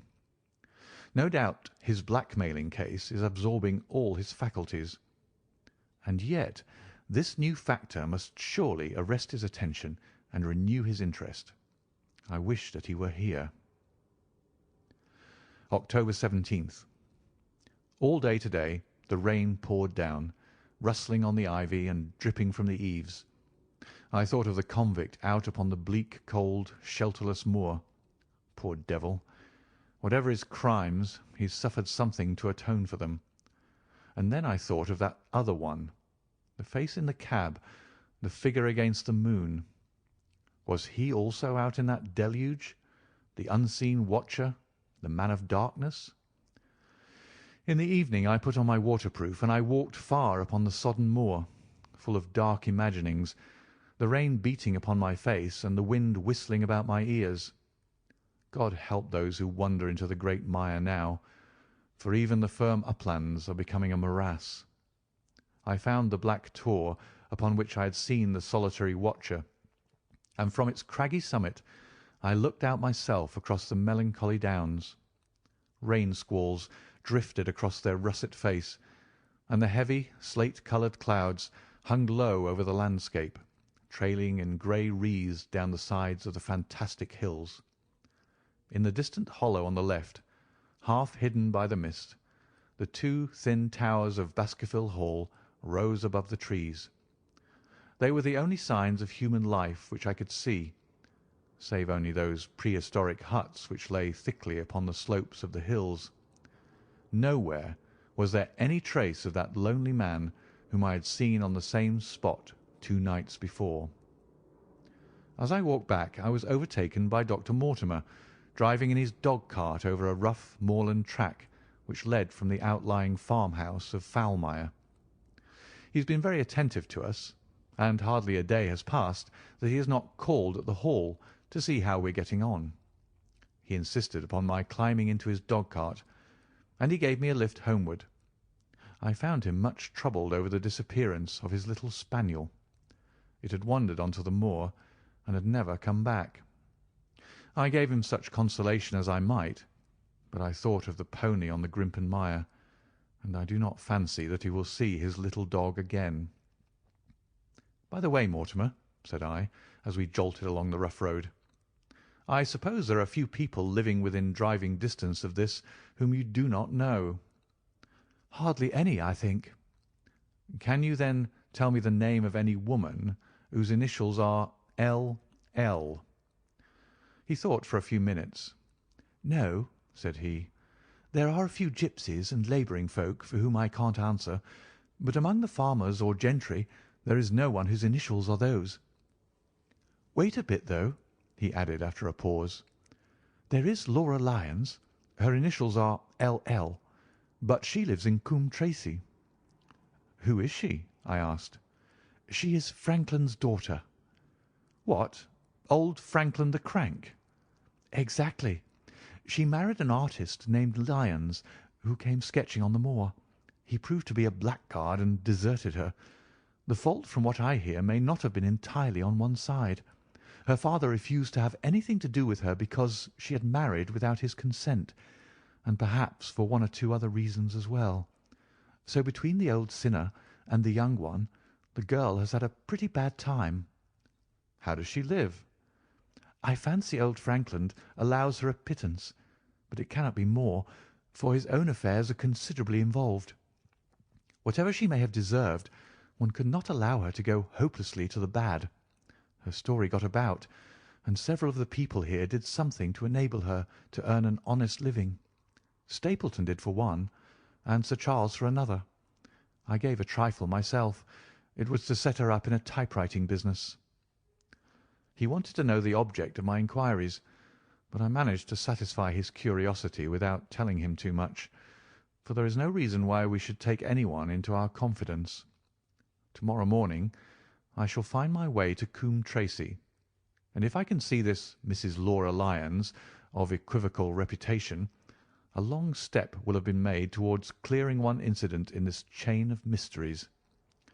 I am certainly developing the wisdom of the serpent, for when Mortimer pressed his questions to an inconvenient extent, I asked him casually to what type Franklin's skull belonged, and so heard nothing but craniology for the rest of our drive. I have not lived for years with Sherlock Holmes for nothing. I have only one other incident to record upon this tempestuous and melancholy day. This was my conversation with Barrymore just now, which gives me one more strong card which I can play in due time. Mortimer had stayed to dinner, and he and the baronet played écarté afterwards. The butler brought me my coffee into the library, and I took the chance to ask him a few questions. "Well," said I, "has this precious relation of yours departed, or is he still lurking out yonder?" "I don't know, sir. I hope to heaven that he's gone, for he's brought nothing but trouble here. I've not heard of him since I left our food for him last, and that was 3 days ago." "Did you see him then?" "No, sir, but the food was gone when next I went that way." "Then he was certainly there?" "So you would think, sir, unless it was the other man who took it." I sat with my coffee cup halfway to my lips and stared at Barrymore. "You know that there is another man, then?" "Yes, sir. There is another man upon the moor." "Have you seen him?" "No, sir." "How do you know of him, then?" "Selden told me of him, sir, a week ago or more. He's in hiding too, but he's not a convict as far as I can make out. I don't like it, Dr. Watson. I tell you straight, sir, that I don't like it." He spoke with a sudden passion of earnestness. "Now listen to me, Barrymore. I have no interest in this matter but that of your master. I have come here with no object except to help him. Tell me frankly, what is it that you don't like?" Barrymore hesitated for a moment, as if he regretted his outburst, or found it difficult to express his own feelings in words. "It's all these goings-on, sir," he cried at last, waving his hand towards the rain-lashed window which faced the moor. "There's foul play somewhere, and there's black villainy brewing. To that I'll swear. Very glad I should be, sir, to see Sir Henry on his way back to London again." "But what is it that alarms you?" "Look at Sir Charles's death. That was bad enough. For all that the coroner said, look at the noises on the moor at night. There's not a man who would cross it after sundown if he was paid for it. Look at this stranger hiding out yonder and watching and waiting. What's he waiting for? What does it mean? It means no good to anyone of the name of Baskerville, and very glad I shall be to quit of it all in the day that Sir Henry's new servants are ready to take over the hall." "But about this stranger," said I. "Can you tell me anything about him? What did Selden say? Did he find out where he hid, or what he was doing?" "He saw him once or twice, but he's a deep one and gives nothing away. At first he thought that he was the police, but soon he found that he had some lay of his own. A kind of gentleman he was, as far as he could see, but what he was doing he could not make out." "And where did he say that he lived?" "Among the old houses on the hillside, the stone huts where the old folk used to live." "But how about his food?" "Selden found out that he has got a lad who works for him and brings all he needs. I dare say he goes to Coombe Tracey for what he wants." "Very good, Barrymore. We may talk further of this some other time."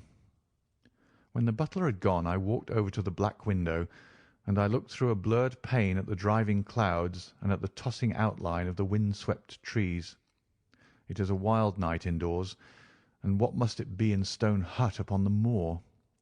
What passion of hatred can it be which leads a man to lurk in such a place at such a time? And what deep and earnest purpose can he have which calls for such a trial? There in that hut upon the moor seems to lie the very centre of that problem which has vexed me so sorely. I swear that another day shall not have passed before I have done all that man can do to reach the heart of the mystery. End of Chapter 10. Chapter 11. The Man on the Tour. The extract from my private diary which forms the last chapter has brought my narrative up to the 18th of October, a time when these strange events began to move swiftly towards their terrible conclusion. The incidents of the next few days are indelibly graven upon my recollection, and I can tell them without reference to the notes made at the time. I start them from the day which succeeded that upon which I had established two facts of great importance. The one, that Mrs. Laura Lyons of Coombe Tracey had written to Sir Charles Baskerville and made an appointment with him at the very place and hour that he met his death. The other, that the lurking man upon the moor was to be found among the stone huts upon the hillside. With these two facts in my possession, I felt that either my intelligence or my courage must be deficient if I could not throw some further light upon these dark places. I had no opportunity to tell the baronet what I had learned about Mrs. Lyons upon the evening before, for Dr. Mortimer remained with him at cards until it was very late. At breakfast, however, I informed him about my discovery, and asked him whether he would care to accompany me to Coombe Tracey. At first he was very eager to come, but on second thoughts it seemed to both of us that if I went alone the results might be better.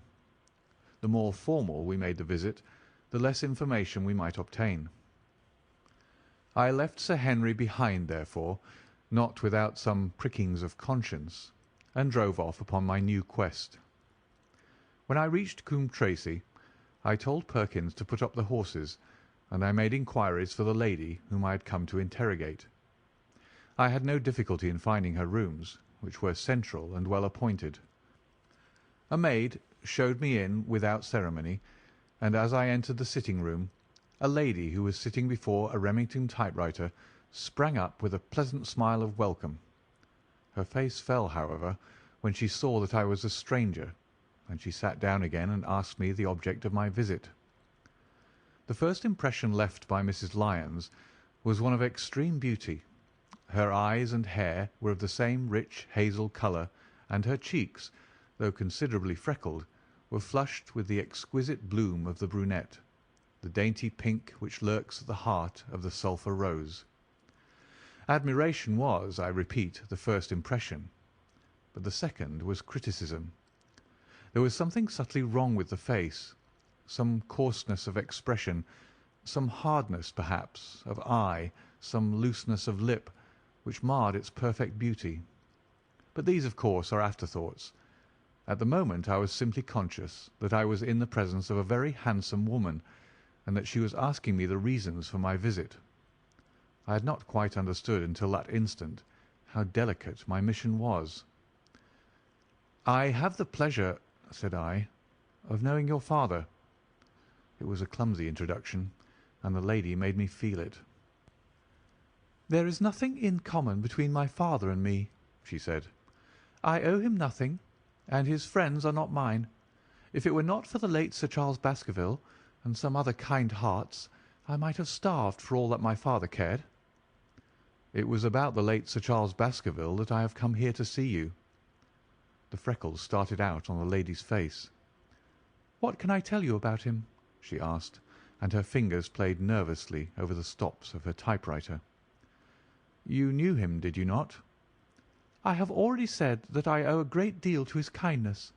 If I am able to support myself, it is largely due to the interest which he took in my unhappy situation."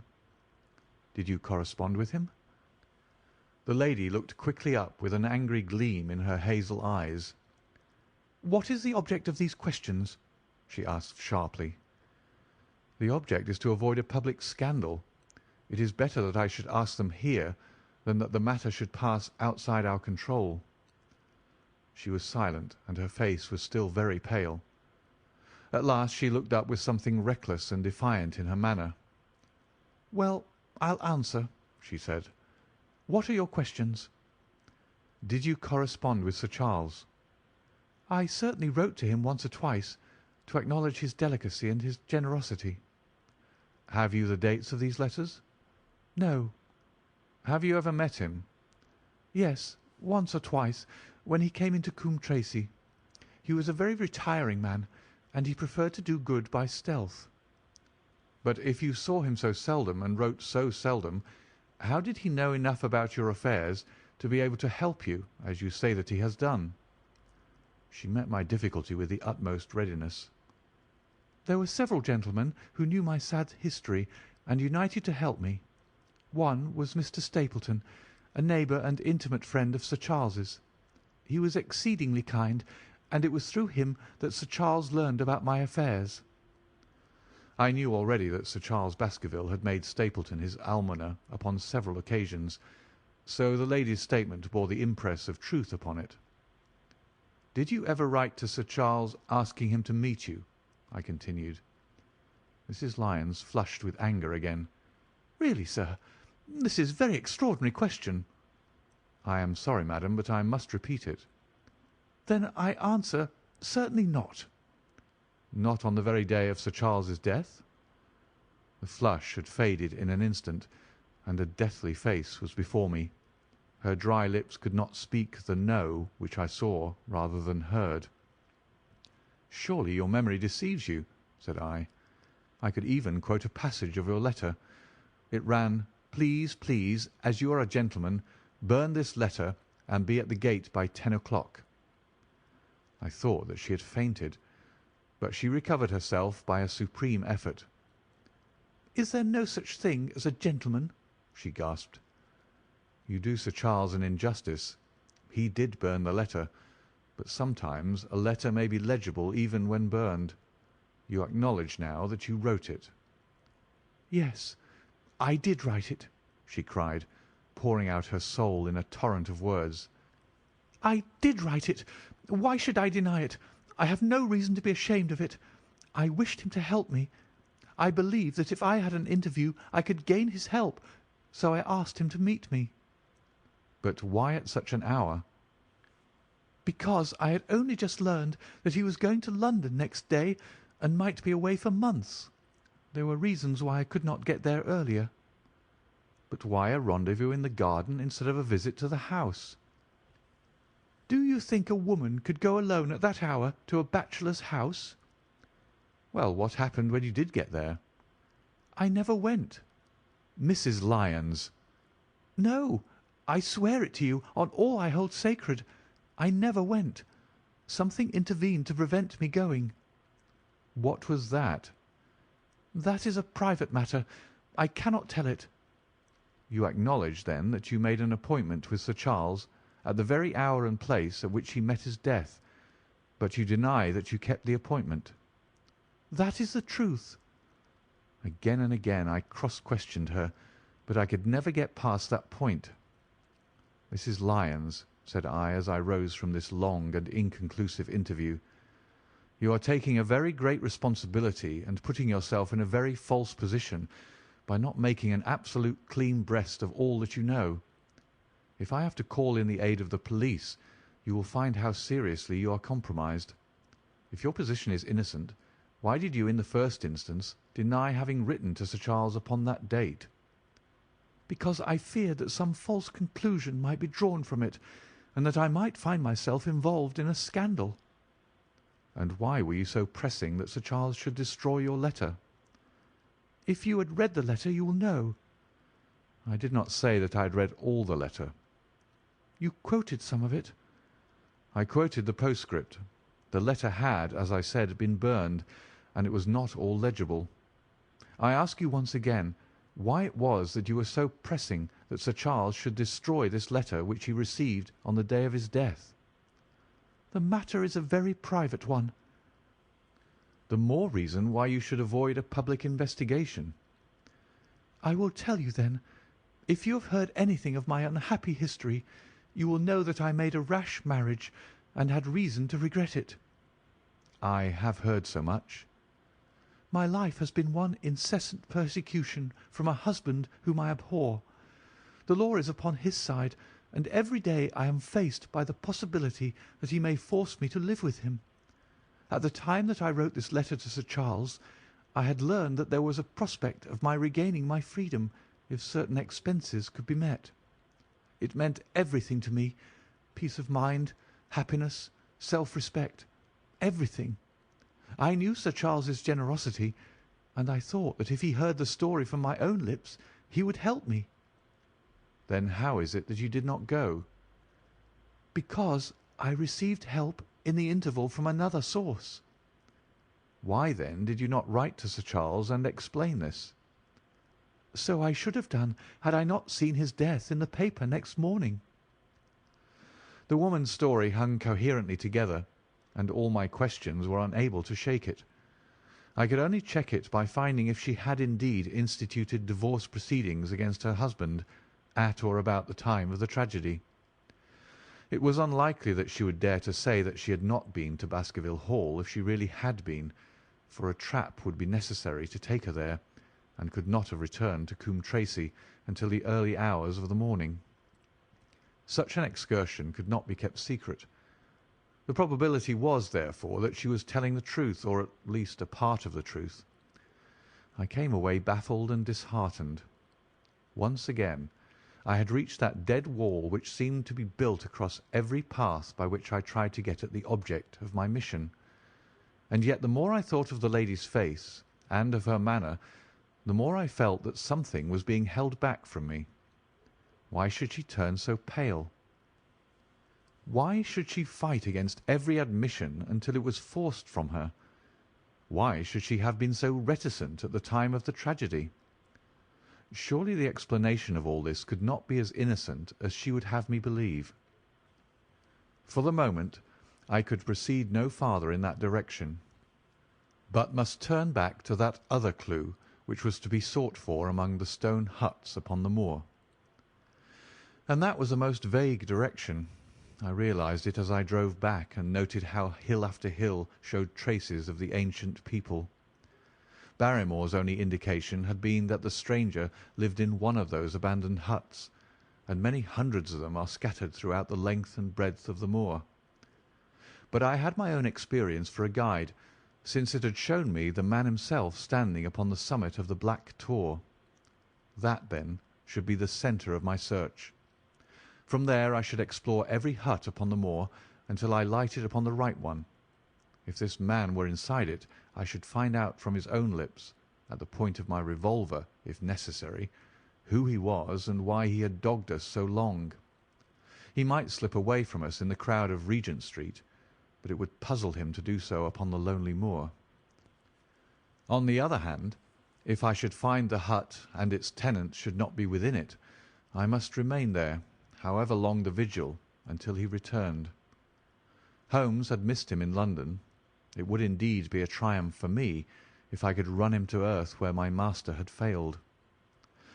Luck had been against us again and again in this inquiry, but now at last it came to my aid, and the messenger of good fortune was none other than Mr. Frankland, who was standing grey-whiskered and red-faced outside the gate of his garden, which opened on to the high road along which I travelled.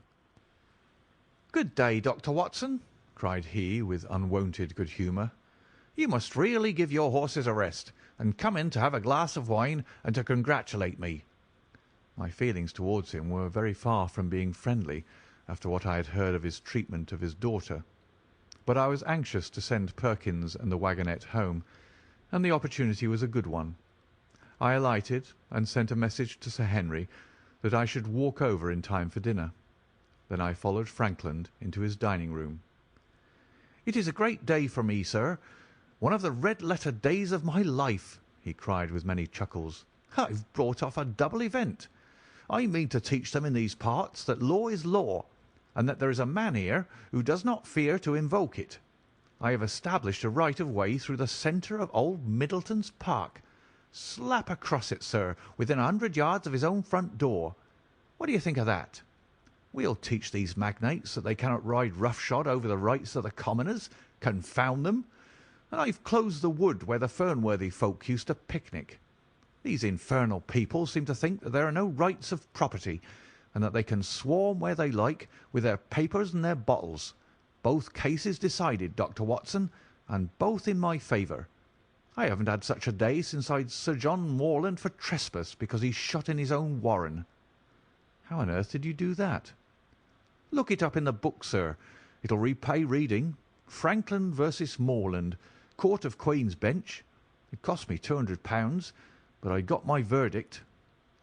"Did it do you any good?" "None, sir, none. I am proud to say that I have no interest in the matter. I act entirely from a sense of public duty. I have no doubt, for example, that the Fernworthy people will burn me in effigy tonight. I told the police last time they did it that they should stop these disgraceful exhibitions. The county constabulary is in a scandalous state, sir, and it has not afforded me the protection to which I am entitled. The case of Frankland versus Regina will bring the matter before the attention of the public. I told them that they would have occasion to regret their treatment of me, and already my words have come true." "How so?" I asked. The old man put on a very knowing expression. "Because I could tell them what they are dying to know, but nothing could induce me to help the rascals in any way." I had been casting around for some excuse by which I could get away from his gossip, but now I began to wish to hear more of it. I had seen enough of the contrary nature of the old sinner to understand that any strong sign of interest would be the surest way to stop his confidences. "Some poaching case, no doubt," said I, with an indifferent manner. "Aha, my boy! A very much more important matter than that. What about the convict on the moor?" I stared. "You don't mean that you know where he is?" said I. "I may not know exactly where he is, but I'm quite certain that I could help the police to lay their hands on him. Has it never struck you that the way to catch that man was to find out where he got his food and so trace it to him?" He certainly seemed to be getting uncomfortably near the truth. "No doubt," said I. "But how do you know that he is anywhere upon the moor?" "I know it because I've seen with my own eyes the messenger who takes him his food." My heart sank for Barrymore. It was a serious thing to be in the power of this spiteful old busybody, but his next remark took a weight from my mind. "You'll be surprised to hear that his food is taken to him by a child. I see him every day through my telescope upon the roof. He passes along the same path at the same hour. And to whom should he be going except to the convict?" Here was luck indeed, and yet I suppressed all appearance of interest. A child! Barrymore had said that our unknown was supplied by a boy. It was on his track, and not upon the convict's, that Frankland had stumbled. If I could get his knowledge, it might save me a long and weary hunt. But incredulity and indifference were evidently my strongest cards. I should say that it was much more likely that it was the son of one of the moorland shepherds taking out his father's dinner. The least appearance of opposition struck fire out of the old autocrat. His eyes looked malignantly at me, and his grey whiskers bristled like those of an angry cat. "Indeed, sir," said he, pointing out over the wide-stretching moor. "Do you see that black tor over yonder? Well, do you see the low hill beyond with the thorn bush upon it? It is the stoniest part of the whole moor. Is that a place where a shepherd would be likely to take his station? Your suggestion, sir, is a most absurd one." I meekly answered that I had spoken without knowing all the facts. My submission pleased him, and led him to further confidences. "You may be sure, sir, that I have very good grounds before I came to an opinion. I have seen the boy again and again with his bundle, every day and sometimes twice a day. I have been able, but wait a moment, Dr. Watson. Do my eyes deceive me, or is there at present moment something moving upon that hillside?" It was several miles off, but I could distinctly see a small dark dot against the dull green and grey. "Come, sir, come!" cried Frankland, rushing upstairs. "You will see with your own eyes, and judge for yourself." The telescope, a formidable instrument mounted upon a tripod, stood upon the flat leads of the house. Frankland clapped his eye to it and gave a cry of satisfaction. "Quick, Dr. Watson, quick, before he passes over the hill." There he was, sure enough, a small urchin with a little bundle upon his shoulder, toiling slowly up the hill. When he reached the crest, I saw the ragged, uncouth figure outlined for an instant against the cold blue sky.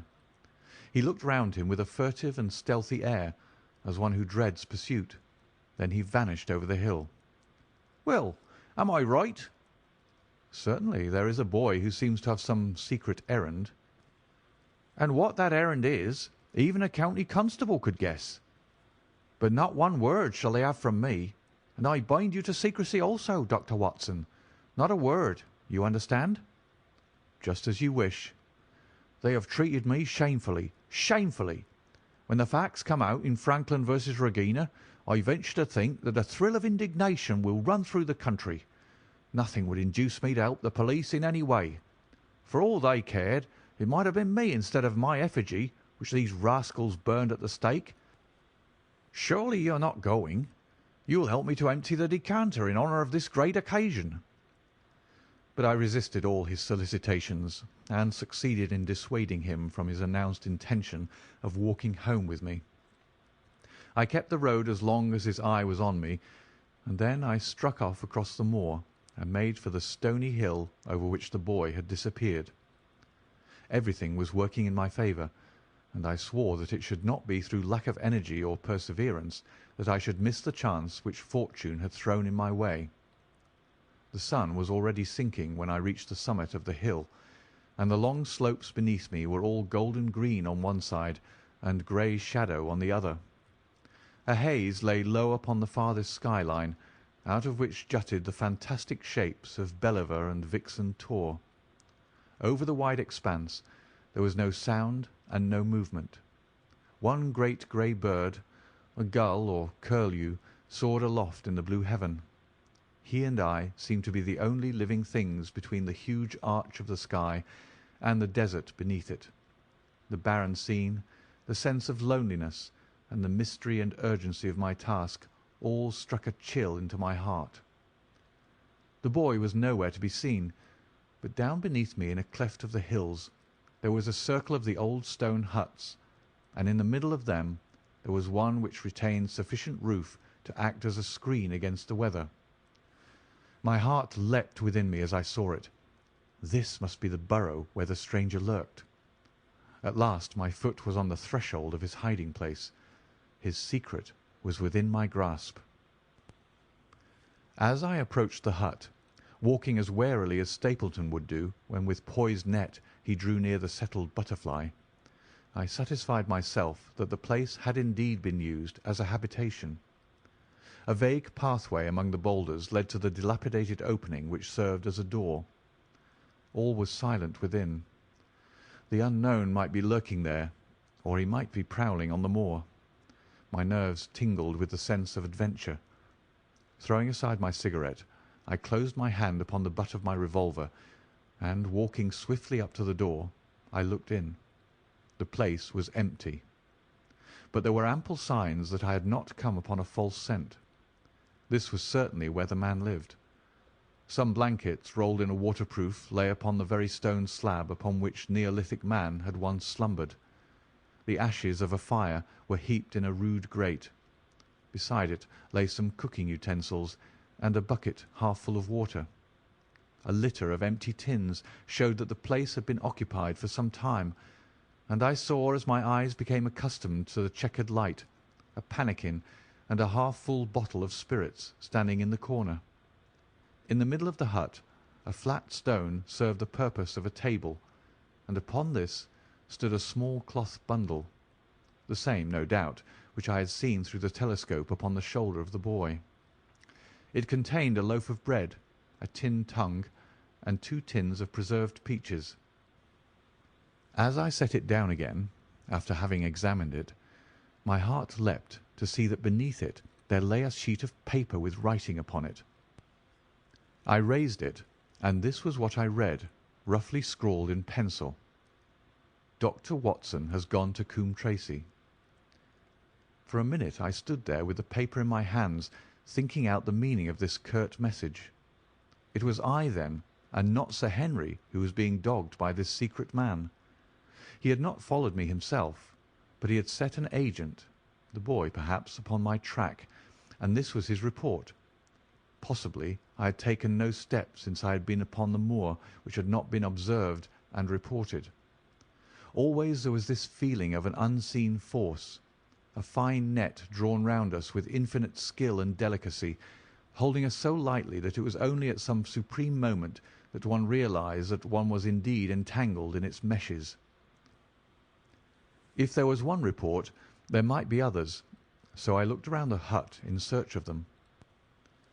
There was no trace, however, of anything of the kind, nor could I discover any sign which might indicate the character or intentions of the man who lived in this singular place, save that he must be of Spartan habits and cared little for the comforts of life.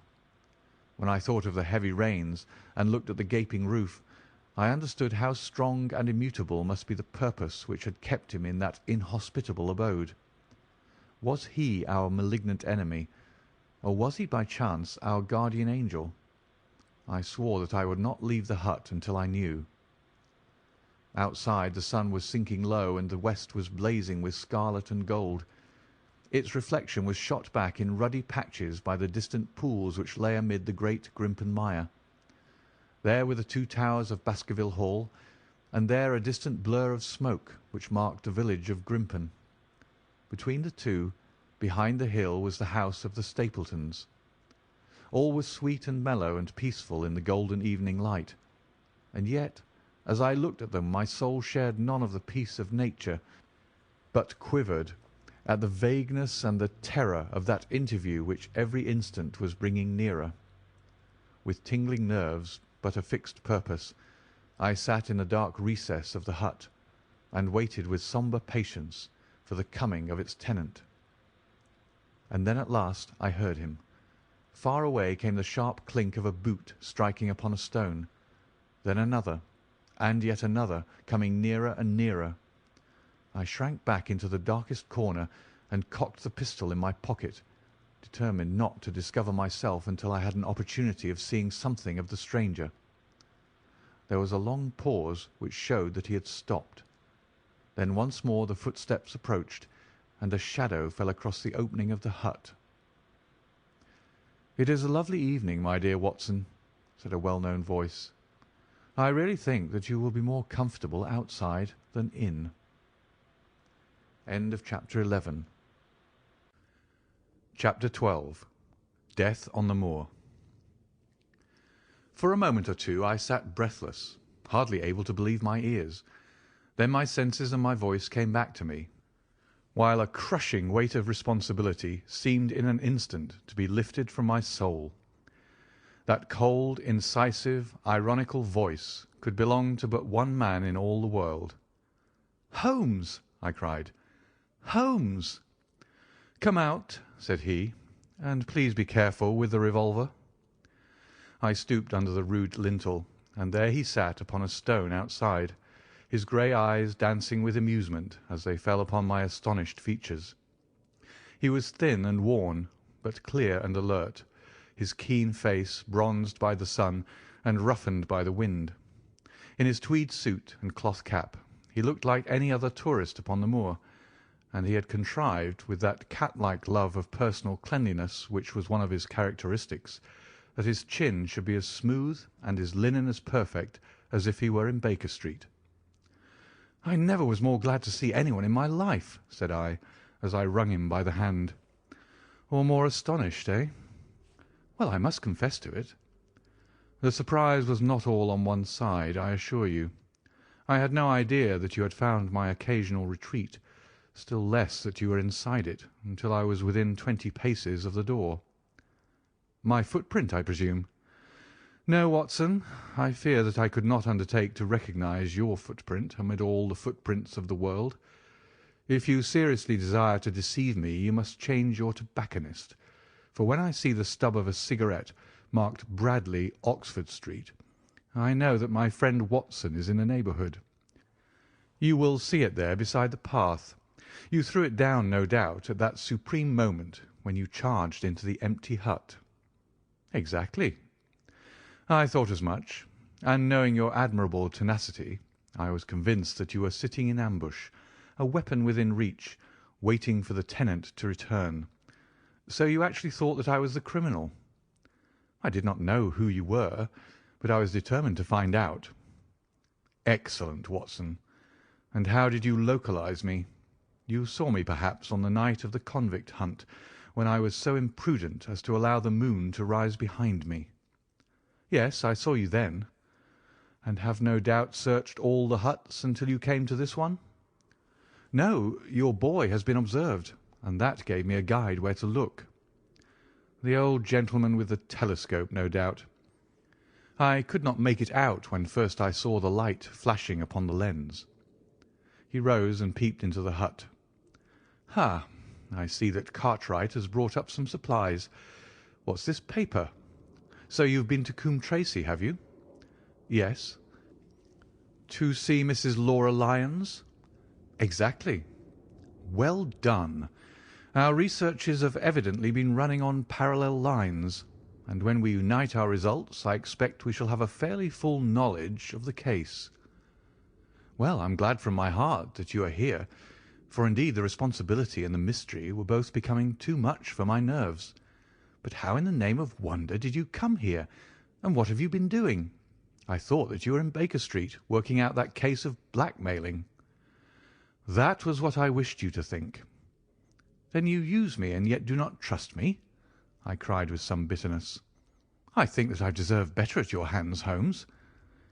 "My dear fellow, you have been invaluable to me in this as in many other cases, and I beg that you will forgive me if I have seemed to play a trick upon you.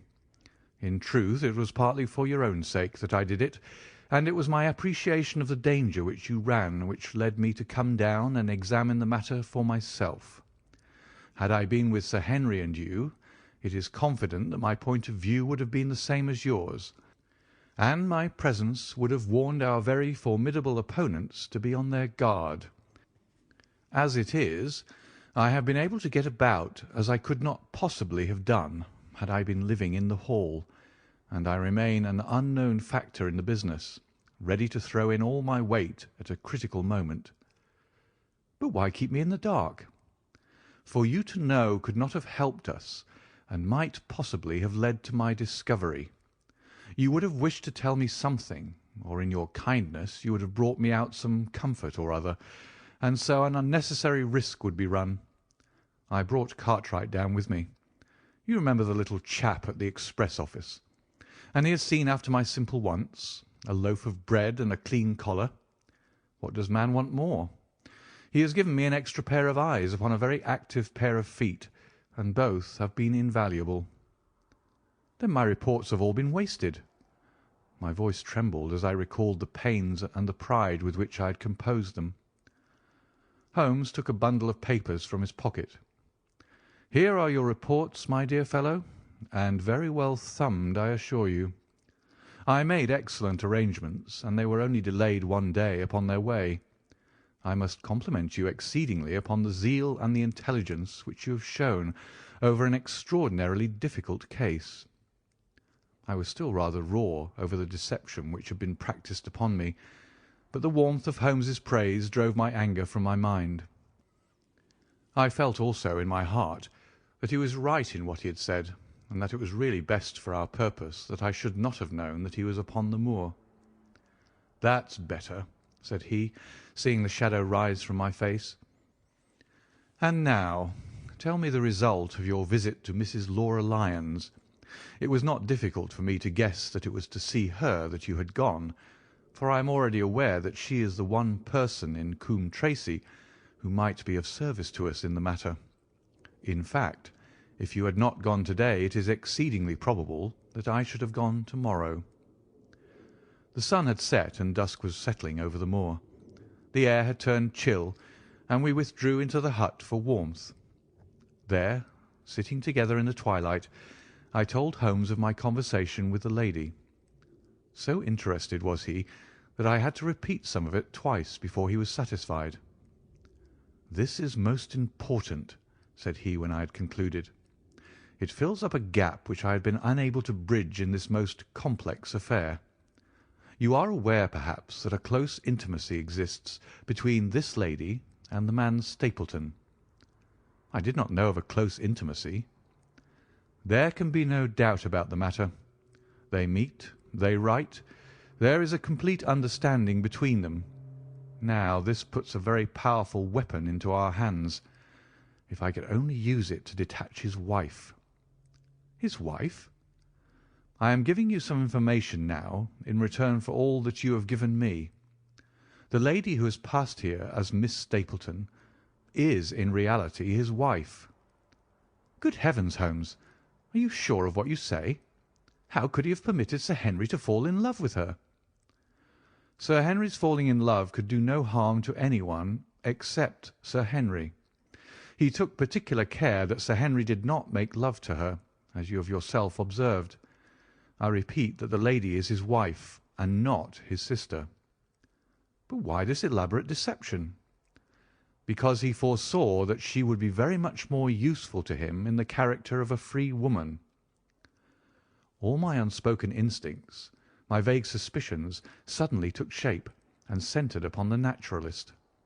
In that impassive, colourless man, with his straw hat and his butterfly net, I seemed to see something terrible.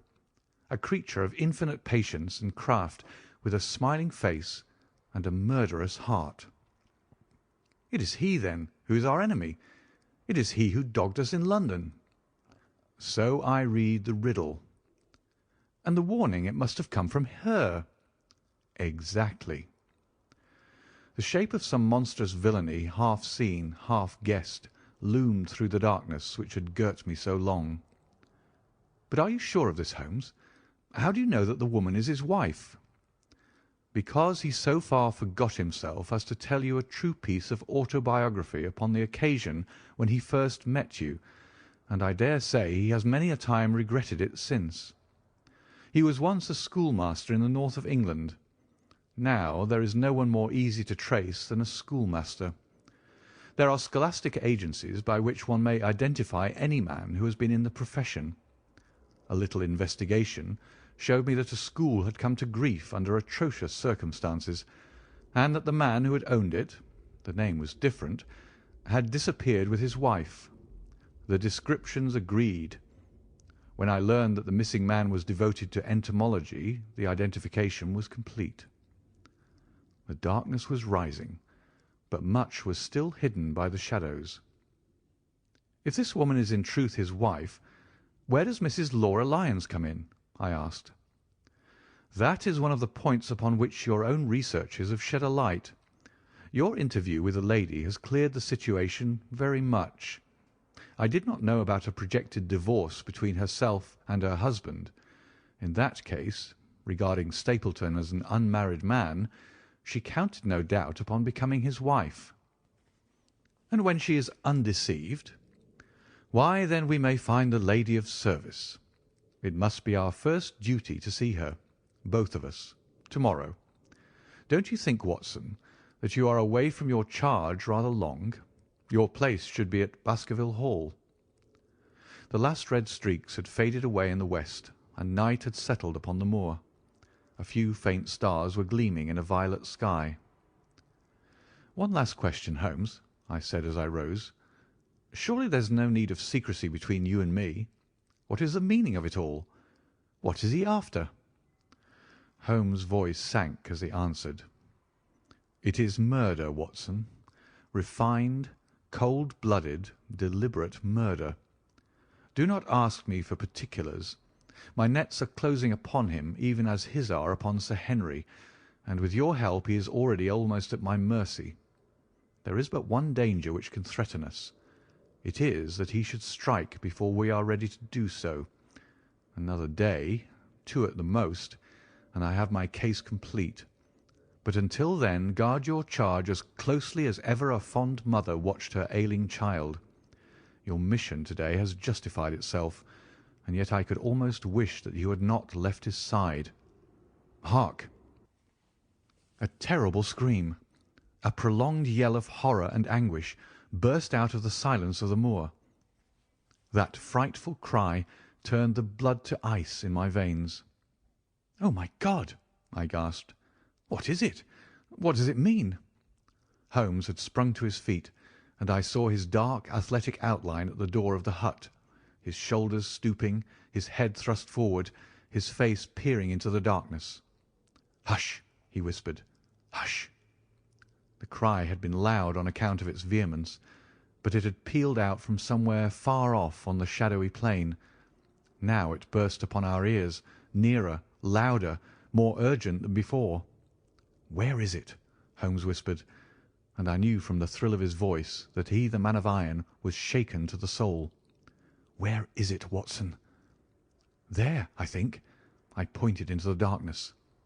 "No, there." Again the agonized cry swept through the silent night, louder and much nearer than ever. And a new sound mingled with it, a deep muttered rumble, musical and yet menacing, rising and falling like the low, constant murmur of the sea. "The Hound!" cried Holmes. "Come, Watson, come. Great heavens, if we are too late!" He had started running swiftly over the moor, and I had followed at his heels. But now from somewhere among the broken ground immediately in front of us there came one last despairing yell, and then a dull, heavy thud. We halted and listened. Not another sound broke the heavy silence of the windless night. I saw Holmes put his hand to his forehead like a man distracted. He stamped his feet upon the ground. "He has beaten us, Watson. We are too late." "No, no, surely not." Fool that I was to hold my hand. And you, Watson, see what comes of abandoning your charge. But by heaven, if the worst has happened, we'll avenge him. Blindly we ran through the gloom, blundering against boulders, forcing our way through gorse bushes, panting up hills and rushing down slopes, heading always in the direction whence those dreadful sounds had come. At every rise Holmes looked eagerly around him, but the shadows were thick upon the moor, and nothing moved upon its dreary face. "Can you see anything?" "Nothing." "But hark! What is that?" A low moan had fallen upon our ears. There it was again upon our left. On that side a ridge of rocks ended in a sheer cliff which overlooked a stone-strewn slope. On its jagged face was spread-eagled some dark, irregular object. As we ran towards it, the vague outline hardened into a definite shape. It was a prostrate man, face downward upon the ground, the head doubled under him at a horrible angle, the shoulders rounded, and the body hunched together as if in the act of throwing a somersault. So grotesque was the attitude that I could not for the instant realize that that moan had been the passing of his soul. Not a whisper, not a rustle rose now from the dark figure over which we stooped. Holmes laid his hand upon him and held it up again with an exclamation of horror. The gleam of the match which he struck shone upon his clotted fingers and upon the ghastly pool which widened slowly from the crushed skull of the victim. And it shone upon something else which turned our hearts sick and faint within us, the body of Sir Henry Baskerville. There was no chance of either of us forgetting that peculiar ruddy tweed suit, the very one which he had worn on the first morning that we had seen him in Baker Street. We caught the one clear glimpse of it, and then the match flickered and went out, even as the hope had gone out of our souls. Holmes groaned, and his face glimmered white through the darkness. "The brute! The brute!" I cried with clenched hands. "Oh, Holmes, I shall never forgive myself for having left him to his fate." "I am more to blame than you, Watson. In order to have my case well rounded and complete, I have thrown away the life of my client. It is the greatest blow which has befallen me in my career. But how could I know? How could I know that he would risk his life alone upon the moor in the face of all my warnings? That we should have heard the screams, my God, those screams, and yet have been unable to save him. Where is this brute of a hound which drove him to his death? It may be lurking among those rocks at this instant. And Stapleton, where is he? He shall answer for this deed." "He shall. I will see to that. Uncle and nephew have been murdered, the one frightened to death by the very sight of a beast which he thought to be supernatural, the other driven to his end in this wild flight to escape from it. But now we have to prove the connection between the man and the beast. Save from what we heard, we cannot even swear to the existence of the latter, since Sir Henry has evidently died from the fall. But by heavens, cunning as he is, the fellow shall be in my power before another day is passed." We stood with bitter hearts on either side of the mangled body, overwhelmed by this sudden and irrevocable disaster which had brought all our long and weary labours to so piteous an end. Then, as the moon rose, we climbed to the top of the rocks over which our poor friend had fallen, and from the summit we gazed out over the shadowy moor, half silver and half gloom. Far away, miles off, in the direction of Grimpen, a single steady yellow light was shining. It can only come from the lonely abode of the Stapletons. With a bitter curse, I shook my fist at it as I gazed. Why should we not seize him at once? Our case is not complete. The fellow is wary and cunning to the last degree. It is not what we know, but what we can prove. If we make one false move, the villain may escape us yet. What can we do? There will be plenty for us to do tomorrow. Tonight we can only perform the last offices to our poor friend. Together we made our way down the precipitous slope and approached the body, black and clear against the silvered stones. The agony of those contorted limbs struck me with a spasm of pain and blurred my eyes with tears. "We must send for help, Holmes. We cannot carry him all the way to the Hall. Good heavens, are you mad?" He had uttered a cry and bent over the body. Now he was dancing and laughing and wringing my hand. Could this be my stern, self-contained friend? These were hidden fires indeed. "A beard! A beard! The man has a beard!" "A beard? It is not the baronet. It is— why, it is my neighbour, the convict." With feverish haste we had turned the body over, and that dripping beard was pointing up to the cold, clear moon. There could be no doubt about the beetling forehead, the sunken animal eyes. It was indeed the same face which had glared upon me in the light of the candle from over the rock, the face of Selden, the criminal. Then, in an instant, it was all clear to me. I remembered how the baronet had told me that he had handed his old wardrobe to Barrymore. Barrymore had passed it on in order to help Selden in his escape. Boots, shirt, cap, it was all Sir Henry's. The tragedy was still black enough, but this man had at least deserved death by the laws of his country. I told Holmes how the matter stood, my heart bubbling over with thankfulness and joy. "Then the clothes have been the poor devil's death," said he. "It is clear enough that the Hound has been laid on from some article of Sir Henry's, the boot which was abstracted in the hotel in all probability, and so ran this man down. There is one very singular thing, however. How came Selden, in the darkness, to know that the Hound was on his trail?" "He heard him." To hear a hound upon the moor would not work a hard man like this convict into such a paroxysm of terror that he would risk recapture by screaming wildly for help. By his cries he must have run a long way after he knew the animal was on his track. How did he know? A greater mystery to me is why this hound, presuming that all our conjectures are correct— I presume nothing. Well, then, why this hound should be loose tonight. I suppose that it does not always run loose upon the moor. Stapleton would not let it go unless he had reason to think that Sir Henry would be there. My difficulty is the more formidable of the two, for I think that we shall very shortly get an explanation of yours, while mine may remain forever a mystery. The question now is, what shall we do with this poor wretch's body? We cannot leave it here to the foxes and the ravens. I suggest that we put it in one of the huts until we can communicate with the police. Exactly. I have no doubt that you and I could carry it so far. Hullo, Watson, what's this? It's the man himself, by all that's wonderful and audacious. Not a word to show your suspicions. Not a word, or my plans crumble to the ground. A figure was approaching us over the moor, and I saw the dull red glow of a cigar. The moon shone upon him, and I could distinguish the dapper shape and jaunty walk of the naturalist. He stopped when he saw us, and then came on again. "Why, Dr. Watson, that's not you, is it?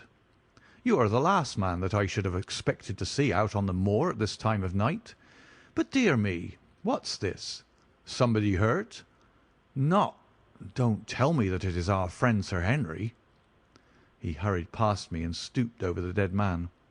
I heard a sharp intake of his breath, and the cigar fell from his fingers. Who's this?" he stammered. "It is Selden, the man who escaped from Princetown." Stapleton turned a ghastly face upon us, but by a supreme effort he had overcome his amazement and his disappointment. He looked sharply from Holmes to me. "Dear me, what a very shocking affair! How did he die?" "He appears to have broken his neck by falling over these rocks. My friend and I were strolling on the moor when we heard a cry." "I heard a cry also. That was what brought me out. I was uneasy about Sir Henry." "Why about Sir Henry in particular?" I could not help asking. "Because I had suggested that he should come over. When he did not come, I was surprised, and I naturally became alarmed for his safety when I heard cries upon the moor. By the way," his eyes darted again from my face to Holmes's, "did you hear anything else besides a cry?" "No," said Holmes. "Did you?" "No." "What do you mean, then?" "Oh, you know the stories that the peasants tell about a phantom hound, and so on. It is said to be heard at night upon the moor. I was wondering if there were any evidence of such a sound to-night." "We heard nothing of the kind," said I. "And what is your theory of this poor fellow's death?" "I have no doubt that anxiety and exposure have driven him off his head. He has rushed about the moor in a crazy state, and eventually fallen over here and broken his neck." "That seems the most reasonable theory," said Stapleton, and he gave a sigh which I took to indicate his relief. "What do you think about it, Mr. Sherlock Holmes?" My friend bowed his compliments. "You are quick at identification," said he. We have been expecting you in these parts since Dr. Watson came down. You are in time to see a tragedy." "Yes, indeed. I have no doubt that my friend's explanation will cover the facts. I will take an unpleasant remembrance back to London with me to-morrow." "Oh, you return to-morrow?" "That is my intention." "I hope your visit has cast some light upon these occurrences which have puzzled us." Holmes shrugged his shoulders. "One cannot always have the success for which one hopes. An investigator needs facts and not legends or rumours. It has not been a satisfactory case." My friend spoke in his frankest and most unconcerned manner. Stapleton still looked hard at him. Then he turned to me. "I would suggest carrying this poor fellow to my house, but it would give my sister such a fright that I do not feel justified in doing it. I think that if we put something over his face, he will be safe until morning." And so it was arranged. Resisting Stapleton's offer of hospitality, Holmes and I set off to Baskerville Hall, leaving the naturalist to return alone.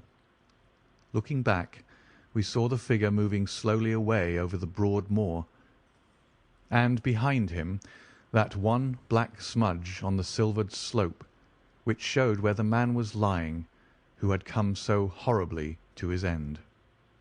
End of Chapter 12. Chapter 13. Fixing the Nets. "We're at close grips at last," said Holmes as we walked together across the moor. "What a nerve the fellow has! How he pulled himself together in the face of what must have been a paralysing shock when he found that the wrong man had fallen a victim to his plot. I told you in London, Watson, and I tell you now again, that we have never had a foeman more worthy of our steel. I'm sorry that he's seen you. And so was I at first, but there was no getting out of it. What effect do you think it will have upon his plans now that he knows you're here? It may cause him to be more cautious, or it may drive him to desperate measures at once.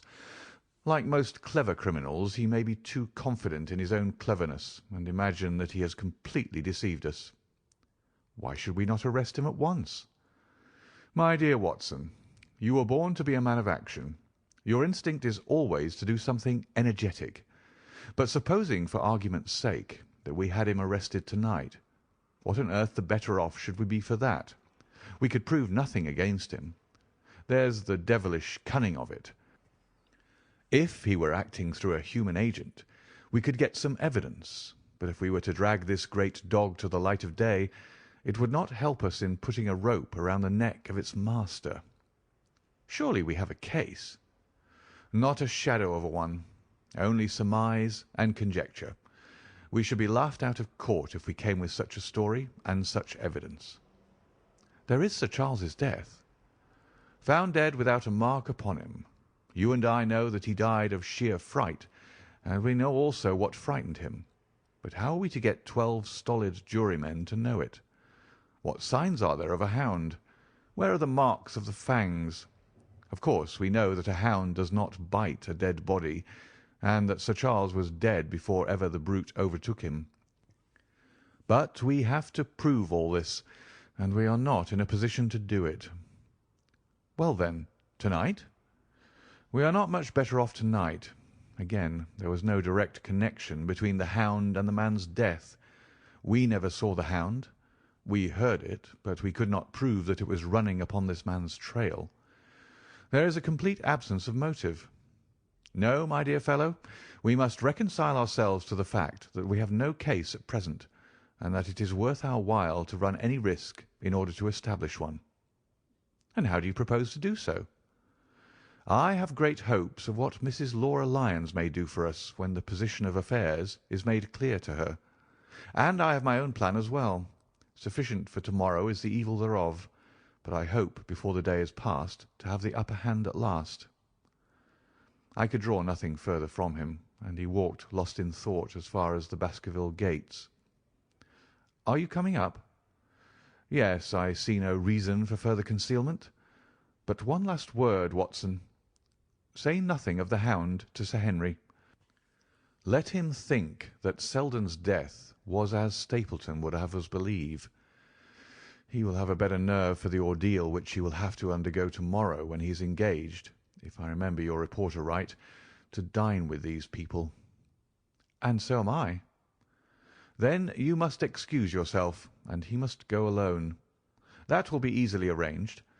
And now, if we are too late for dinner, I think that we are both ready for our suppers." Sir Henry was more pleased than surprised to see Sherlock Holmes, for he had for some days been expecting that recent events would bring him down from London.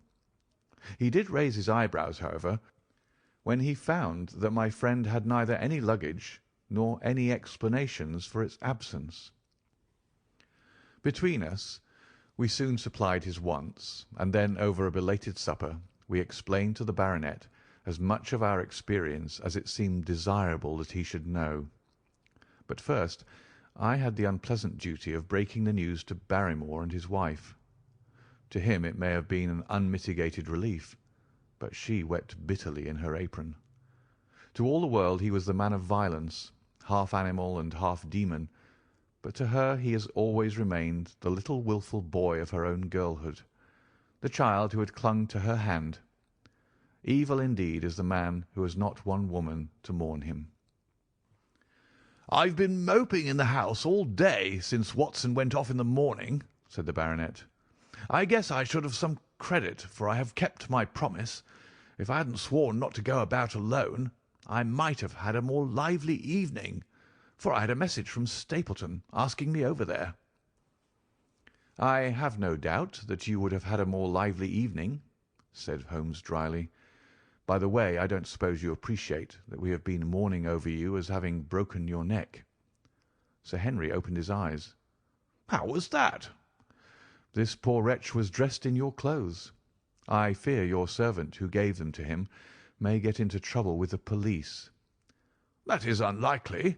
There was no mark on any of them, as far as I know." "That's lucky for him. In fact, it's lucky for all of you, since you are all on the wrong side of the law in this matter. I am not sure that as a conscientious detective my first duty is not to arrest the whole household. Watson's reports are most incriminating documents." "But how about the case?" asked the baronet. "Have you made anything out of the tangle? I don't know that Watson and I are much the wiser since we came down." "I think that I shall be in a position to make the situation rather more clear to you before long. It has been an exceedingly difficult and most complicated business. There are several points upon which we still want light, but it is coming all the same." "We've had one experience, as Watson has no doubt told you. We heard the Hound on the moor, so I can swear that it is not all empty superstition. I had something to do with dogs when I was out west, and I know one when I hear one. If you can muzzle that one and put him on a chain, I'll be ready to swear you are the greatest detective of all time." "I think I will muzzle him and chain him all right if you will give me your help." "Whatever you tell me to do, I will do." "Very good. And I will ask you also to do it blindly, without always asking the reason." "Just as you like." "If you will do this, I think the chances are that our little problem will soon be solved. I have no doubt—" He stopped suddenly and stared fixedly up over my head into the air. The lamp beat upon his face, and so intent was it, and so still, that it might have been that of a clear-cut classical statue, a personification of alertness and expectation. "What is it?" we both cried. I could see, as he looked down, that he was repressing some internal emotion. His features were still composed, but his eyes shone with amused exultation. "Excuse the admiration of a connoisseur," said he, as he waved his hand towards the line of portraits which covered the opposite wall. "Watson won't allow that I know anything of art, but that is mere jealousy because our views upon the subject differ. Now, these are a really very fine series of portraits." "Well, I'm glad to hear you say so," said Sir Henry, glancing with some surprise at my friend. "I don't pretend to know much about these things, and I'd be a better judge of a horse or a steer than of a picture. I didn't know that you found time for such things." "I know what is good when I see it, and I see it now. That's a Nella, I'll swear. That lady in the blue silk over yonder, and the stout gentleman with the wig ought to be a Reynolds. They are all family portraits, I presume." "Every one." "Do you know the names?" "Barrymore has been coaching me in them, and I think I can say my lessons fairly well." "Who is the gentleman with the telescope?" "That is Rear Admiral Baskerville, who served under Rodney in the West Indies. The man with the blue coat and the roll of paper is Sir William Baskerville, who was the chairman of committees of the House of Commons under Pitt." "And this cavalier opposite to me, the one with the black velvet and the lace?" "Ah, you have a right to know about him. That is the cause of all the mischief, the wicked Hugo, who started the Hound of the Baskervilles. We're not likely to forget him." I gazed with interest and some surprise upon the portrait. "Dear me," said Holmes, "he seems a quiet, meek-mannered man enough, but I dare say that there was a lurking devil in his eyes. I had pictured him as a more robust and ruffianly person." "There's no doubt about the authenticity, for the name and the date, 1647, are on the back of the canvas." Holmes said little more, but the picture of the old roisterer seemed to have a fascination for him, and his eyes were continually fixed upon it during supper. It was not until later, when Sir Henry had gone to his room, that I was able to follow the trend of his thoughts. He led me back into the banqueting hall, his bedroom candle in his hand, and he held it up against the time-stained portrait on the wall. "Do you see anything there?" I looked at the broad-plumed hat, the curling love-locks, the white lace collar, and the straight, severe face which was framed between them. It was not a brutal countenance, but it was prim, hard, and stern, with a firm-set, thin-lipped mouth and a coldly intolerant eye. "Is it like anyone you know?" "There is something of Sir Henry about the jaw."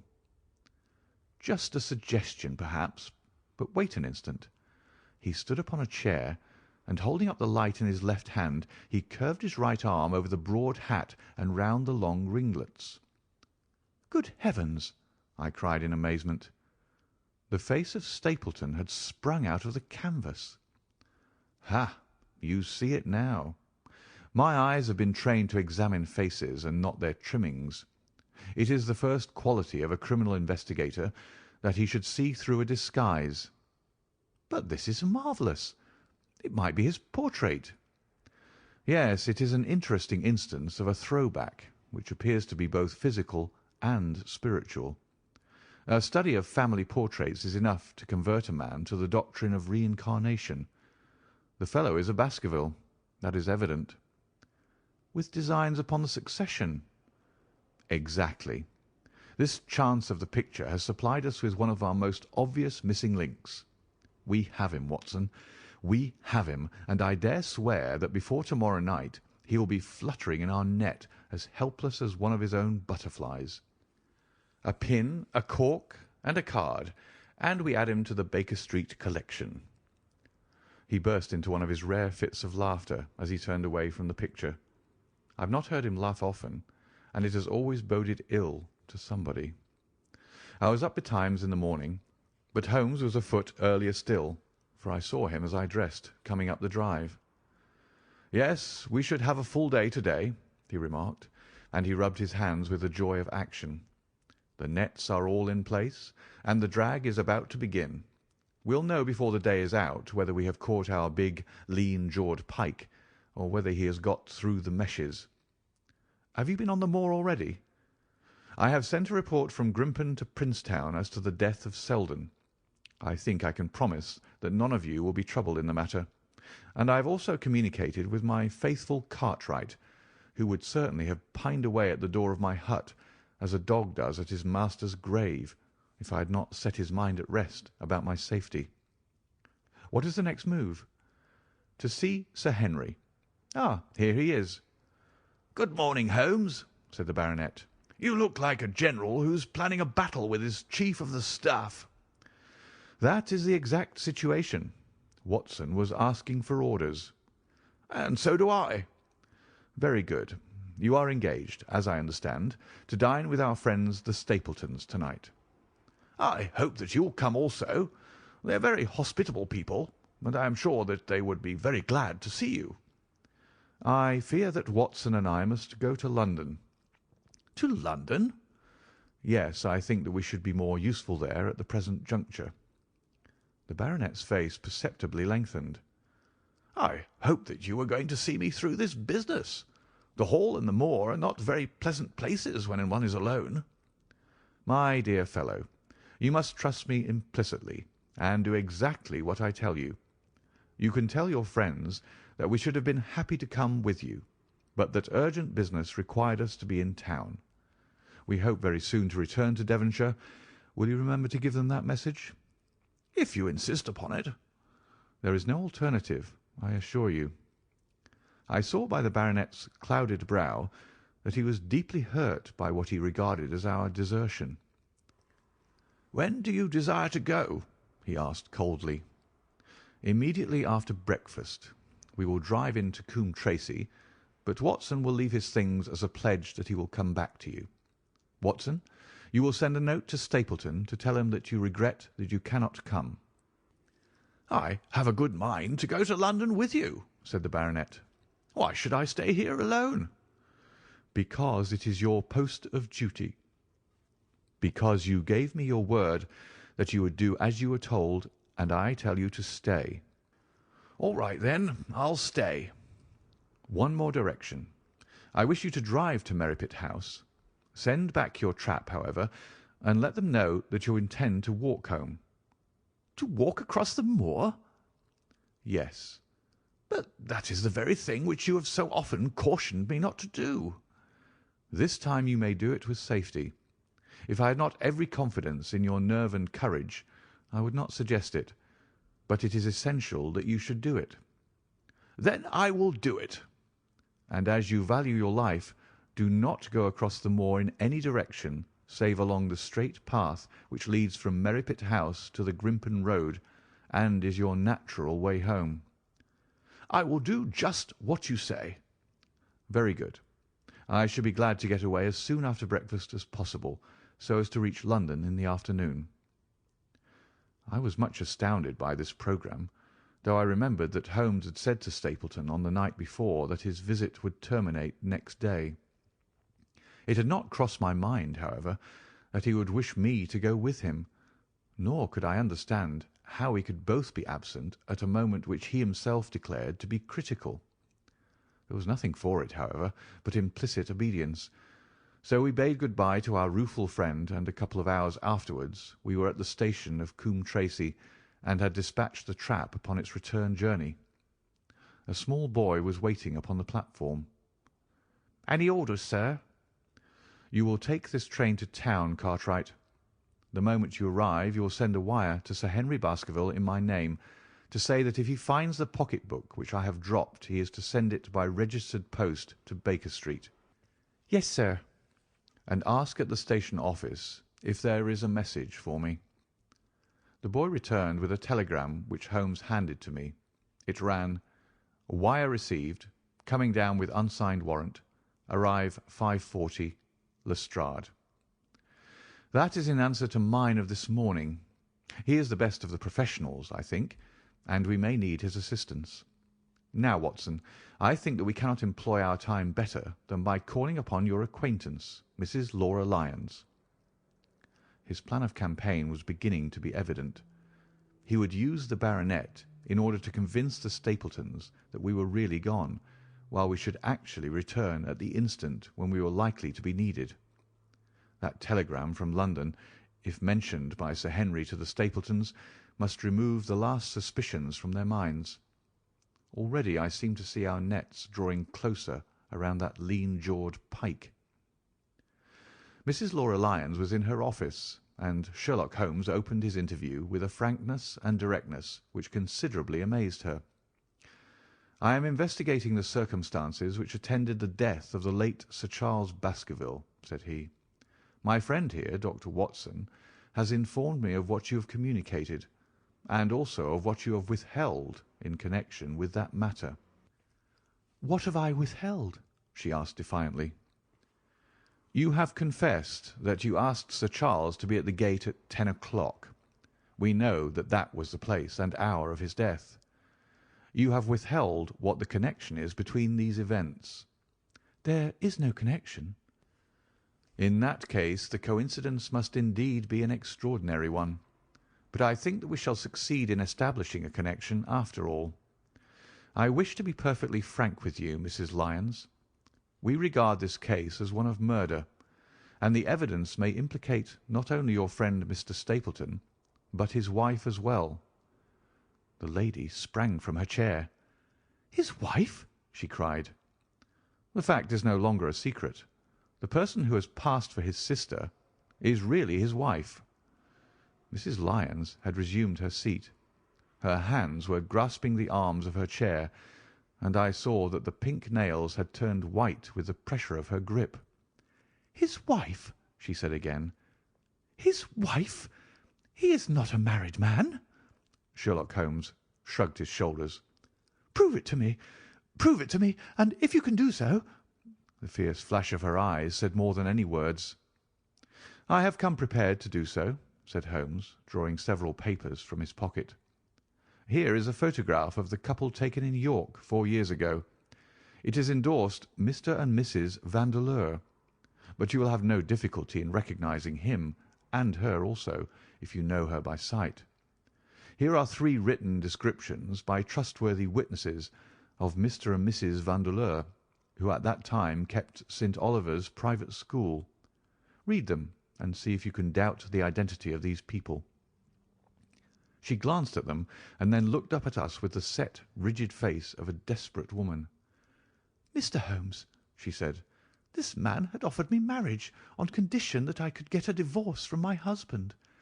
He has lied to me, the villain, in every conceivable way. Not one word of truth has he ever told me. And why? Why?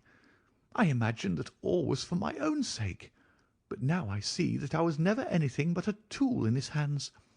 Why should I preserve faith with him who never kept any with me? Why should I try to shield him from the consequences of his own wicked acts? Ask me what you like, and there is nothing which I shall hold back. One thing I swear to you, and that is that when I wrote the letter I never dreamed of any harm to the old gentleman who had been my kindest friend." "I entirely believe you, madam," said Sherlock Holmes. "The recital of these events must be very painful to you, and perhaps it will make it easier if I tell you what occurred, and you can check me if I make any material mistake. The sending of this letter was suggested to you by Stapleton?" "He dictated it." "I presume that the reason he gave was that you would receive help from Sir Charles for the legal expenses connected with your divorce?" "Exactly." "And then after you had sent the letter he dissuaded you from keeping the appointment?" "He told me that it would hurt his self-respect that any other man should find the money for such an object, and that though he was a poor man himself, he would devote his last penny to removing the obstacles which divided us." "He appears to be a very consistent character. And then you heard nothing until you read the reports of the death in the paper?" "No." "And he made you swear to say nothing about your appointment with Sir Charles?" "He did. He said that the death was a very mysterious one, and that I should certainly be suspected if the facts came out. He frightened me into remaining silent." "Quite so. But you had your suspicions." She hesitated and looked down. "I knew him," she said, "but if he had kept faith with me I should always have done so with him." "I think that on the whole you have had a fortunate escape," said Sherlock Holmes. "You have had him in your power, and he knew it, and yet you are alive. You have been walking for some months very near to the edge of a precipice. We must wish you good morning now, Mrs. Lyons, and it is probable that you will very shortly hear from us again." "Our case becomes rounded off, and difficulty after difficulty thins away in front of us," said Holmes, as we stood waiting for the arrival of the express from town. "I shall soon be in the position of being able to put into a single connected narrative one of the most singular and sensational crimes of modern times. Students of criminology will remember the analogous incidents in Godno, in Little Russia, in the year '66. And, of course, there are the Anderson murders in North Carolina. But this case possesses some features which are entirely its own. Even now we have no clear case against this very wily man, but I shall be very much surprised if it is not clear enough before we go to bed this night. The London express came roaring to the station, and a small, wiry bulldog of a man had sprung from a first-class carriage. We all three shook hands, and I saw at once from the reverential way in which Lestrade gazed at my companion that he had learned a good deal since the days when they had first worked together. I could well remember the scorn which the theories of the reasoner used then to excite in the practical man. "Anything good?" he asked. "The biggest thing for years," said Holmes. "We have 2 hours before we need think of starting. I think we might employ it in getting some dinner, and then, Lestrade, we will take the London fog out of your throat by giving you a breath of the pure night air of Dartmoor. Never been there? Ah, well, I don't suppose you will forget your first visit." End of Chapter 13. Chapter 14. The Hound of the Baskervilles. One of Sherlock Holmes's defects, if indeed one may call it a defect, was that he was exceedingly loath to communicate his full plans to any other person until the instant of their fulfilment. Partly it came, no doubt, from his own masterful nature, which loved to dominate and surprise those who were around him. Partly also from his professional caution, which urged him never to take any chances. The result, however, was very trying for those who were acting as his agents and assistants. I had often suffered under it, but never more so than during that long drive in the darkness. The great ordeal was in front of us. At last we were about to make our final effort, and yet Holmes had said nothing, and I could only surmise what his course of action would be. My nerves thrilled with anticipation when at last the cold wind upon our faces and the dark void spaces on either side of the narrow road told me that we were back upon the moor once again. Every stride of the horses and every turn of the wheels was taking us nearer to our supreme adventure. Our conversation was hampered by the presence of the driver of the hired waggonette, so that we were forced to talk on trivial matters when our nerves were tense with emotion and anticipation. It was a relief to me, after that unnatural restraint, when we were at last past Franklin's house and knew that we were drawing near to the hall and to the scene of action. We did not drive up to the door, but got down near the gate of the avenue. The waggonette was paid off and ordered to return to Coombe Tracey forthwith, while we started to walk to Merripit House. "Are you armed, Lestrade?" The little detective smiled. "As long as I have my trousers, I have a hip pocket, and as long as I have my hip pocket, I have something in it." "Good. My friend and I are also ready for emergencies." "You're mighty close about this affair, Mr. Holmes. What's the game now?" "A waiting game." "My word, it does not seem a very cheerful place," said the detective with a shiver, glancing round him at the gloomy slopes of the hill and at the huge lake of fog which lay over the Grimpen Mire. "I see the lights of a house ahead of us." "That is Merripit House and the end of our journey. I must request you to walk on tiptoe and not talk above a whisper." We moved cautiously along the track as if we were bound for the house, but Holmes halted us when we were about 200 yards from it. "This will do," said he. "These rocks upon the right make an admirable screen." "We are to wait here?" "Yes, we shall make our little ambush here. Get into this hollow, Lestrade. You have been inside the house, have you not, Watson? Can you tell the position of the rooms? What are those latticed windows at this end?" "I think they are the kitchen windows." "And the one beyond, which shines so brightly?" "That is certainly the dining room." "The blinds are up. You know the lie of the land best. Creep forward quietly and see what they are doing. But for heaven's sake, don't let them know that they are watched." I tiptoed down the path and stooped behind the low wall which surrounded the stunted orchard. Creeping in its shadow, I reached a point whence I could look straight through the uncurtained window. There were only two men in the room, Sir Henry and Stapleton. They sat with their profiles toward me on either side of the round table. Both of them were smoking cigars, and coffee and wine were in front of them. Stapleton was talking with animation, but the baronet looked pale and distrait. Perhaps the thought of that lonely walk across the ill-omened moor was weighing heavily upon his mind. As I watched them, Stapleton rose and left the room, while Sir Henry filled his glass again and leaned back in his chair, puffing at his cigar. I heard the creak of a door and the crisp sound of boots upon the gravel. The steps passed along the path on the other side of the wall under which I crouched. Looking over, I saw the naturalist pause at the door of an outhouse in the corner of the orchard. A key turned in a lock, and as he passed in there was a curious scuffling noise from within. He was only a minute or so inside, and then I heard the key turn once more, and he passed me and re-entered the house. I saw him rejoin his guest, and I crept quietly back to where my companions were waiting to tell them what I had seen. "You say, Watson, that the lady is not there?" Holmes asked when I had finished my report. "No." "Where can she be, since there is no light in any other room except the kitchen?" "I cannot think where she is." I have said that over the great Grimpen Mire there hung a dense white fog.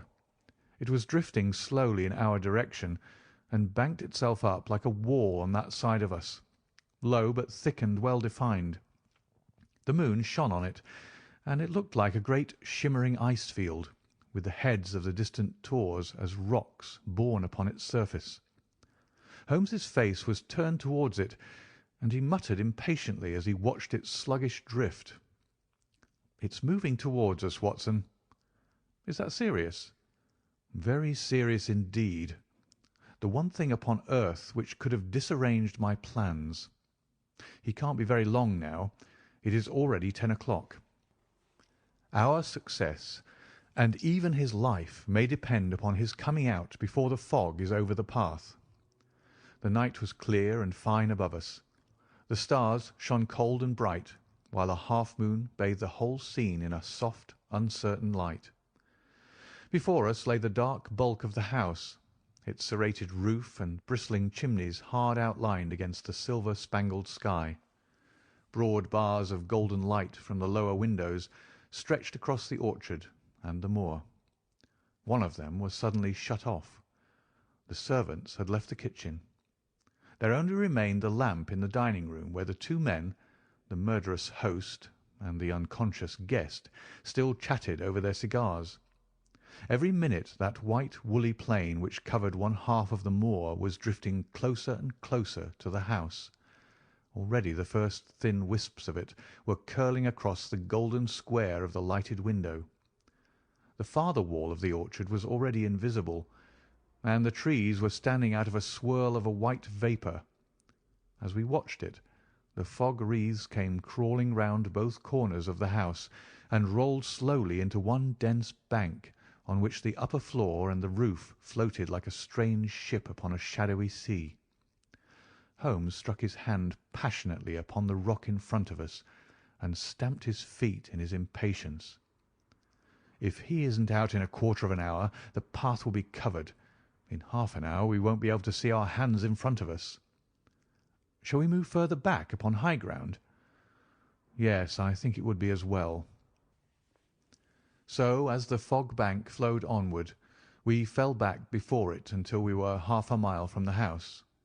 And still that dense white sea, with the moon silvering its upper edge, swept slowly and inexorably on. "We are going too far," said Holmes. "We dare not take the chance of his being overtaken before he can reach us. At all costs we must hold our ground where we are." He dropped on his knees and clapped his ear to the ground. "Thank God! I think that I hear him coming."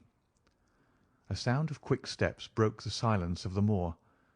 Crouching among the stones, We stared intently at the silver-tipped bank in front of us. The steps grew louder, and through the fog as through a curtain there stepped the man whom we were awaiting. He looked around him in surprise as he emerged into the clear, starlit night. Then he came swiftly along the path, passed close to where we lay, and went on up the long slope behind us.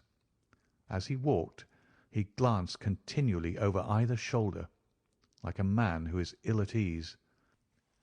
"Hist!" cried Holmes, and I heard the sharp click of a cocking pistol. "Look out! It's coming!" There was a thin, crisp, continuous patter from somewhere in the heart of that crawling bank. The cloud was within 50 yards of where we lay, and we glared at it, all three uncertain what horror was about to break from the heart of it. I was at Holmes's elbow, and I glanced for an instant at his face. It was pale and exultant, his eyes shining brightly in the moonlight. But suddenly they started forward in a rigid, fixed stare, and his lips parted in amazement.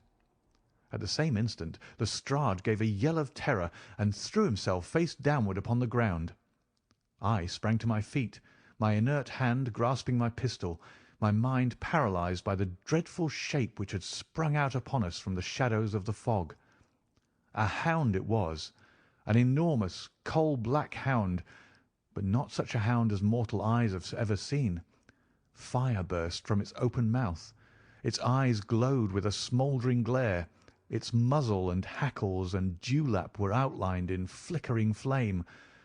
Never in the delirious dream of a disordered brain could anything more savage, more appalling, more hellish be conceived than that dark form and savage face which broke upon us out of the wall of fog. With long bounds the huge black creature was leaping down the track, following hard upon the footsteps of our friend. So paralysed were we by the apparition that we allowed him to pass before we had recovered our nerve.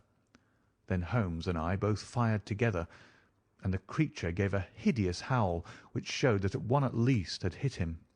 He did not pause, however, but bounded onward. Far away on the path we saw Sir Henry looking back, his face white in the moonlight, his hands raised in horror, glaring helplessly at the frightful thing which was hunting him down. But that cry of pain from the hound had blown all our fears to the winds. If he was vulnerable, he was mortal, and if we could wound him, we could kill him. Never have I seen a man run as Holmes ran that night. I am reckoned fleet of foot, but he outpaced me as much as I outpaced the little professional. In front of us, as we flew up the track, we heard scream after scream from Sir Henry and the deep roar of the hound. I was in time to see the beast spring upon its victim, hurl him to the ground, and worry at his throat. But the next instant Holmes had emptied 5 barrels of his revolver into the creature's flank. With a last howl of agony and a vicious snap in the air, it rolled upon its back, 4 feet pawing furiously, and then fell limp upon its side. I stooped, panting, and pressed my pistol to the dreadful, shimmering head, but it was useless to press the trigger. The giant hound was dead. Sir Henry lay insensible where he had fallen. We tore away his collar, and Holmes breathed a prayer of gratitude when we saw that there was no sign of a wound, and that the rescue had been in time. Already our friend's eyelids shivered, and he made a feeble effort to move. Lestrade thrust his brandy flask between the baronet's teeth, and 2 frightened eyes were looking up at us. "My God!" he whispered. "What was it? What in heaven's name was it?" "It's dead, whatever it is," said Holmes. "We've laid the family ghost once and forever." In mere size and strength it was a terrible creature which was lying stretched before us. It was not a pure bloodhound, and it was not a pure mastiff, but it appeared to be a combination of the two, gaunt, savage, and as large as a small lioness. Even now, in the stillness of death, the huge jaws seemed to be dripping with a bluish flame, and the small, deep-set, cruel eyes were ringed with fire. I placed my hand upon the glowing muzzle, and as I held them up my own fingers smouldered and gleamed in the darkness. "Phosphorus," I said. "A cunning preparation of it," said Holmes, sniffing at the dead animal. "There is no smell which might have interfered with his power of scent. We owe you a deep apology, Sir Henry, for having exposed you to this fright. I was prepared for a hound, but not for such a creature as this, and the fog gave us little time to receive him." "You have saved my life." "Having first endangered it. Are you strong enough to stand?" "Give me another mouthful of that brandy, and I shall be ready for anything. So, now, if you will help me up, what do you propose to do?" "To leave you here. You are not fit for further adventures to-night. If you will wait, one or other of us will go back with you to the hall." He tried to stagger to his feet, but he was still ghastly pale and trembling in every limb. We helped him to a rock where he sat shivering with his face buried in his hands. "We must leave you now," said Holmes. "The rest of our work must be done, and every moment is of importance. We have our case, and now we only want our man. It's 1,000 to 1 against our finding him at the house," he continued as we retraced our steps swiftly down the path. "Those shots must have told him that the game was up. We were some distance off, and this fog may have deadened them. He followed the hound to call him off, of that you may be certain. No, he's gone by this time, but we'll search the house and make sure." The front door was open, so we rushed in and hurried from room to room, to the amazement of a doddering old manservant who met us in the passage. There was no light save in the dining room, but Holmes caught up the lamp and left no corner of the house unexplored. No sign could we see of the man whom we were chasing. On the upper floor, however, one of the bedroom doors was locked. "There's someone in here," cried Lestrade. "I can hear a movement. Open this door." A faint moaning and rustling came from within. Holmes struck the door just over the lock with the flat of his foot, and it flew open. Pistol in hand, we all three rushed into the room. But there was no sign within it of that desperate and defiant villain whom we expected to see. Instead, we were faced by an object so strange and so unexpected that we stood for a moment staring at it in amazement. The room had been fashioned into a small museum, and the walls were lined by a number of glass-topped cases full of that collection of butterflies and moths the formation of which had been the relaxation of this complex and dangerous man. In the centre of this room there was an upright beam which had been placed at some period as a support for the old worm-eaten balk of timber which spanned the roof. To this post a figure was tied, so swathed and muffled in the sheets which had been used to secure it that one could not for the moment tell whether it was that of a man or a woman. One towel passed round the throat and was secured at the back of the pillar. Another covered the lower part of the face, and over it 2 dark eyes. Eyes full of grief and shame and a dreadful questioning stared back at us. In a minute we had torn off the gag, unswathed the bonds, and Mrs. Stapleton sank upon the floor in front of us. As her beautiful head fell upon her chest, I saw the clear red wheal of a whiplash across her neck. "The brute!" cried Holmes. "Here, Lestrade, your brandy bottle. Put her in the chair. She has fainted from ill usage and exhaustion." She opened her eyes again. "Is he safe?" she asked. "Has he escaped?" "He cannot escape us, madam." No, I did not mean my husband. Sir Henry, is he safe?" "Yes." "And the hound?" "It is dead." She gave a long sigh of satisfaction. "Thank God! Thank God! Oh, this villain! See how he has treated me!" She shot her arms out from her sleeves, and we saw with horror that they were all mottled with bruises. "But this is nothing, nothing. It is my mind and soul that he has tortured and defiled. I could endure it all. Ill usage, solitude, a life of deception, everything, as long as I could still cling to the hope that I had his love. But now I know that in this also I have been his dupe and his tool." She broke into a passionate sobbing as she spoke. "You bear him no good will, madam," said Holmes. "Tell us, then, where we shall find him. If you have ever aided him in evil, help us now and so atone." "There is but one place where he can have fled," she answered. "There is an old tin mine on an island in the heart of the mire. It was there that he kept his hound, and there also he had made preparations so that he might have a refuge. That is where he would fly."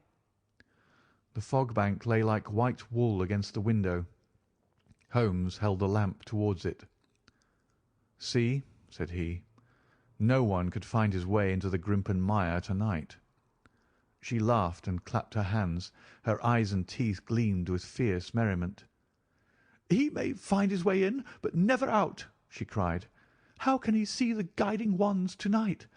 We planted them together, he and I, to mark the pathway through the mire. Oh, if I could only have plucked them out to-day, then indeed you would have had him at your mercy."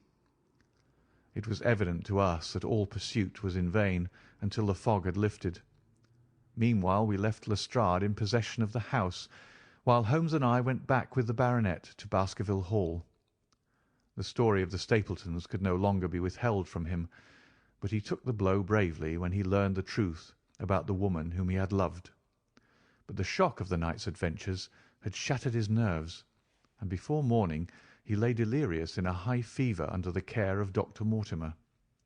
The two of them were destined to travel together round the world before Sir Henry had become once more the hale, hearty man that he had been before he became master of that ill-omened estate. And now I come rapidly to the conclusion of this singular narrative, in which I have tried to make the reader share those dark fears and vague surmises which cloud our lives so long and ended in so tragic a manner. On the morning after the death of the Hound, the fog had lifted, and we were guided by Mrs. Stapleton to the point where they had found a pathway through the bog. It helped us to realize the horror of this woman's life when we saw the eagerness and joy with which she laid us on her husband's track. We left her standing upon the thin peninsula of firm, peaty soil which tapered out into the widespread bog. From the end of it, a small wand planted here and there showed where the path zigzagged from tuft to tuft of rushes among those green-scummed pits and foul quagmires which barred the way to the stranger.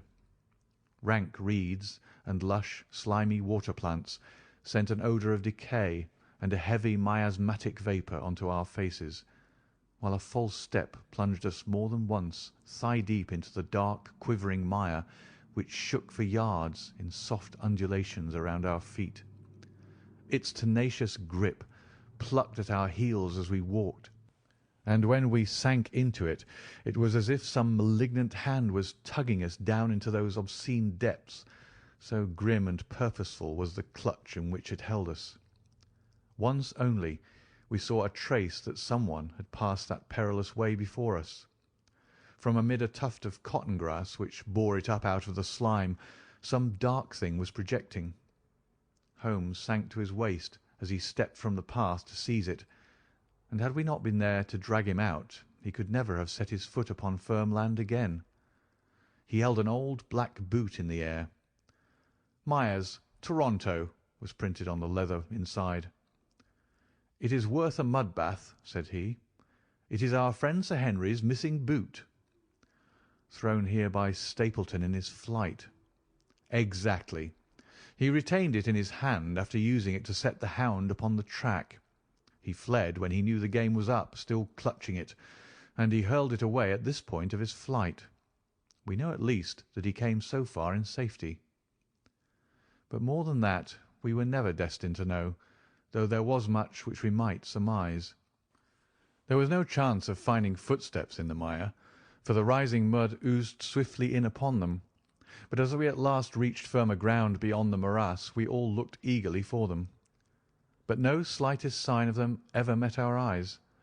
If the earth told a true story, Then Stapleton never reached that island of refuge towards which he struggled through the fog upon that last night.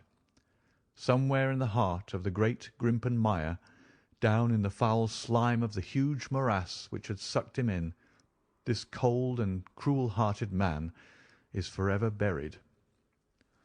Many traces we found of him in the bog-girt island where he had hid his savage ally.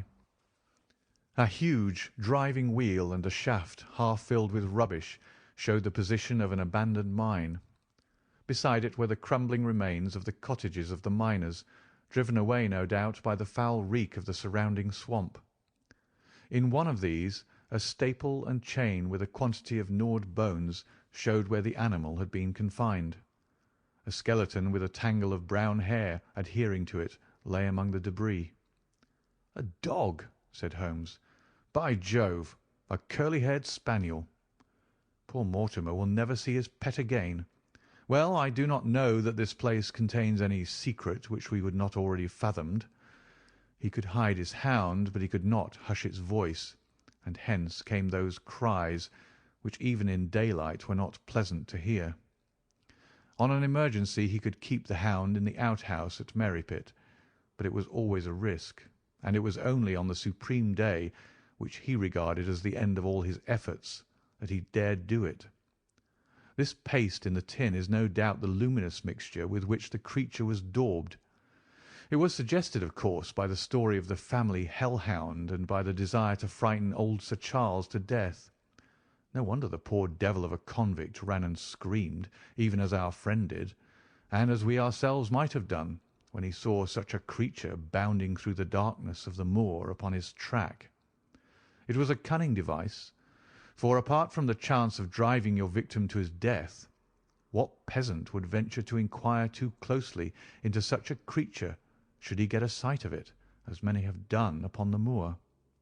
I said it in London, Watson, and I say it again now, that never yet have we helped to hunt down a more dangerous man than he who is lying yonder. He swept his long arm towards the huge mottled expanse of green splotched bog, which stretched away until it merged into the russet slopes of the moor. End of Chapter 14. Chapter 15. A Retrospection. It was the end of November, and Holmes and I sat upon a raw and foggy night on either side of a blazing fire in our sitting-room in Baker Street.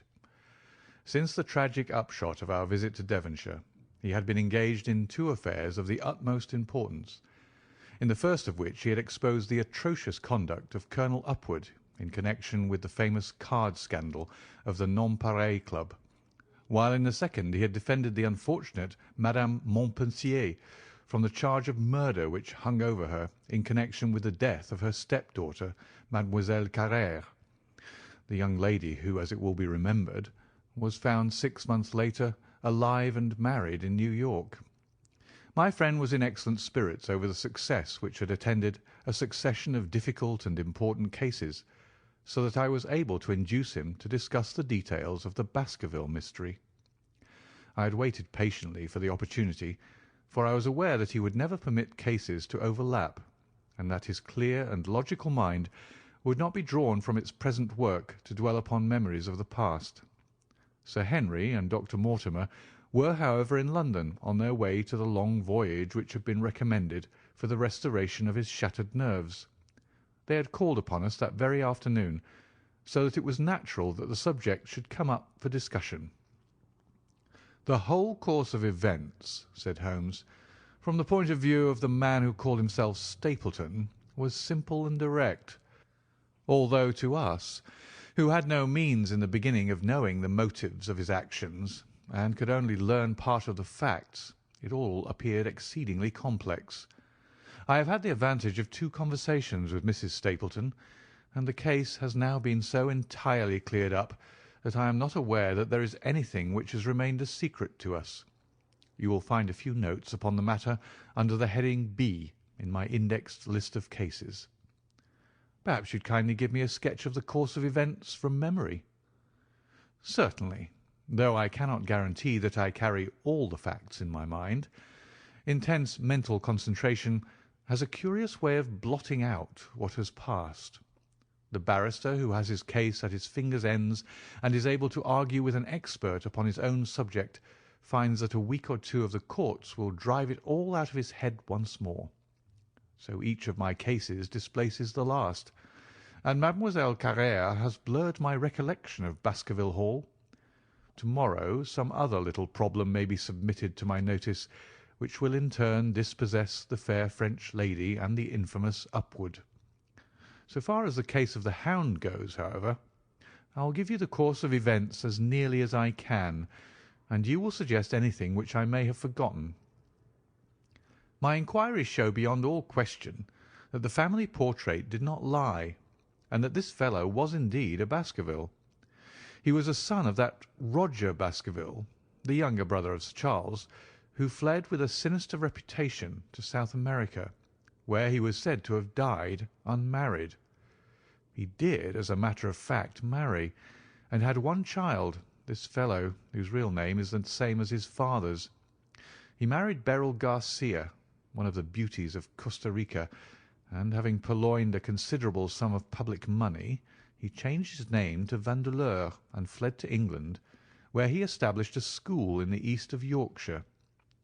His reason for attempting this special line of business was that he had struck up an acquaintance with a consumptive tutor upon the voyage home, and that he had used this man's ability to make the undertaking a success.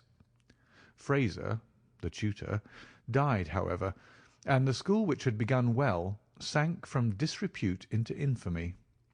The Vandeleurs found it convenient to change their name to Stapleton, and he brought the remains of his fortune, his schemes for the future, and his taste for entomology to the south of England. I learned at the British Museum that he was a recognised authority upon the subject, and that the name of Vandeleur has been permanently attached to a certain moth which he had in his Yorkshire days been the first to describe. We now come to that portion of his life which has proved to be of such intense interest to us. The fellow had evidently made inquiry, and found that only 2 lives intervened between him and a valuable estate. When he went to Devonshire, his plans were, I believe, exceedingly hazy, but that he meant mischief from the first is evident from the way in which he took his wife with him in the character of his sister. The idea of using her as a decoy was clearly already in his mind, though he may not have been certain how the details of his plot were to be arranged. He meant in the end to have the estate, and he was ready to use any tool or run any risk for that end. His first act was to establish himself as near to his ancestral home as he could, and his second was to cultivate a friendship with Sir Charles Baskerville and with the neighbours. The baronet himself told him about the family hound, and so prepared the way for his own death. Stapleton, as I will continue to call him, knew that the old man's heart was weak and that a shock would kill him. So much he had learned from Dr. Mortimer. He had heard also that Sir Charles was superstitious, and had taken this grim legend very seriously.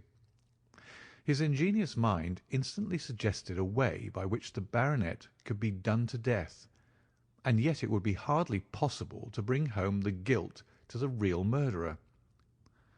Having conceived the idea, he proceeded to carry it out with considerable finesse.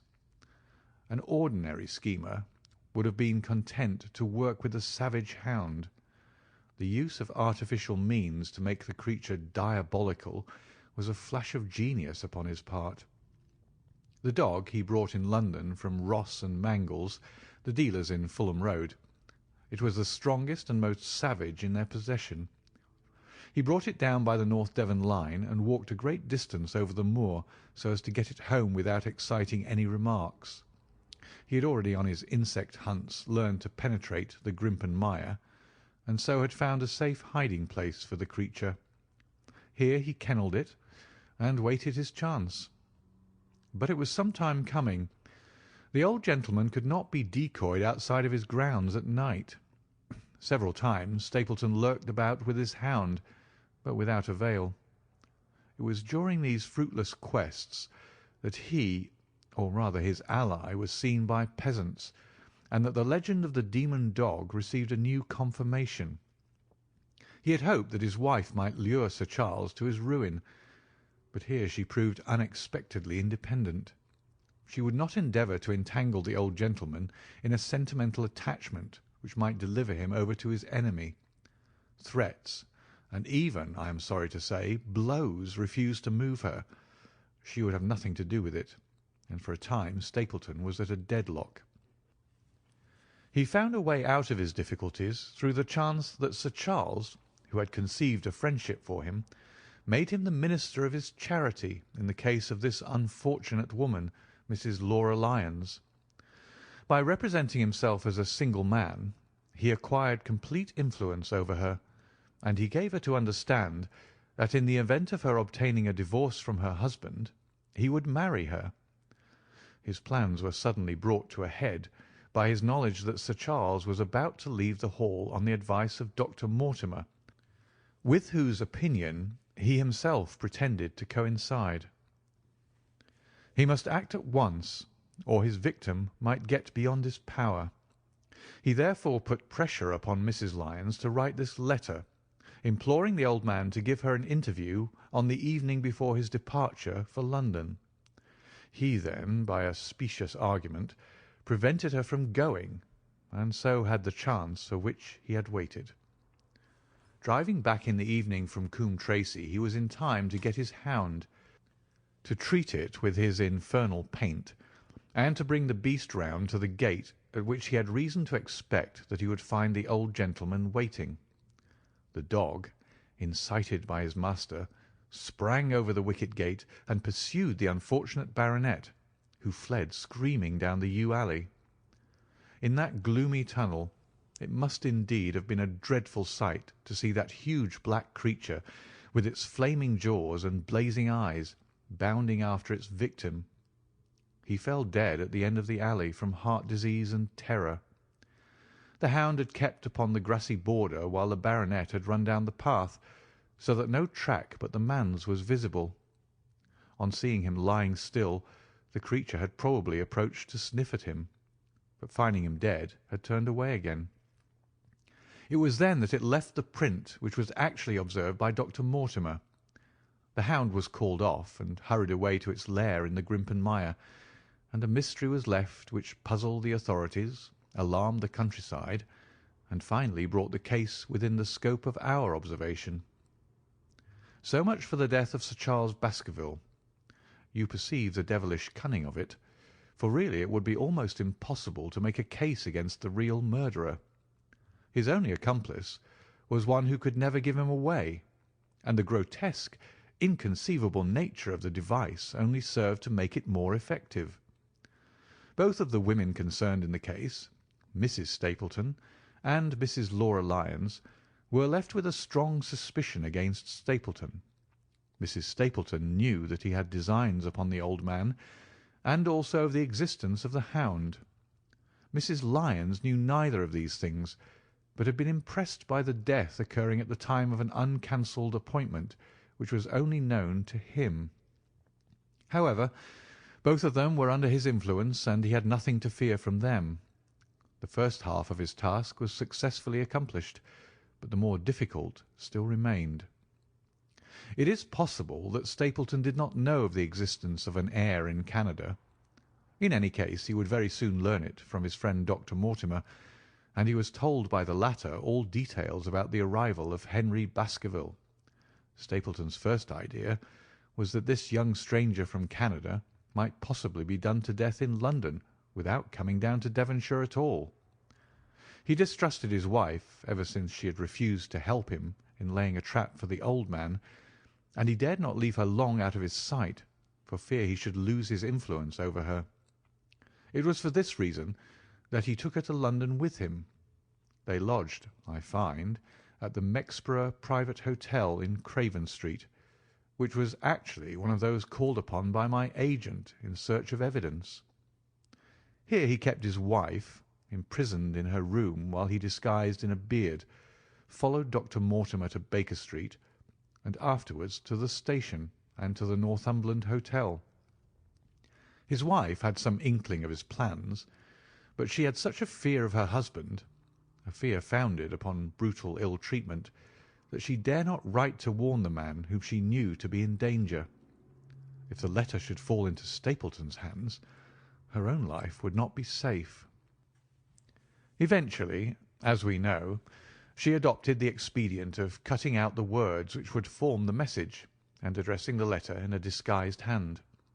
It reached the baronet, and gave him the first warning of his danger. It was very essential for Stapleton to get some article of Sir Henry's attire, so that in case he was driven to use the dog, he might always have the means of setting him upon his track. With characteristic promptness and audacity, he set about this at once, and we cannot doubt that the boots or chambermaid of the hotel was well bribed to help him in his design. By chance, however, the first boot which was procured for him was a new one, and therefore useless for his purpose. He then had it returned and obtained another, a most instructive incident, since it proved conclusively to my mind that we were dealing with a real hound, as no other supposition could explain this anxiety to obtain an old boot, and this indifference to a new one. The more outré and grotesque an incident is, the more carefully it deserves to be examined, and the very point which appears to complicate a case is, when duly considered and scientifically handled, the one which is most likely to elucidate it. Then we had the visit from our friends next morning, shadowed always by Stapleton in the cab. From his knowledge of our rooms and of my appearance, as well as from his general conduct, I am inclined to think that Stapleton's career of crime has been by no means limited to this single Baskerville affair. It is suggestive that during the last 3 years there have been 4 considerable burglaries in the West Country, for none of which was any criminal ever arrested. The last of these, at Folkestone Court, in May, was remarkable for the cold-blooded pistolling of the page, who surprised the masked and solitary burglar. I cannot doubt that Stapleton recruited his waning resources in this fashion, and that for years he had been a desperate and dangerous man. We had an example of his readiness of resource that morning when he got away from us so successfully, and also of his audacity in sending back my own name to me through the cabman. From that moment he understood that I had taken over the case in London, and that therefore there was no chance for him there. He returned to Dartmoor, and awaited the arrival of the baronet. "One moment," said I. "You have no doubt described the sequence of events correctly, but there's one point which you have left unexplained. What became of the hound when its master was in London?" "I have given some attention to this matter, and it is undoubtedly of importance. There can be no question that Stapleton had a confidant, though it is unlikely that he ever placed himself in his power by sharing all his plans with him. There was an old manservant at Merripit House whose name was Anthony. His connection with the Stapletons can be traced for several years, as far back as the schoolmastering days, so that he must have been aware that his master and mistress were really husband and wife. This man has disappeared, and has escaped from the country. It is suggestive that Anthony is not a common name in England, while Antonio is so in all Spanish or Spanish-American countries. The man, like Mrs. Stapleton herself, spoke good English, but with a curious lisping accent. I have myself seen this old man cross the Grimpen Mire by the path which Stapleton had marked out. It is very probable, therefore, that in the absence of his master it was he who cared for the hound, though he may never have known the purpose for which the beast was used. The Stapletons then went down to Devonshire, whither they were soon followed by Sir Henry and you. One word now as to how I stood myself at that time. It may possibly recur to your memory that when I examined the paper upon which the printed words were fastened, I made a close inspection for the watermark. In doing so I held it within a few inches of my eyes, and was conscious of a faint smell of the scent known as white jessamine. There are 75 perfumes, which is very necessary that a criminal expert should be able to distinguish from each other, and cases have more than once within my own experience depended upon their prompt recognition. The scent suggested the presence of a lady, and already my thoughts began to turn towards the Stapletons. Thus I had made certain of the Hound, and had guessed at the criminal before ever we went to the West Country. It was my game to watch Stapleton. It was evident, however, that I could not do this if I were with you, since he would be keenly on his guard. I deceived everybody, therefore, yourself included, and I came down secretly when I was supposed to be in London. My hardships were not so great as you imagined, though such trifling details must never interfere with the investigation of a case. I stayed for the most part at Coombe Tracey, and only used the hut upon the moor when it was necessary to be near the scene of action. Cartwright had come down with me, and in his disguise as a country boy he was of great assistance to me. I was dependent upon him for food and clean linen. When I was watching Stapleton, Cartwright was frequently watching you, so that I was able to keep my hand upon all the strings. I have already told you that your reports reached me rapidly, being forward instantly from Baker Street to Coombe Tracey. They were of great service to me, and especially that one incidentally truthful piece of biography of Stapleton's. I was able to establish the identity of the man and the woman, and knew at last exactly how I stood. The case had been considerably complicated through the incident of the escaped convict and the relations between him and the Barrymores. This also you cleared up in a very effective way, though I had already come to the same conclusions from my own observations. By the time that you discovered me upon the moor, I had a complete knowledge of the whole business, but I had not a case which could go to a jury. Even Stapleton's attempt upon Sir Henry that night, which ended in the death of the unfortunate convict, did not help us much in proving murder against our man. There seemed to be no alternative but to catch him red-handed, and to do so we had to use Sir Henry, alone and apparently unprotected, as a bait. We did so, and at the cost of a severe shock to our client, we succeeded in completing our case and driving Stapleton to his destruction.